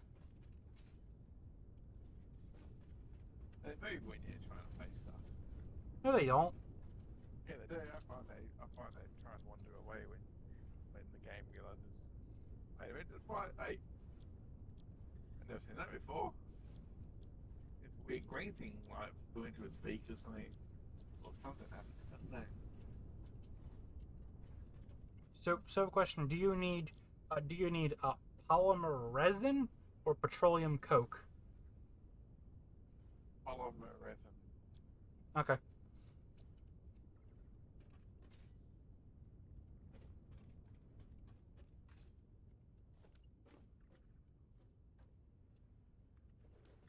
Also, my refineries, we currently, for reference, I built 2 extra refineries that are not going to be piped up to anything. They're there for future expansions.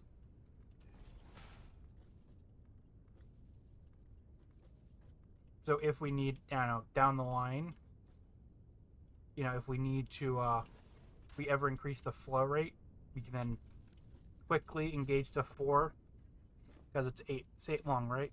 4, 5, 6. Oh, sorry, no, it's 10 refineries we have back here. That should hopefully be enough residue fuel.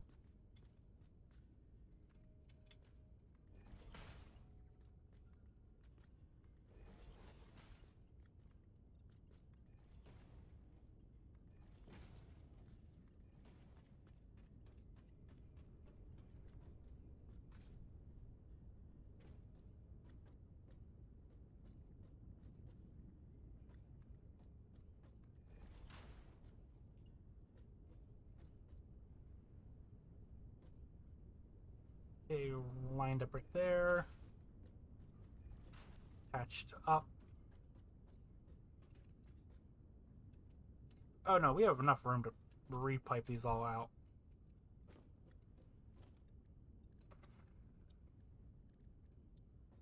I forget how much oil a pure node produces.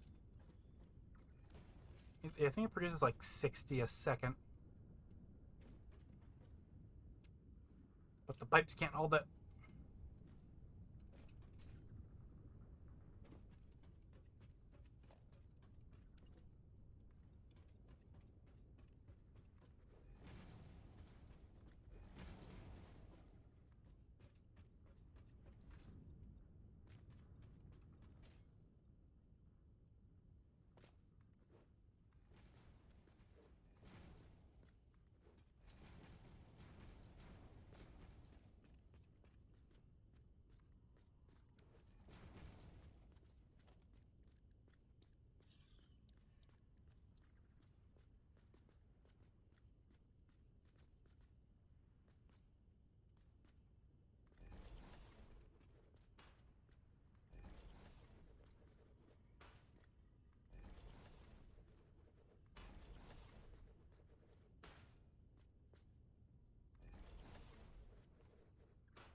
Yeah, hopefully it's enough thing to work for a little bit.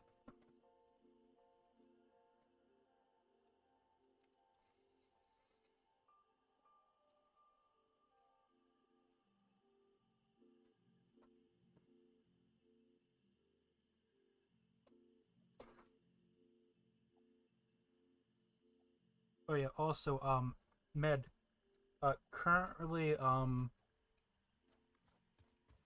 so this oil refinery area, we can turn it into fuel into generator room too eventually.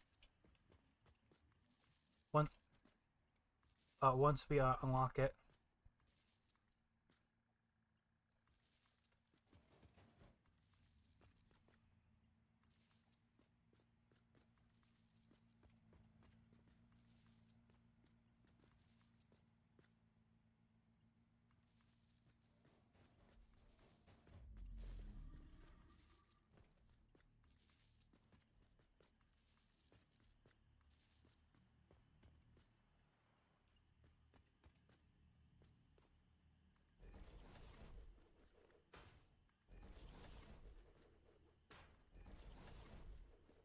I'm just going to be off airplanes, making some food and get some.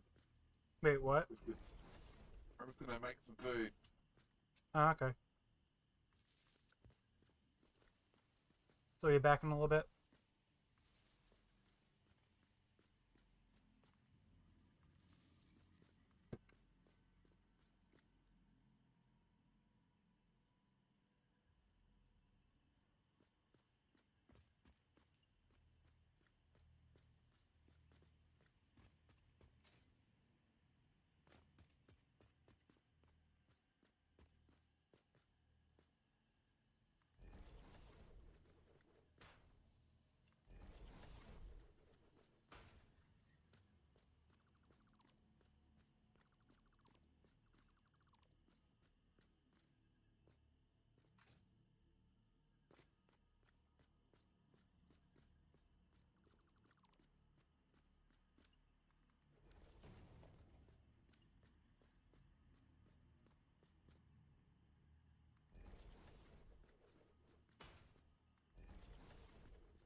Okay, so get resources. Finish building up all that area over there. Will processing. Go, dear God, what the hell? There we go.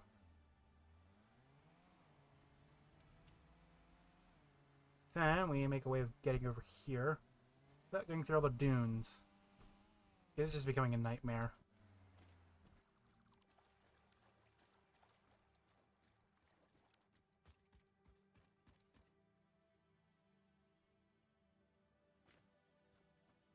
G.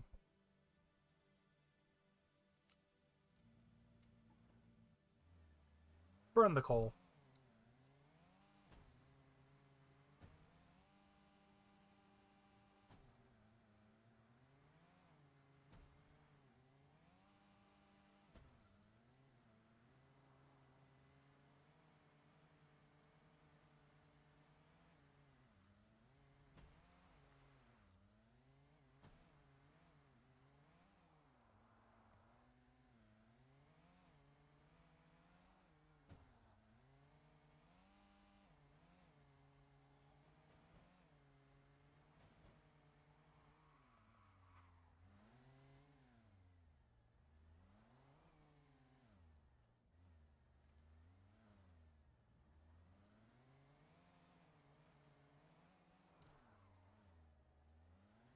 Turn right here.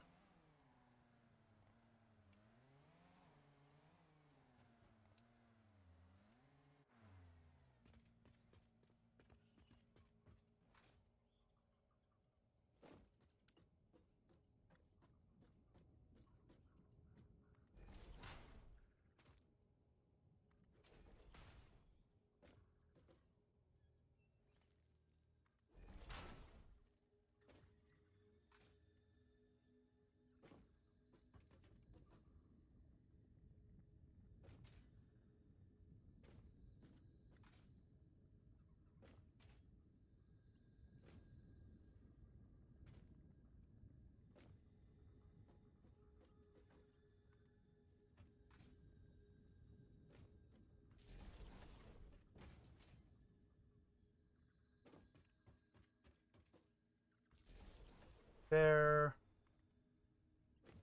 Catch that up.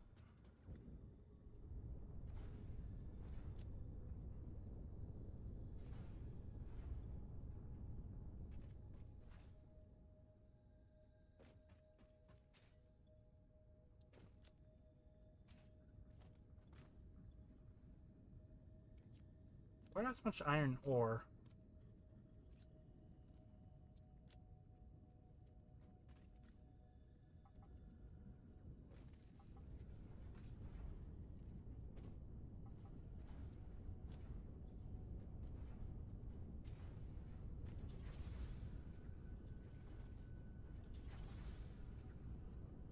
Go.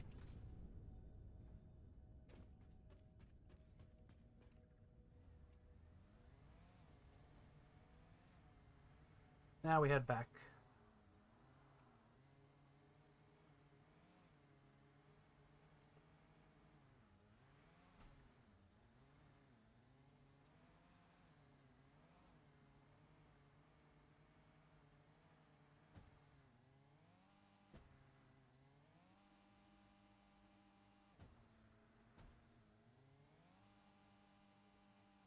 Board again.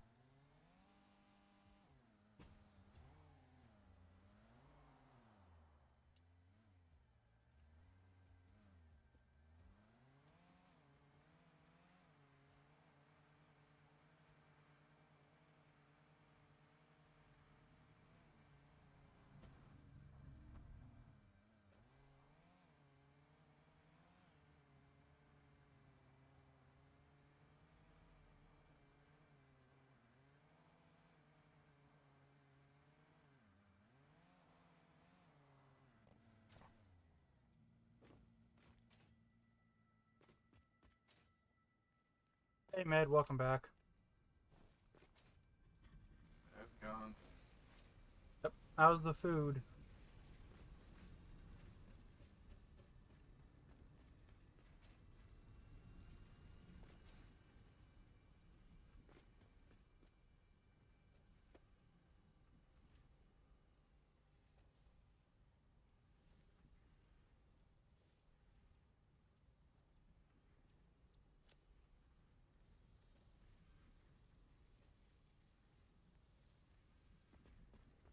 Slide it back underneath here.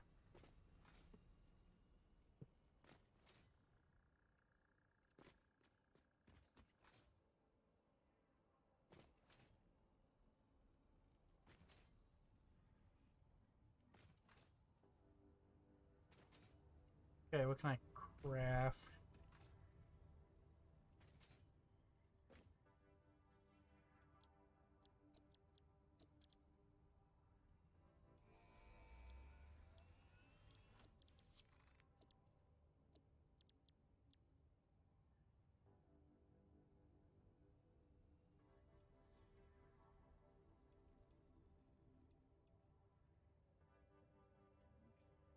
Damn it. Hey, Med, look how many cables we need.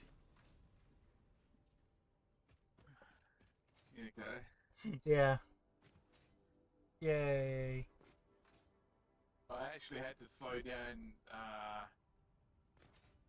your production of the, which one is it? Yeah, cable Automated production. wiring, because there wasn't enough cable building up. Yeah, I saw. Yeah, we can get rid of one of them entirely. We don't need that much. Oh, it's only probably running less than 50% now anyway. You're actually only making 60 cable per minute, and that needs 100. But we're making 60. Yep. Because you've only got one wire constructor going into the cable. I have 4. It's meant to be 2 to 1. Oh. You've got 1 to 1, but it's 2 to 1. Okay. Well, whatever. That can be fixed later.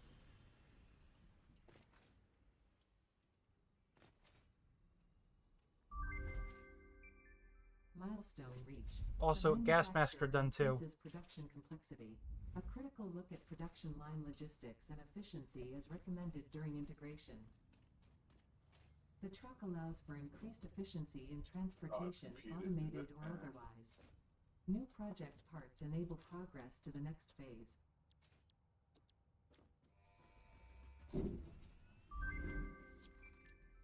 Milestone minute. reached.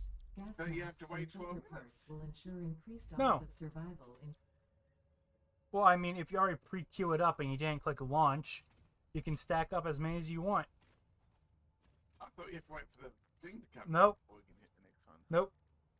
Nope, that bug's still in here. God, I love that bug.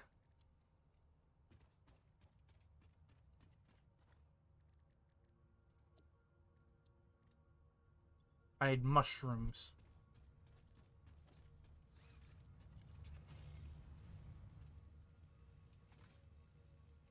I require mushrooms. Oh, that needs plastic.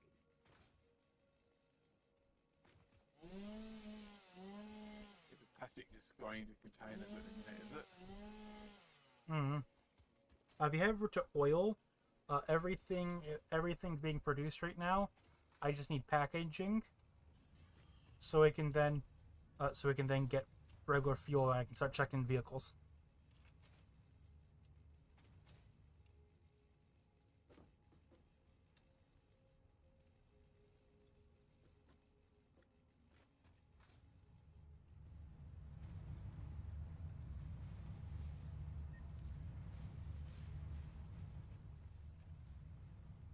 Hey, you have any fabric? Oh? Oh, we don't have any We've fabric. got 8 in the hub. But there's mycelia there and he's some vegetation for biomass. Okay, I'll go find a cave then.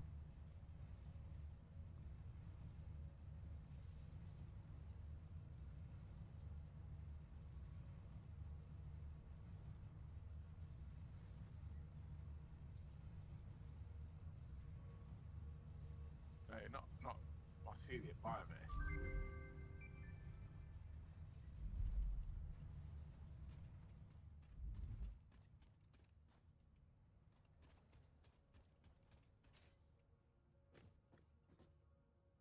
Never mind, we got a lot of mycelium.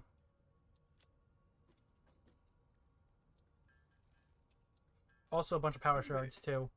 Explorer sounds different than the one I sounding? What does? The Explorer.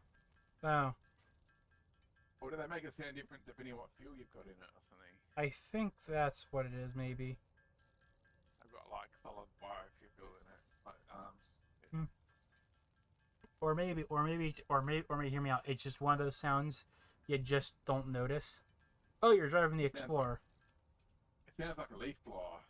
Well, yeah, it's currently burning coal. I'm doing Oh, you built your own Explorer. biofuel. Yeah.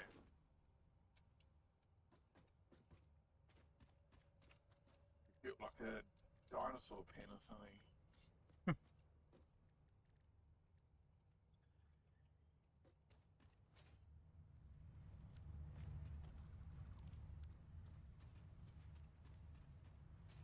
Carbon fabric, I'm assuming. No, just having a look. Hmm.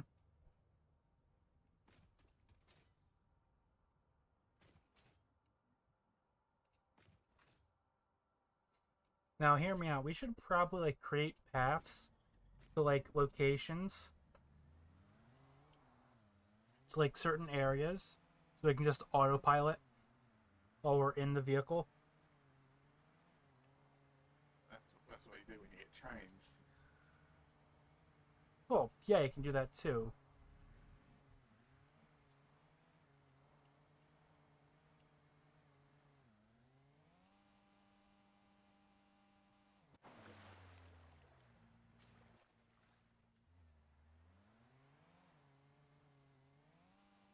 Oh yeah, did you hear? The interesting thing. So they've released the new script for the next Bond movie. The Bond movie. Yeah, they're making a new Bond movie. Because they always I don't think they release scripts before they make the movie. No, all of the movies are based off of the book that they make earlier, most of the time. Oh, okay. So they released a new book, and it's a pile of garbage. The entire thing reeks of the wonderful joke of current day.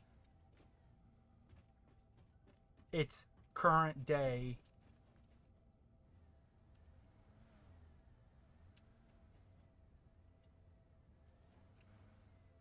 I'm gonna be honest, Med, it's bad. Also, I parked your vehicle in the parking spot.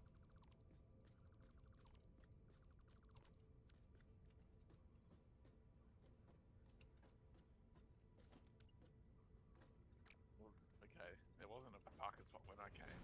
Well, not the parking spot.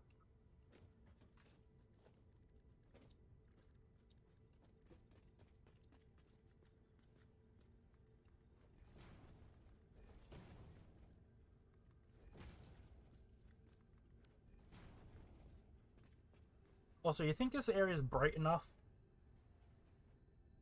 Probably too bright. Whatever. Yep, because the current plan is I'm probably gonna have vehicles run through this area.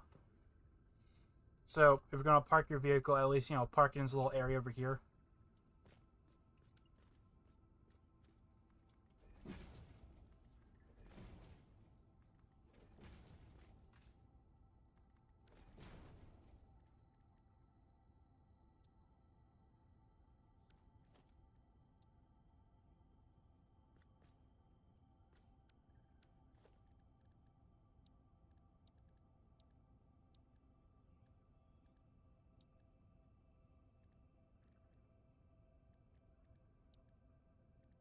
We have ceilings.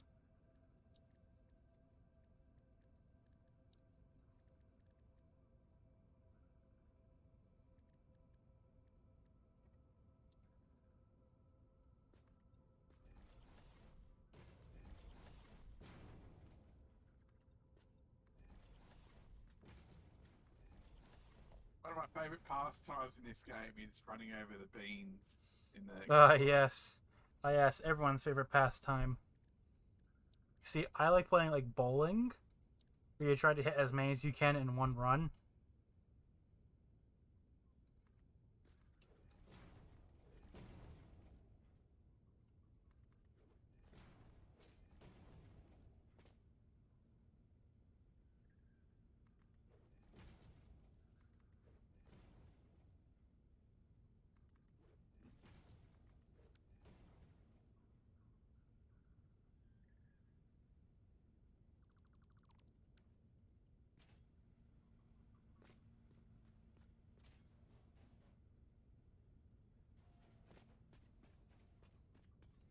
What do you think about the so what exactly do you think about production over here?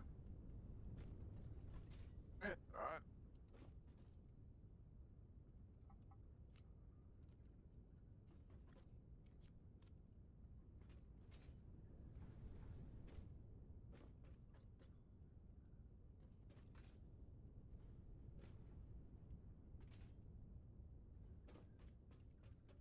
Okay, what do I need?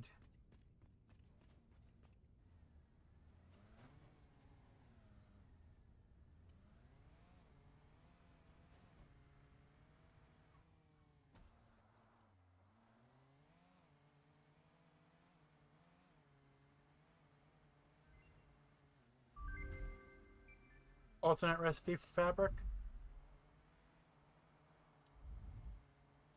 No, no, I didn't have any, that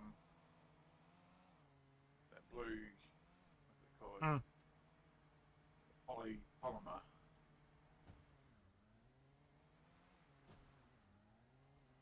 I'm gonna go see what I can get.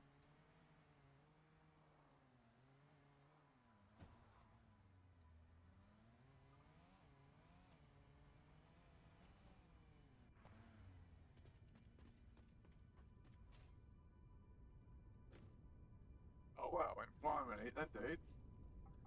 Hmm. I have 36 of it. Yeah, we need like 100, I think. Okay.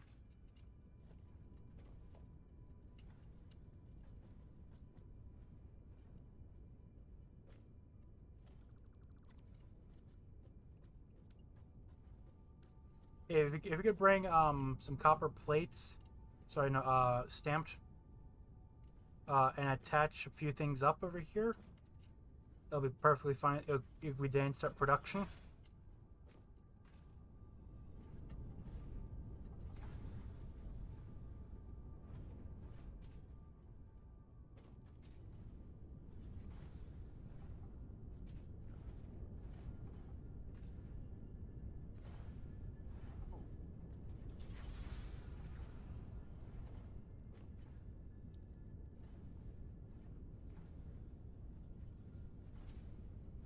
So we're currently going to work. Are going to work on the heavy metal, heavy modular frames. I haven't been, I'm not sure how to build it because you got all your stuff there. I don't know how you want it built. I mean, hear me out. If you use what we have currently there to make up to modular frames, and then you start piping in the steel, should be fine. Or I'll do it then. Just try to get some steel over there. Okay.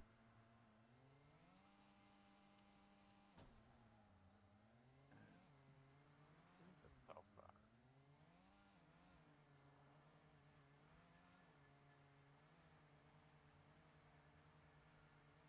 Yeah.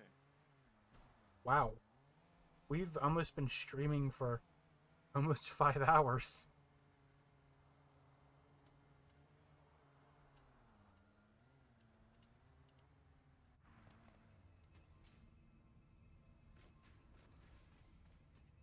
Okay, I need a gas mask. You can build on it if you want. I haven't had to use one yet. No, it's just good to it's good to just equip one and not need it.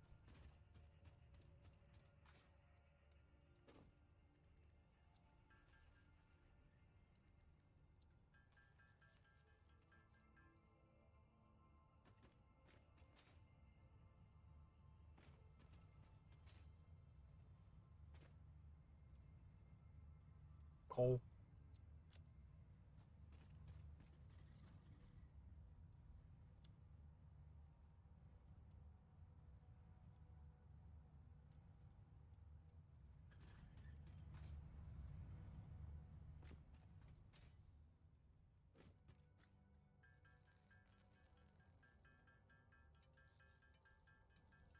Go.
Okay, more fabric, more biomass. When I realized we can't turn the leaves into biomass. Should really be able to do that.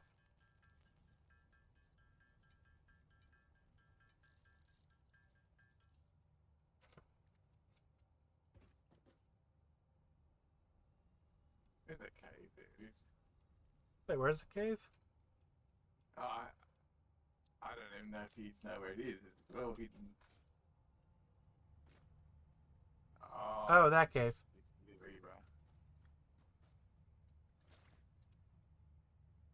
Oh, has that not hit you, buddy? That's ridiculous. Taking care of the spiders? No, he's taking care of me, apparently. Hmm. Oh, I actually hit it blind.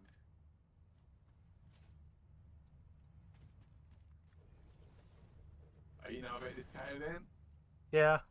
I've died a few times in that cave. Really? Yeah. There's like one little spider in here, I think. Oh, wait. Wait, isn't there supposed to be a big one in there, too? Or is that a different cave? Different cave, maybe?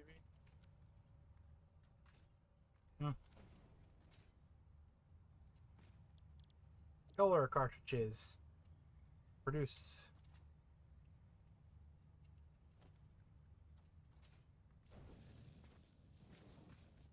So we can produce 100 color cartridges per second. Good, per minute. Why doesn't the engine shut off, mate? Because it doesn't. It's like in full rev, I hopped out of it. Yeah, but it does not consume fuel. I think it's just an animation bug.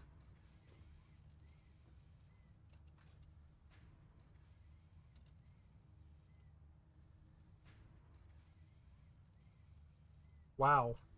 Well, Med, if we max up production, we can do a wonderful 250 per minute. What? Color cartridges.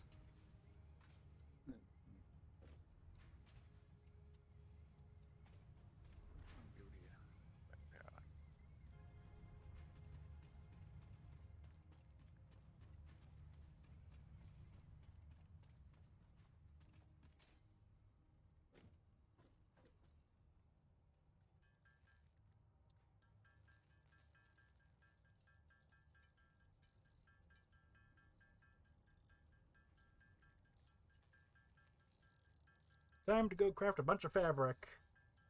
Because hear me out.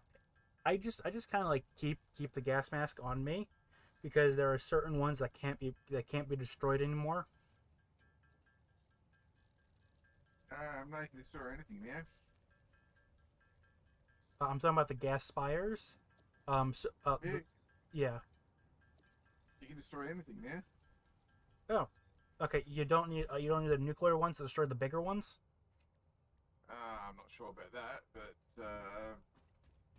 I've used normal explosives and destroyed some. Oh yeah.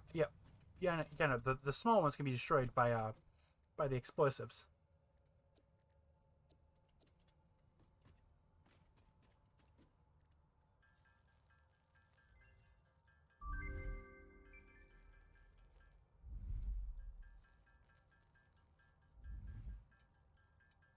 We can also make smokeless powder now, which is be useful for weapons.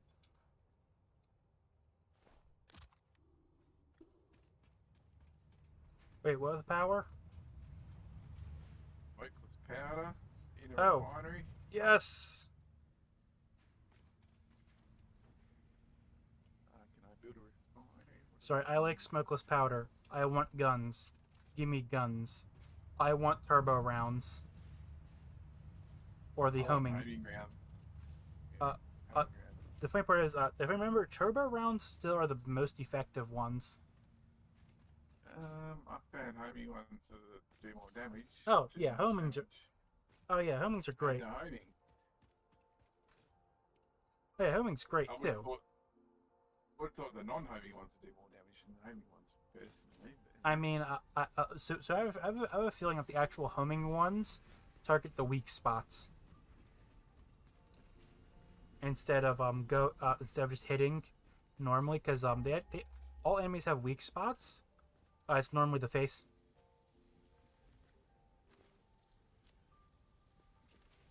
If you're wondering. Okay, we're now 12.5 steel versatiles a second. Sorry, a minute.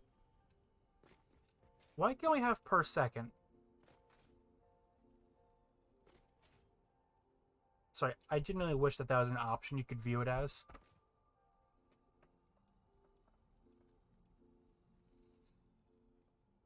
Okay, 712.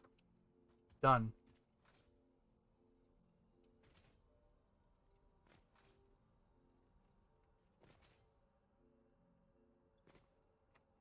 Oh wait, grab more copper sheets. Finish setting up oil. And by finish setting up, I mean just make sure everything's piped up and is processing, and then go do the frames.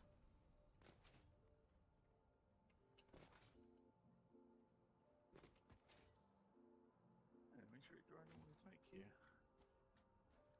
Change the map there.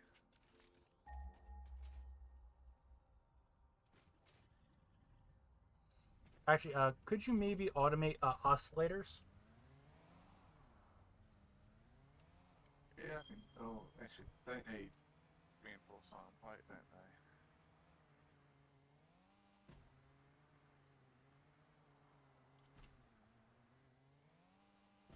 We need to get some more hard drives. Oh yeah. Do you want to go hard drive hunting, or should we just wait for a little bit before going hard drive hunting? Probably.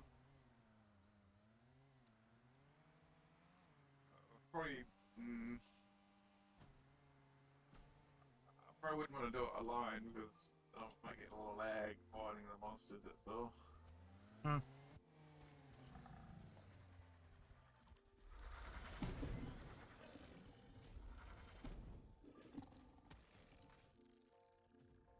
I mean, it shouldn't be that bad. How bad's your delay? Well, I do struggle to hit the monsters with any melee weapon. Okay. And even combat. Yeah. Use the shattering rebar gun. Yeah, I've got that.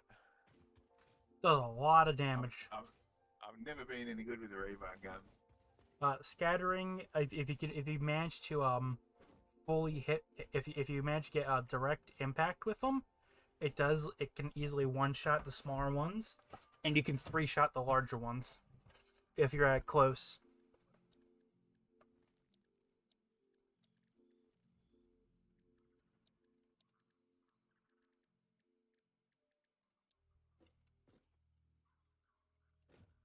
Well, the color cartridges don't need iron or anything.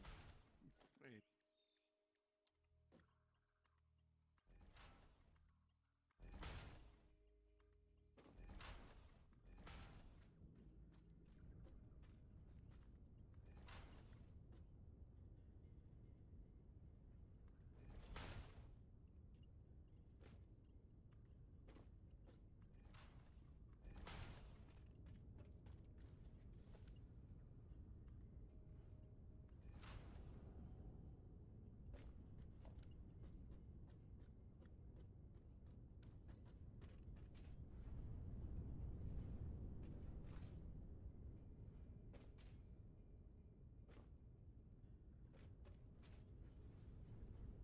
Oh, 95% of everything's piped up properly.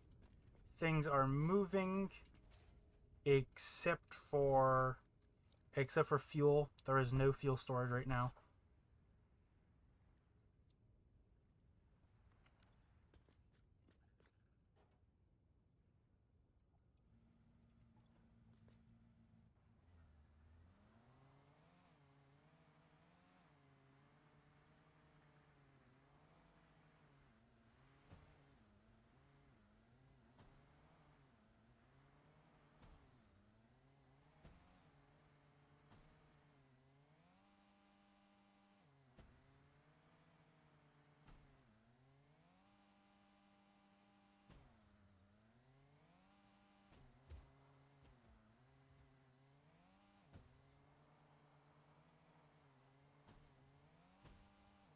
Don't flip. There you go.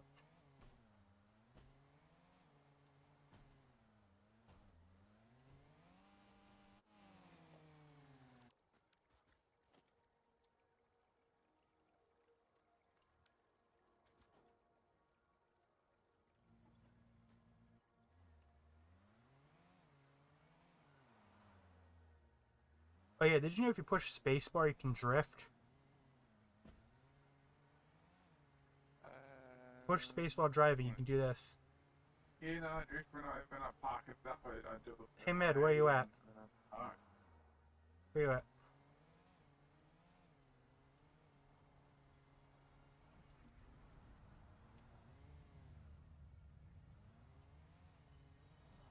Yeah, so apparently these vehicles are a front wheel brake. Because the only way you can pull this off is if your front wheels brake.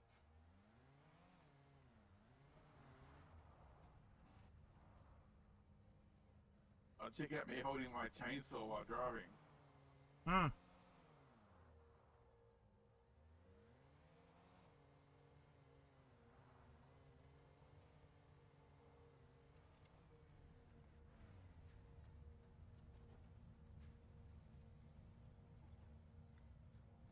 Go.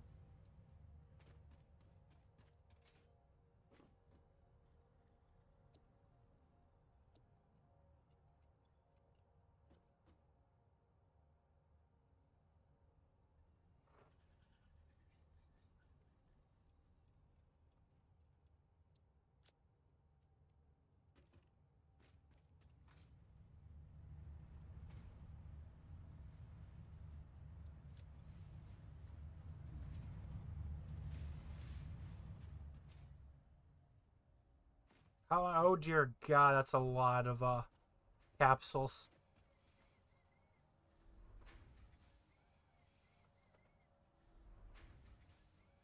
Look at the chest of just capsules. Yeah.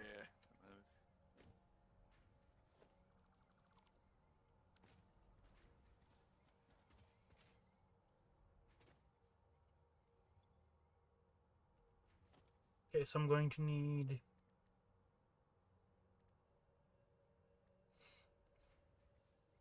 more cables.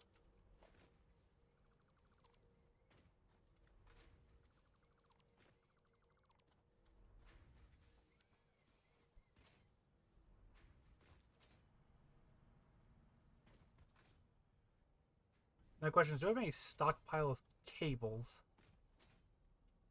Not a big one. I'm about to use up a fair bit too, making some high-speed connectors. Hmm.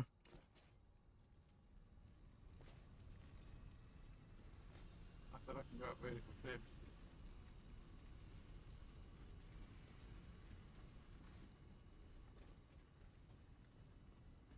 Check.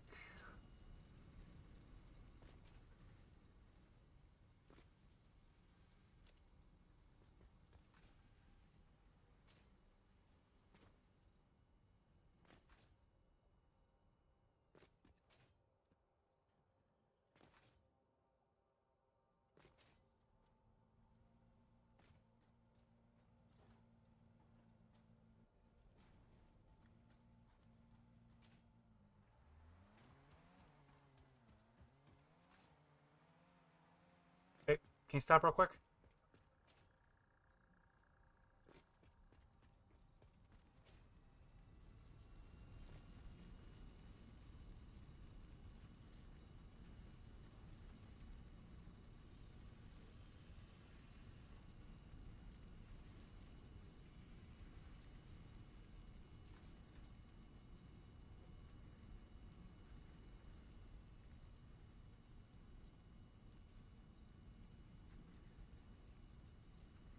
Wait, crafting? High-speed connectors.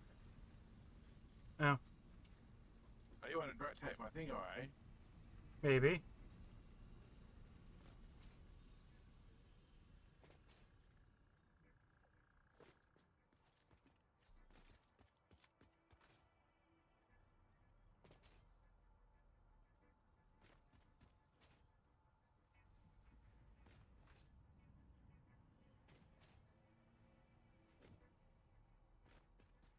How many are crafting?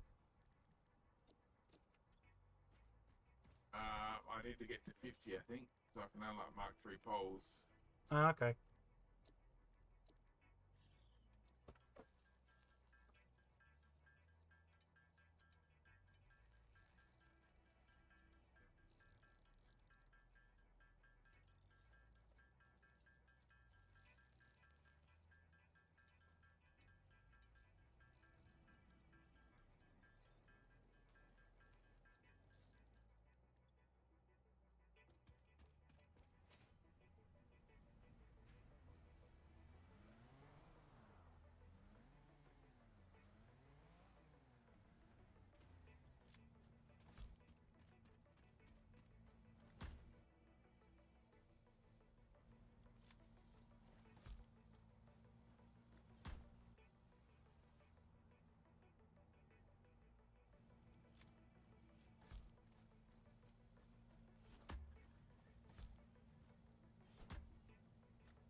Yeah, I'm gonna go head off to my steel.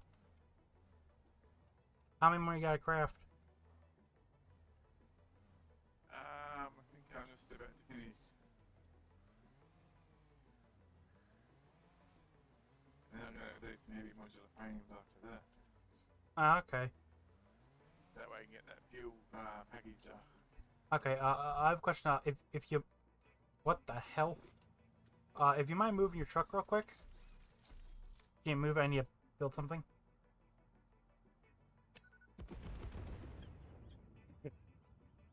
Really? What the I hell? thought I heard you facing something before. 30-something explosives. Best part, I placed them all under the vehicle. I literally car bombed you. You know, it's really not worth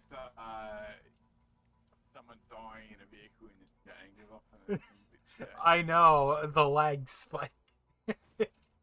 I ain't gonna do that again. That was funny though.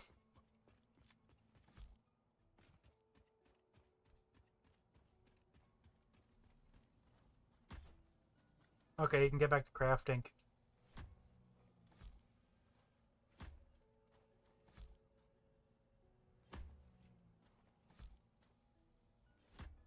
Eating food. There it is. Oh.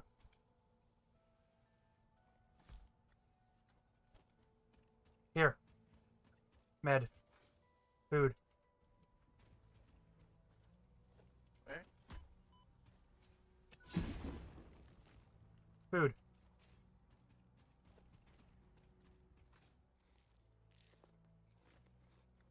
Take the nuts. This nuts right here.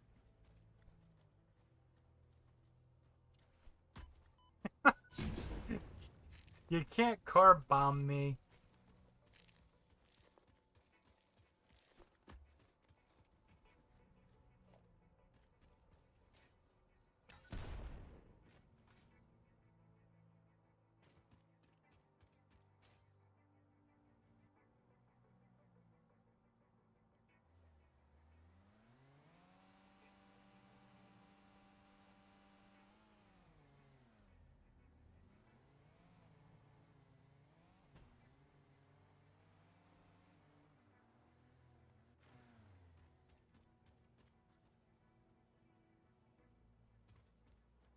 What you looking for?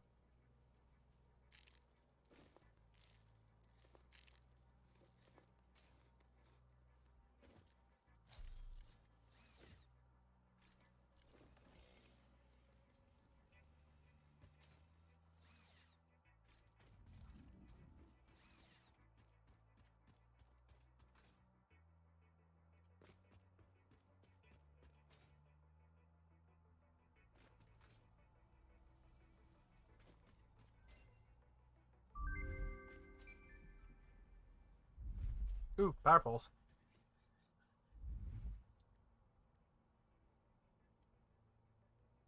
Okay. Absolutely no coupons at all. Okay, what do I need to make? Oh, great.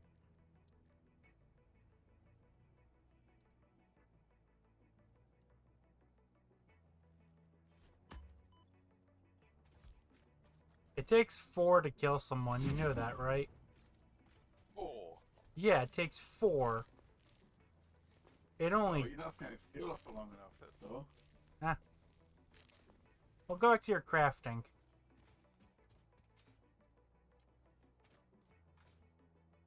Okay? I'm not gonna blow you up, okay? Just go back to your crafting. And if you need me, I'm gonna try killing beans with explosives.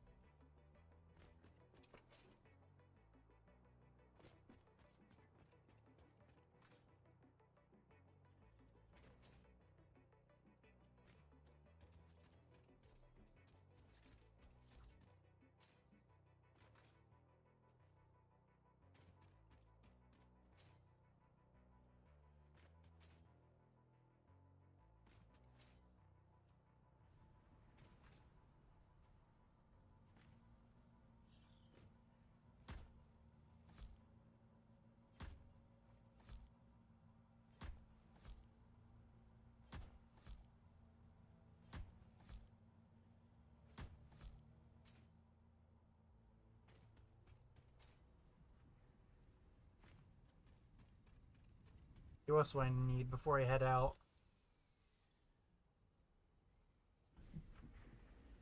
I need steel and nothing else.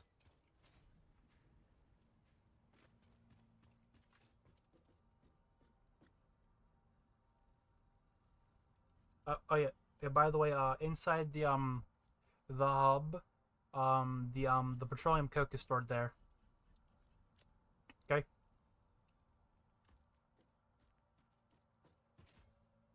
What are you planning on doing?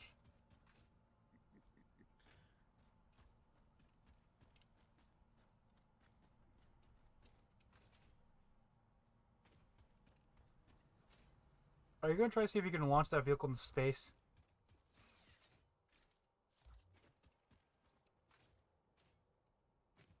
Well, go craft.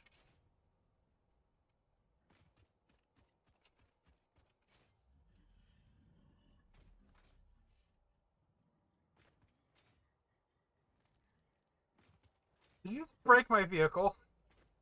It's the first thing, a good one near the hub. Hmm.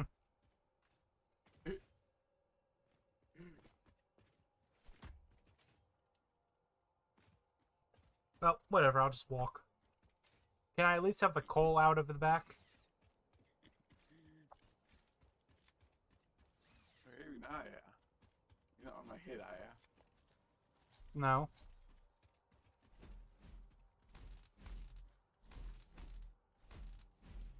Give me my coal.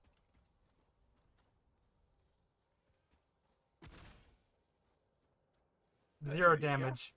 0 damage. How much damage does this do? Does it actually do anything?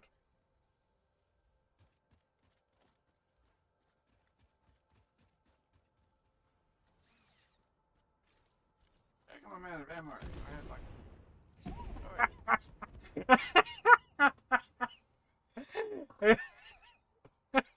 Dear God, your corpse.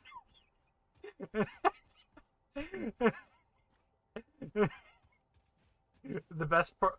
Wait. What the hell happened to the hub? What happened to the hub?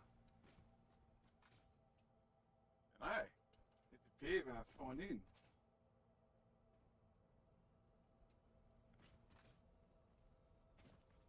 Ed, why must you be like this? I'm not the one that blew me up twice. I know. I set that trap like a half an hour ago. Also, you can set multiple explosive detonations depending upon which detonator.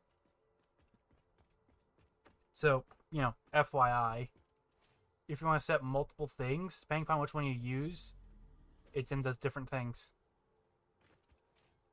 Where's my loot gone? I forget which container was that when I died. Your container will show up on the map. I'll stand right next to it. The chainsaw.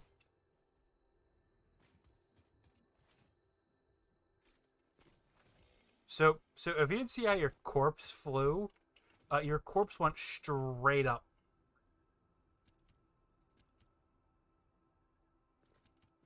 Right here. Right here. Here. It was like rotating around my head and I'm like, where is it? Not map, is it? Hmm?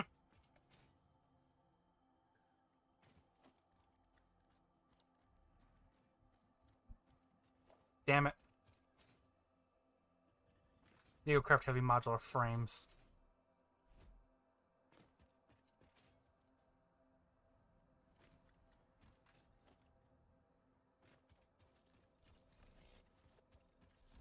I don't know. Yeah, but you know what I find funny is every single time you die from the explosives, the game just chugs. I genuinely find that funny, okay?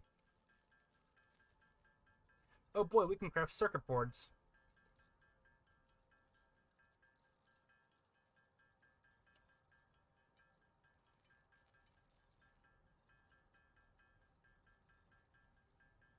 What you working on?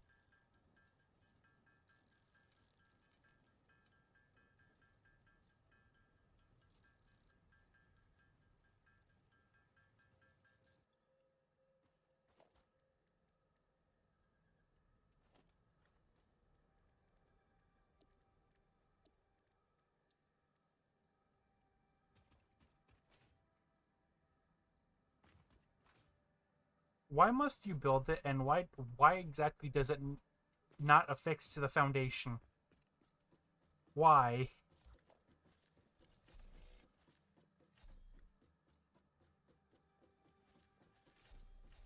What are you crafting up here?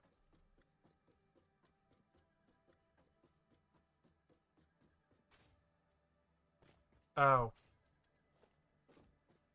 Oh.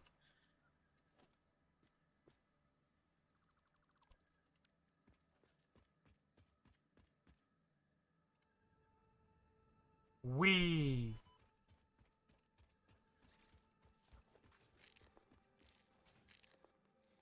Hey, I plan on picking up your corpse. Corpse is right here. You know, I had too much inventory.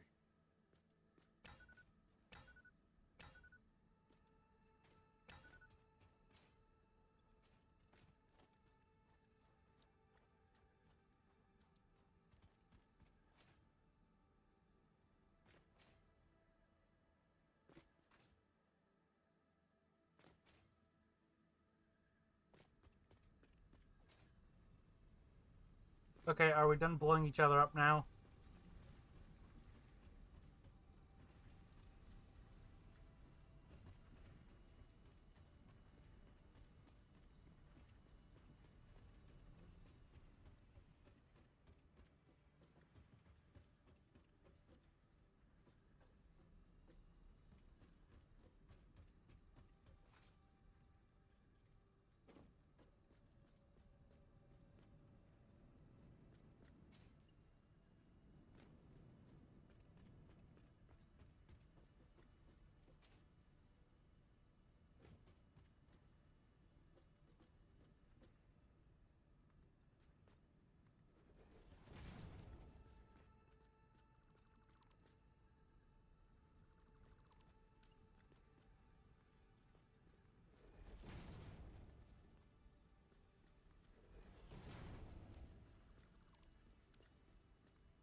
There.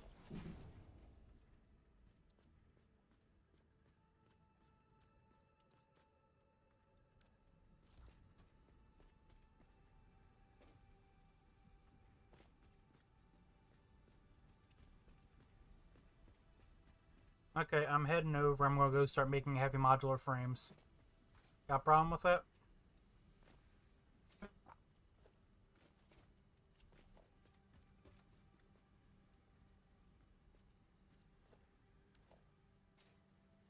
I've got the pipe set as overflow to that factory, so once it backs up at the main factory, then it sends it to there.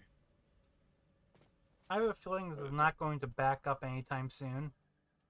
It's only making 120 per minute at the moment. That's why we need Mark IV belts. Actually, no. No, actually, it's going to back up, actually, so it's not that bad. Also, I moved the hub, by the way. Yeah.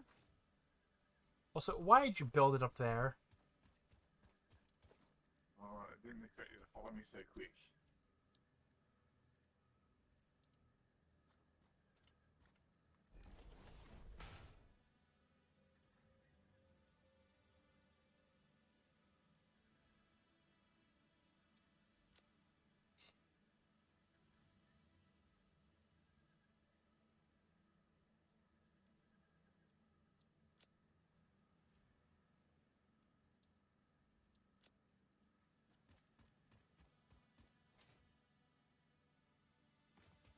Could have screwed that.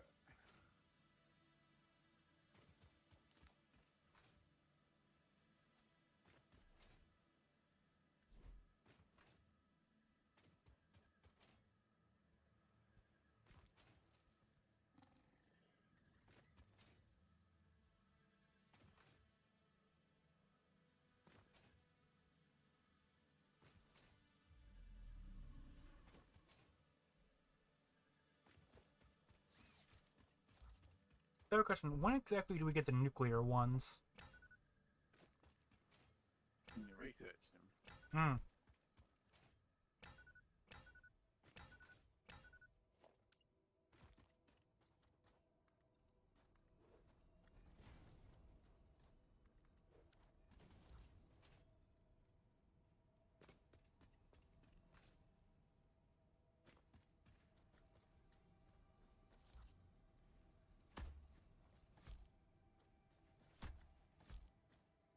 Huh.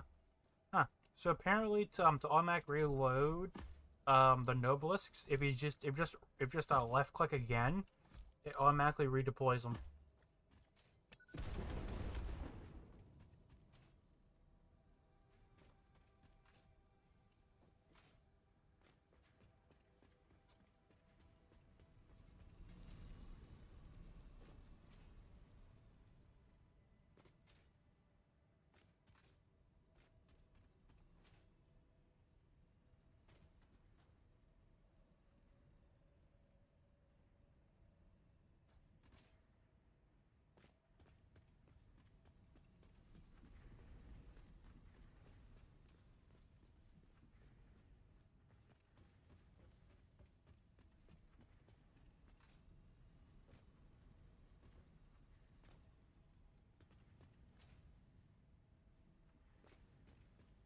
Steel plates, tubes.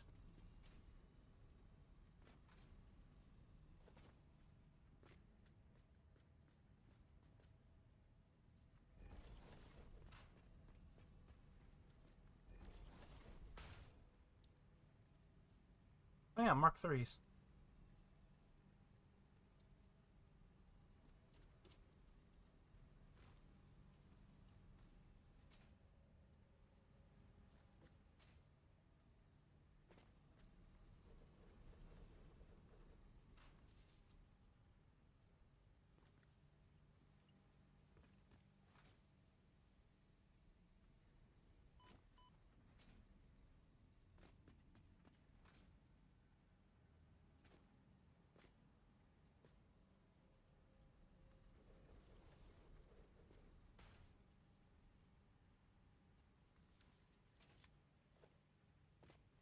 Right up over here.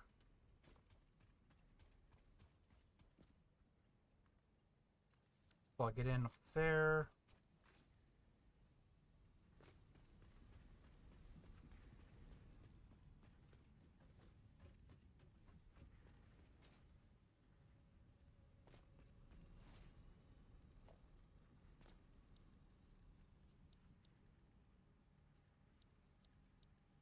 Transportation, no. Splitters.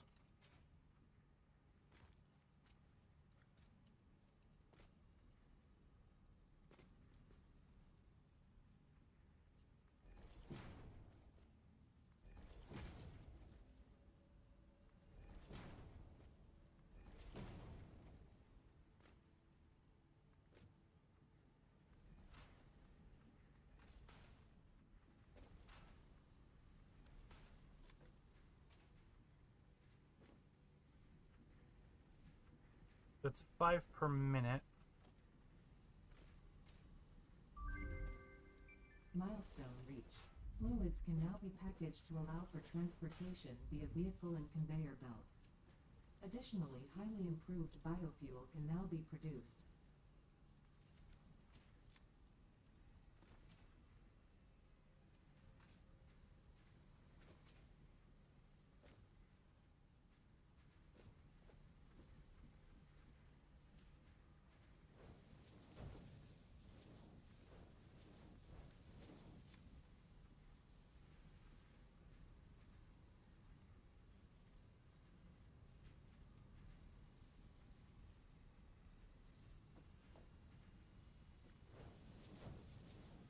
And Mark II should hopefully be enough.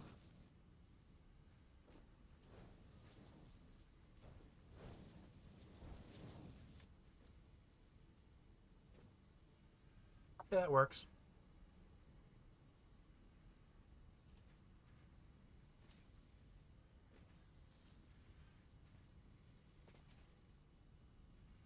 Okay, so all of these will then go into over here, and then into those to make frames.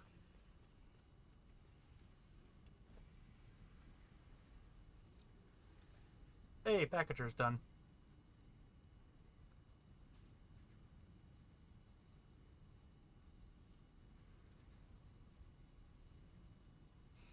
Good, now I have liquid fuel.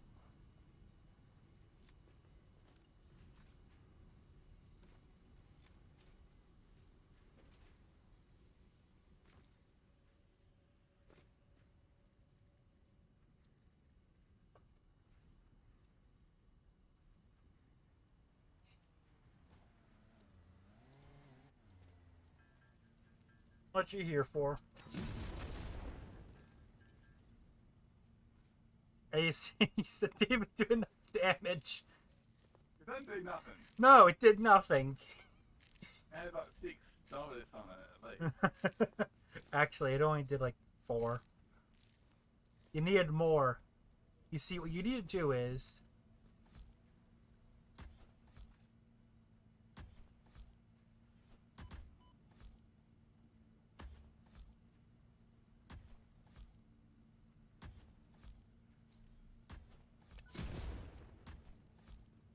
do damage. what? It should have blown up your ones as well, though, shouldn't it? No. No, so apparently it's... Apparently they don't like that, apparently.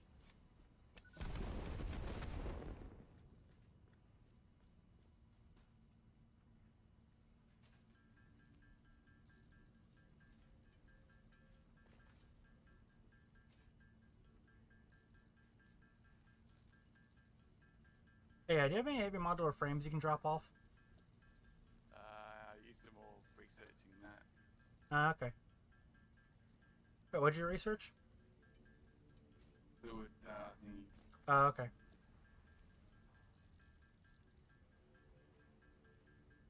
How's your guts? 2 in the morning. Yeah, Ned, I'm gonna be honest, I'm getting off in like 20 minutes.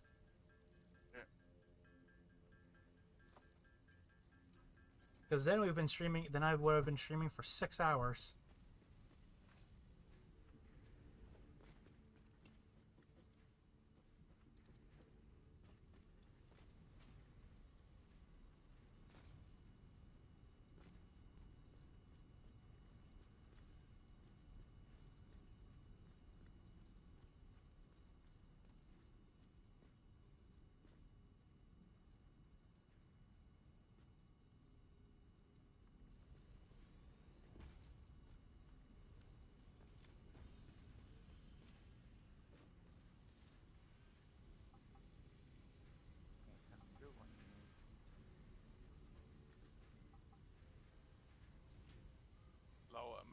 used up the 5 that I got from digging up your Explorer.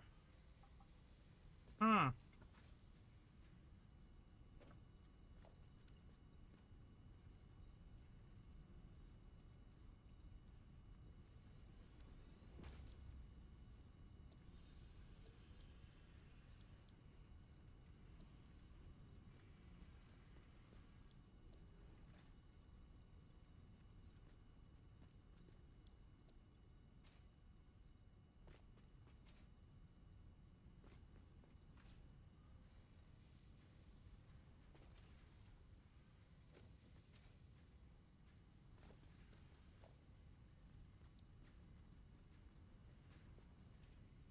Merge.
Reinforced plate. Reinforced plate.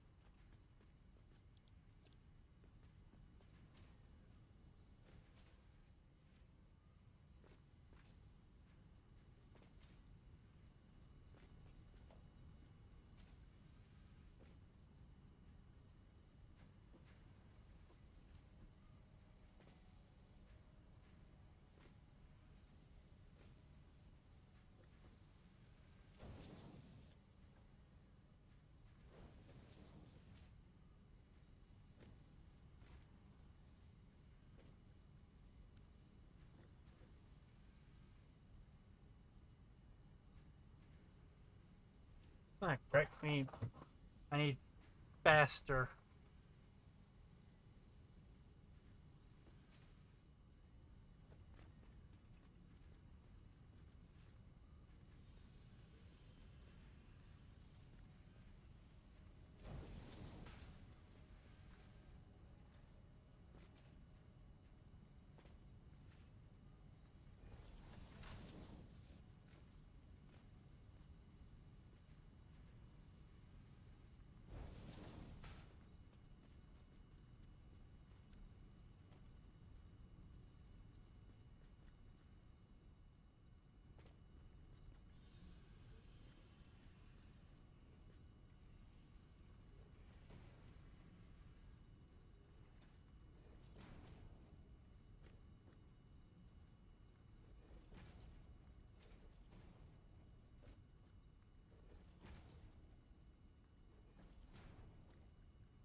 Three for moving straight down.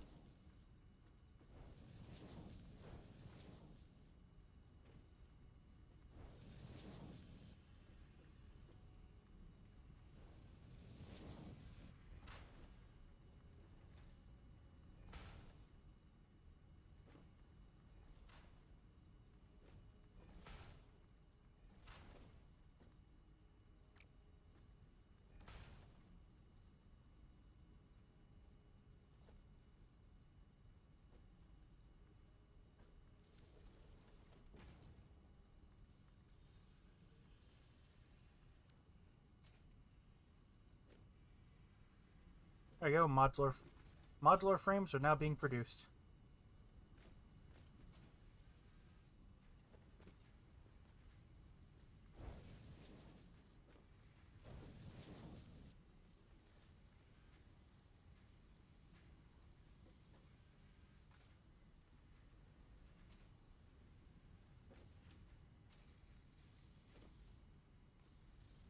Actually, I could probably increase these to 10.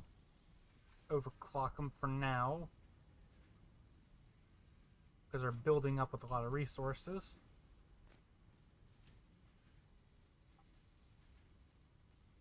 I can then get rid of the extra 3 I was going to end up using. So I've got room to fit them.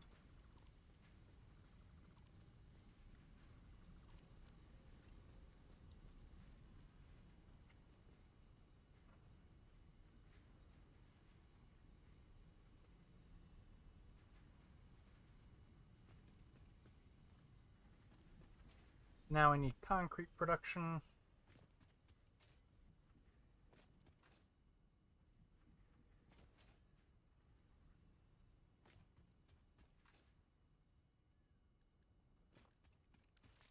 Limestone. There.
Encased beams.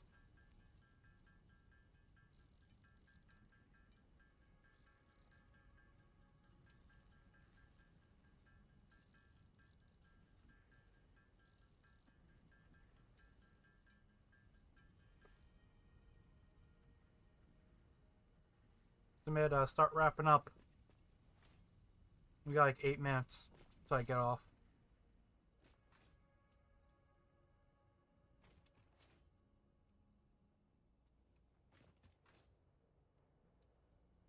Okay, so what do you have importing over here? Oh, that.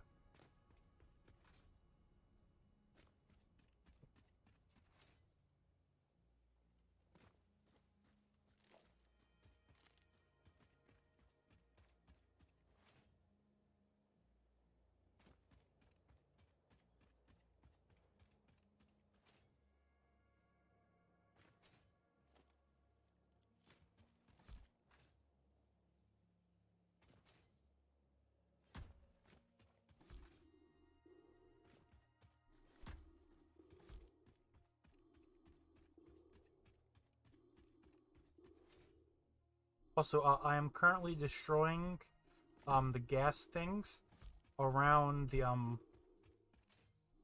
coal power plant.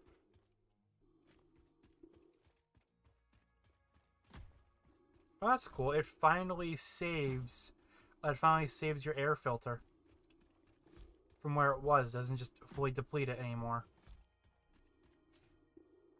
I think that's like the best patch ever.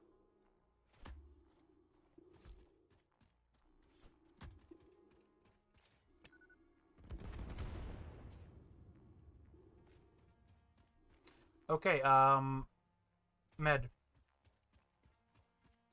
You can, in fact, break the large ones. It just takes 5. Okay?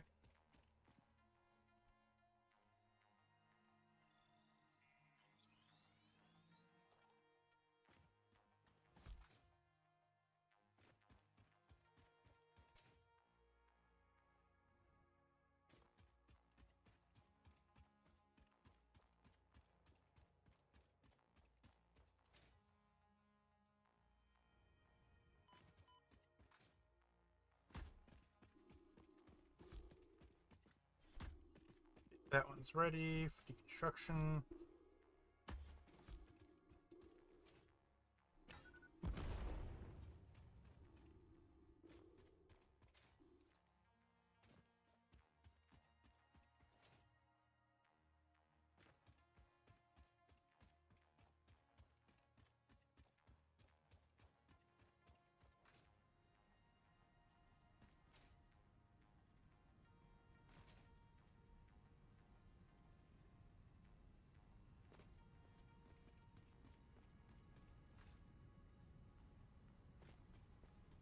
Hey, Med.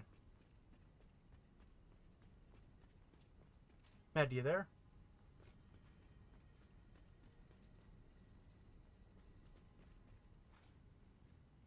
Oh, my mic is in the up position. Ah, okay. Yeah, so you can blow up the gas spikes. The large ones take 5. Yeah. I didn't think it needed special stuff for it. Yeah, you just need to get close and take 5. Also, I'm getting off. Okay. Also, the gas mask filters save, so I think that's the best feature so far of update 5 is the fact the filters actually finally save. What do you mean they save? So specifically in update 6, if you use the gas mask and then you went out of the gas zone and it stopped, it would immediately consume the filter. The filter actually saves where it was being depleted. I've never noticed it not saving. Well, it doesn't save. On update 6 never saved. Same thing of 5, it didn't save. I'm assuming you have a smart splitter at the intersection. Yeah. It's only going to fill up if that container fills up, basically. Okay. You can just set them to even. If you Nah, want, it could work even maybe. split. Hey, this is Gator with the dancing bee. But the smart splitter just gives you options of however you want to do it, you know? Yep. You can change it on without having to replace whatever you got. Yep. Hey, where you at right now? I'm at the fuel. Guys. Okay. I made storage so the rubber and plastic went into the storage. Just so we can come in here and grab what we need. Yeah. Yeah, personally, I would just have all of our fuel be made by a residue than just anything else. They're just making pure fuel. I mean, I don't really do that if I needed resin for something.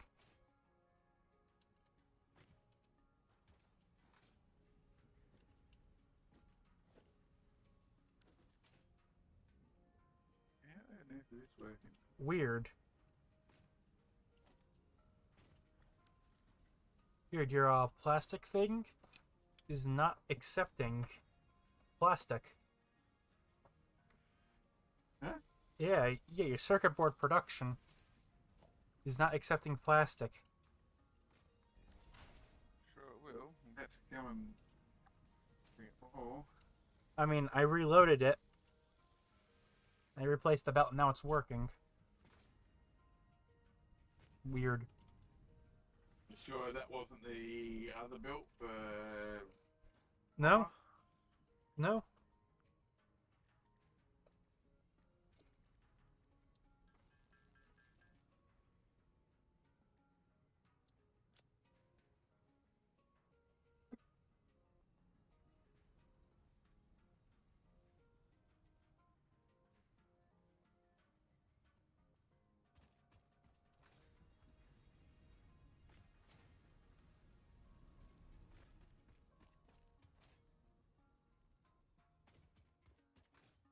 Okay, let's see how far in Project Assembly we've gotten so far.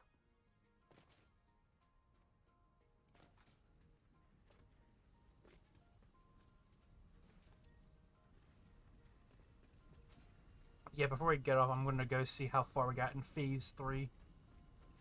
Also, you're going to be playing tomorrow? Not sure yet. I'll see how I go. Okay. I've been a bit crook today in the last few days, so... What game you been playing?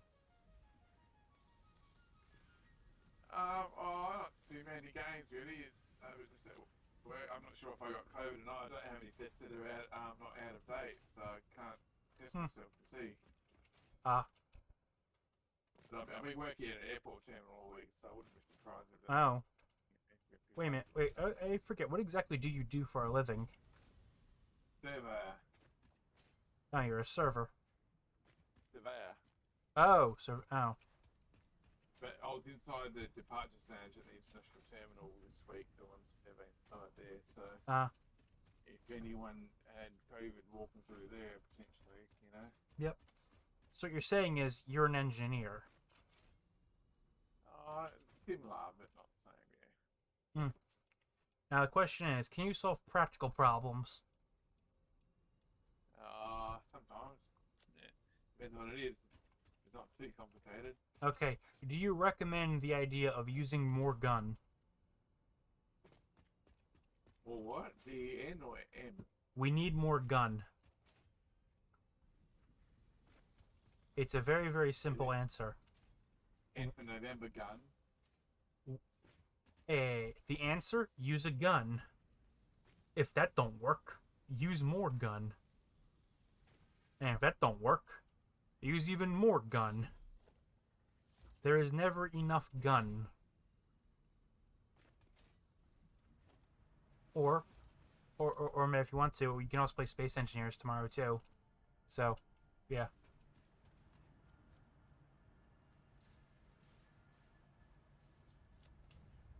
Also, advanced wire kits.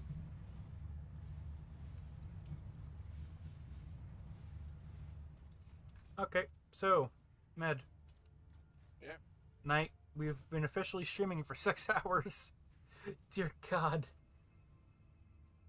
Yeah. That's the space elevator shadow there. That's weird. Yeah, I just shoved it there. We can move it later. I just chucked it there. I mean, the plan is I want to have every project assembly component wired in there.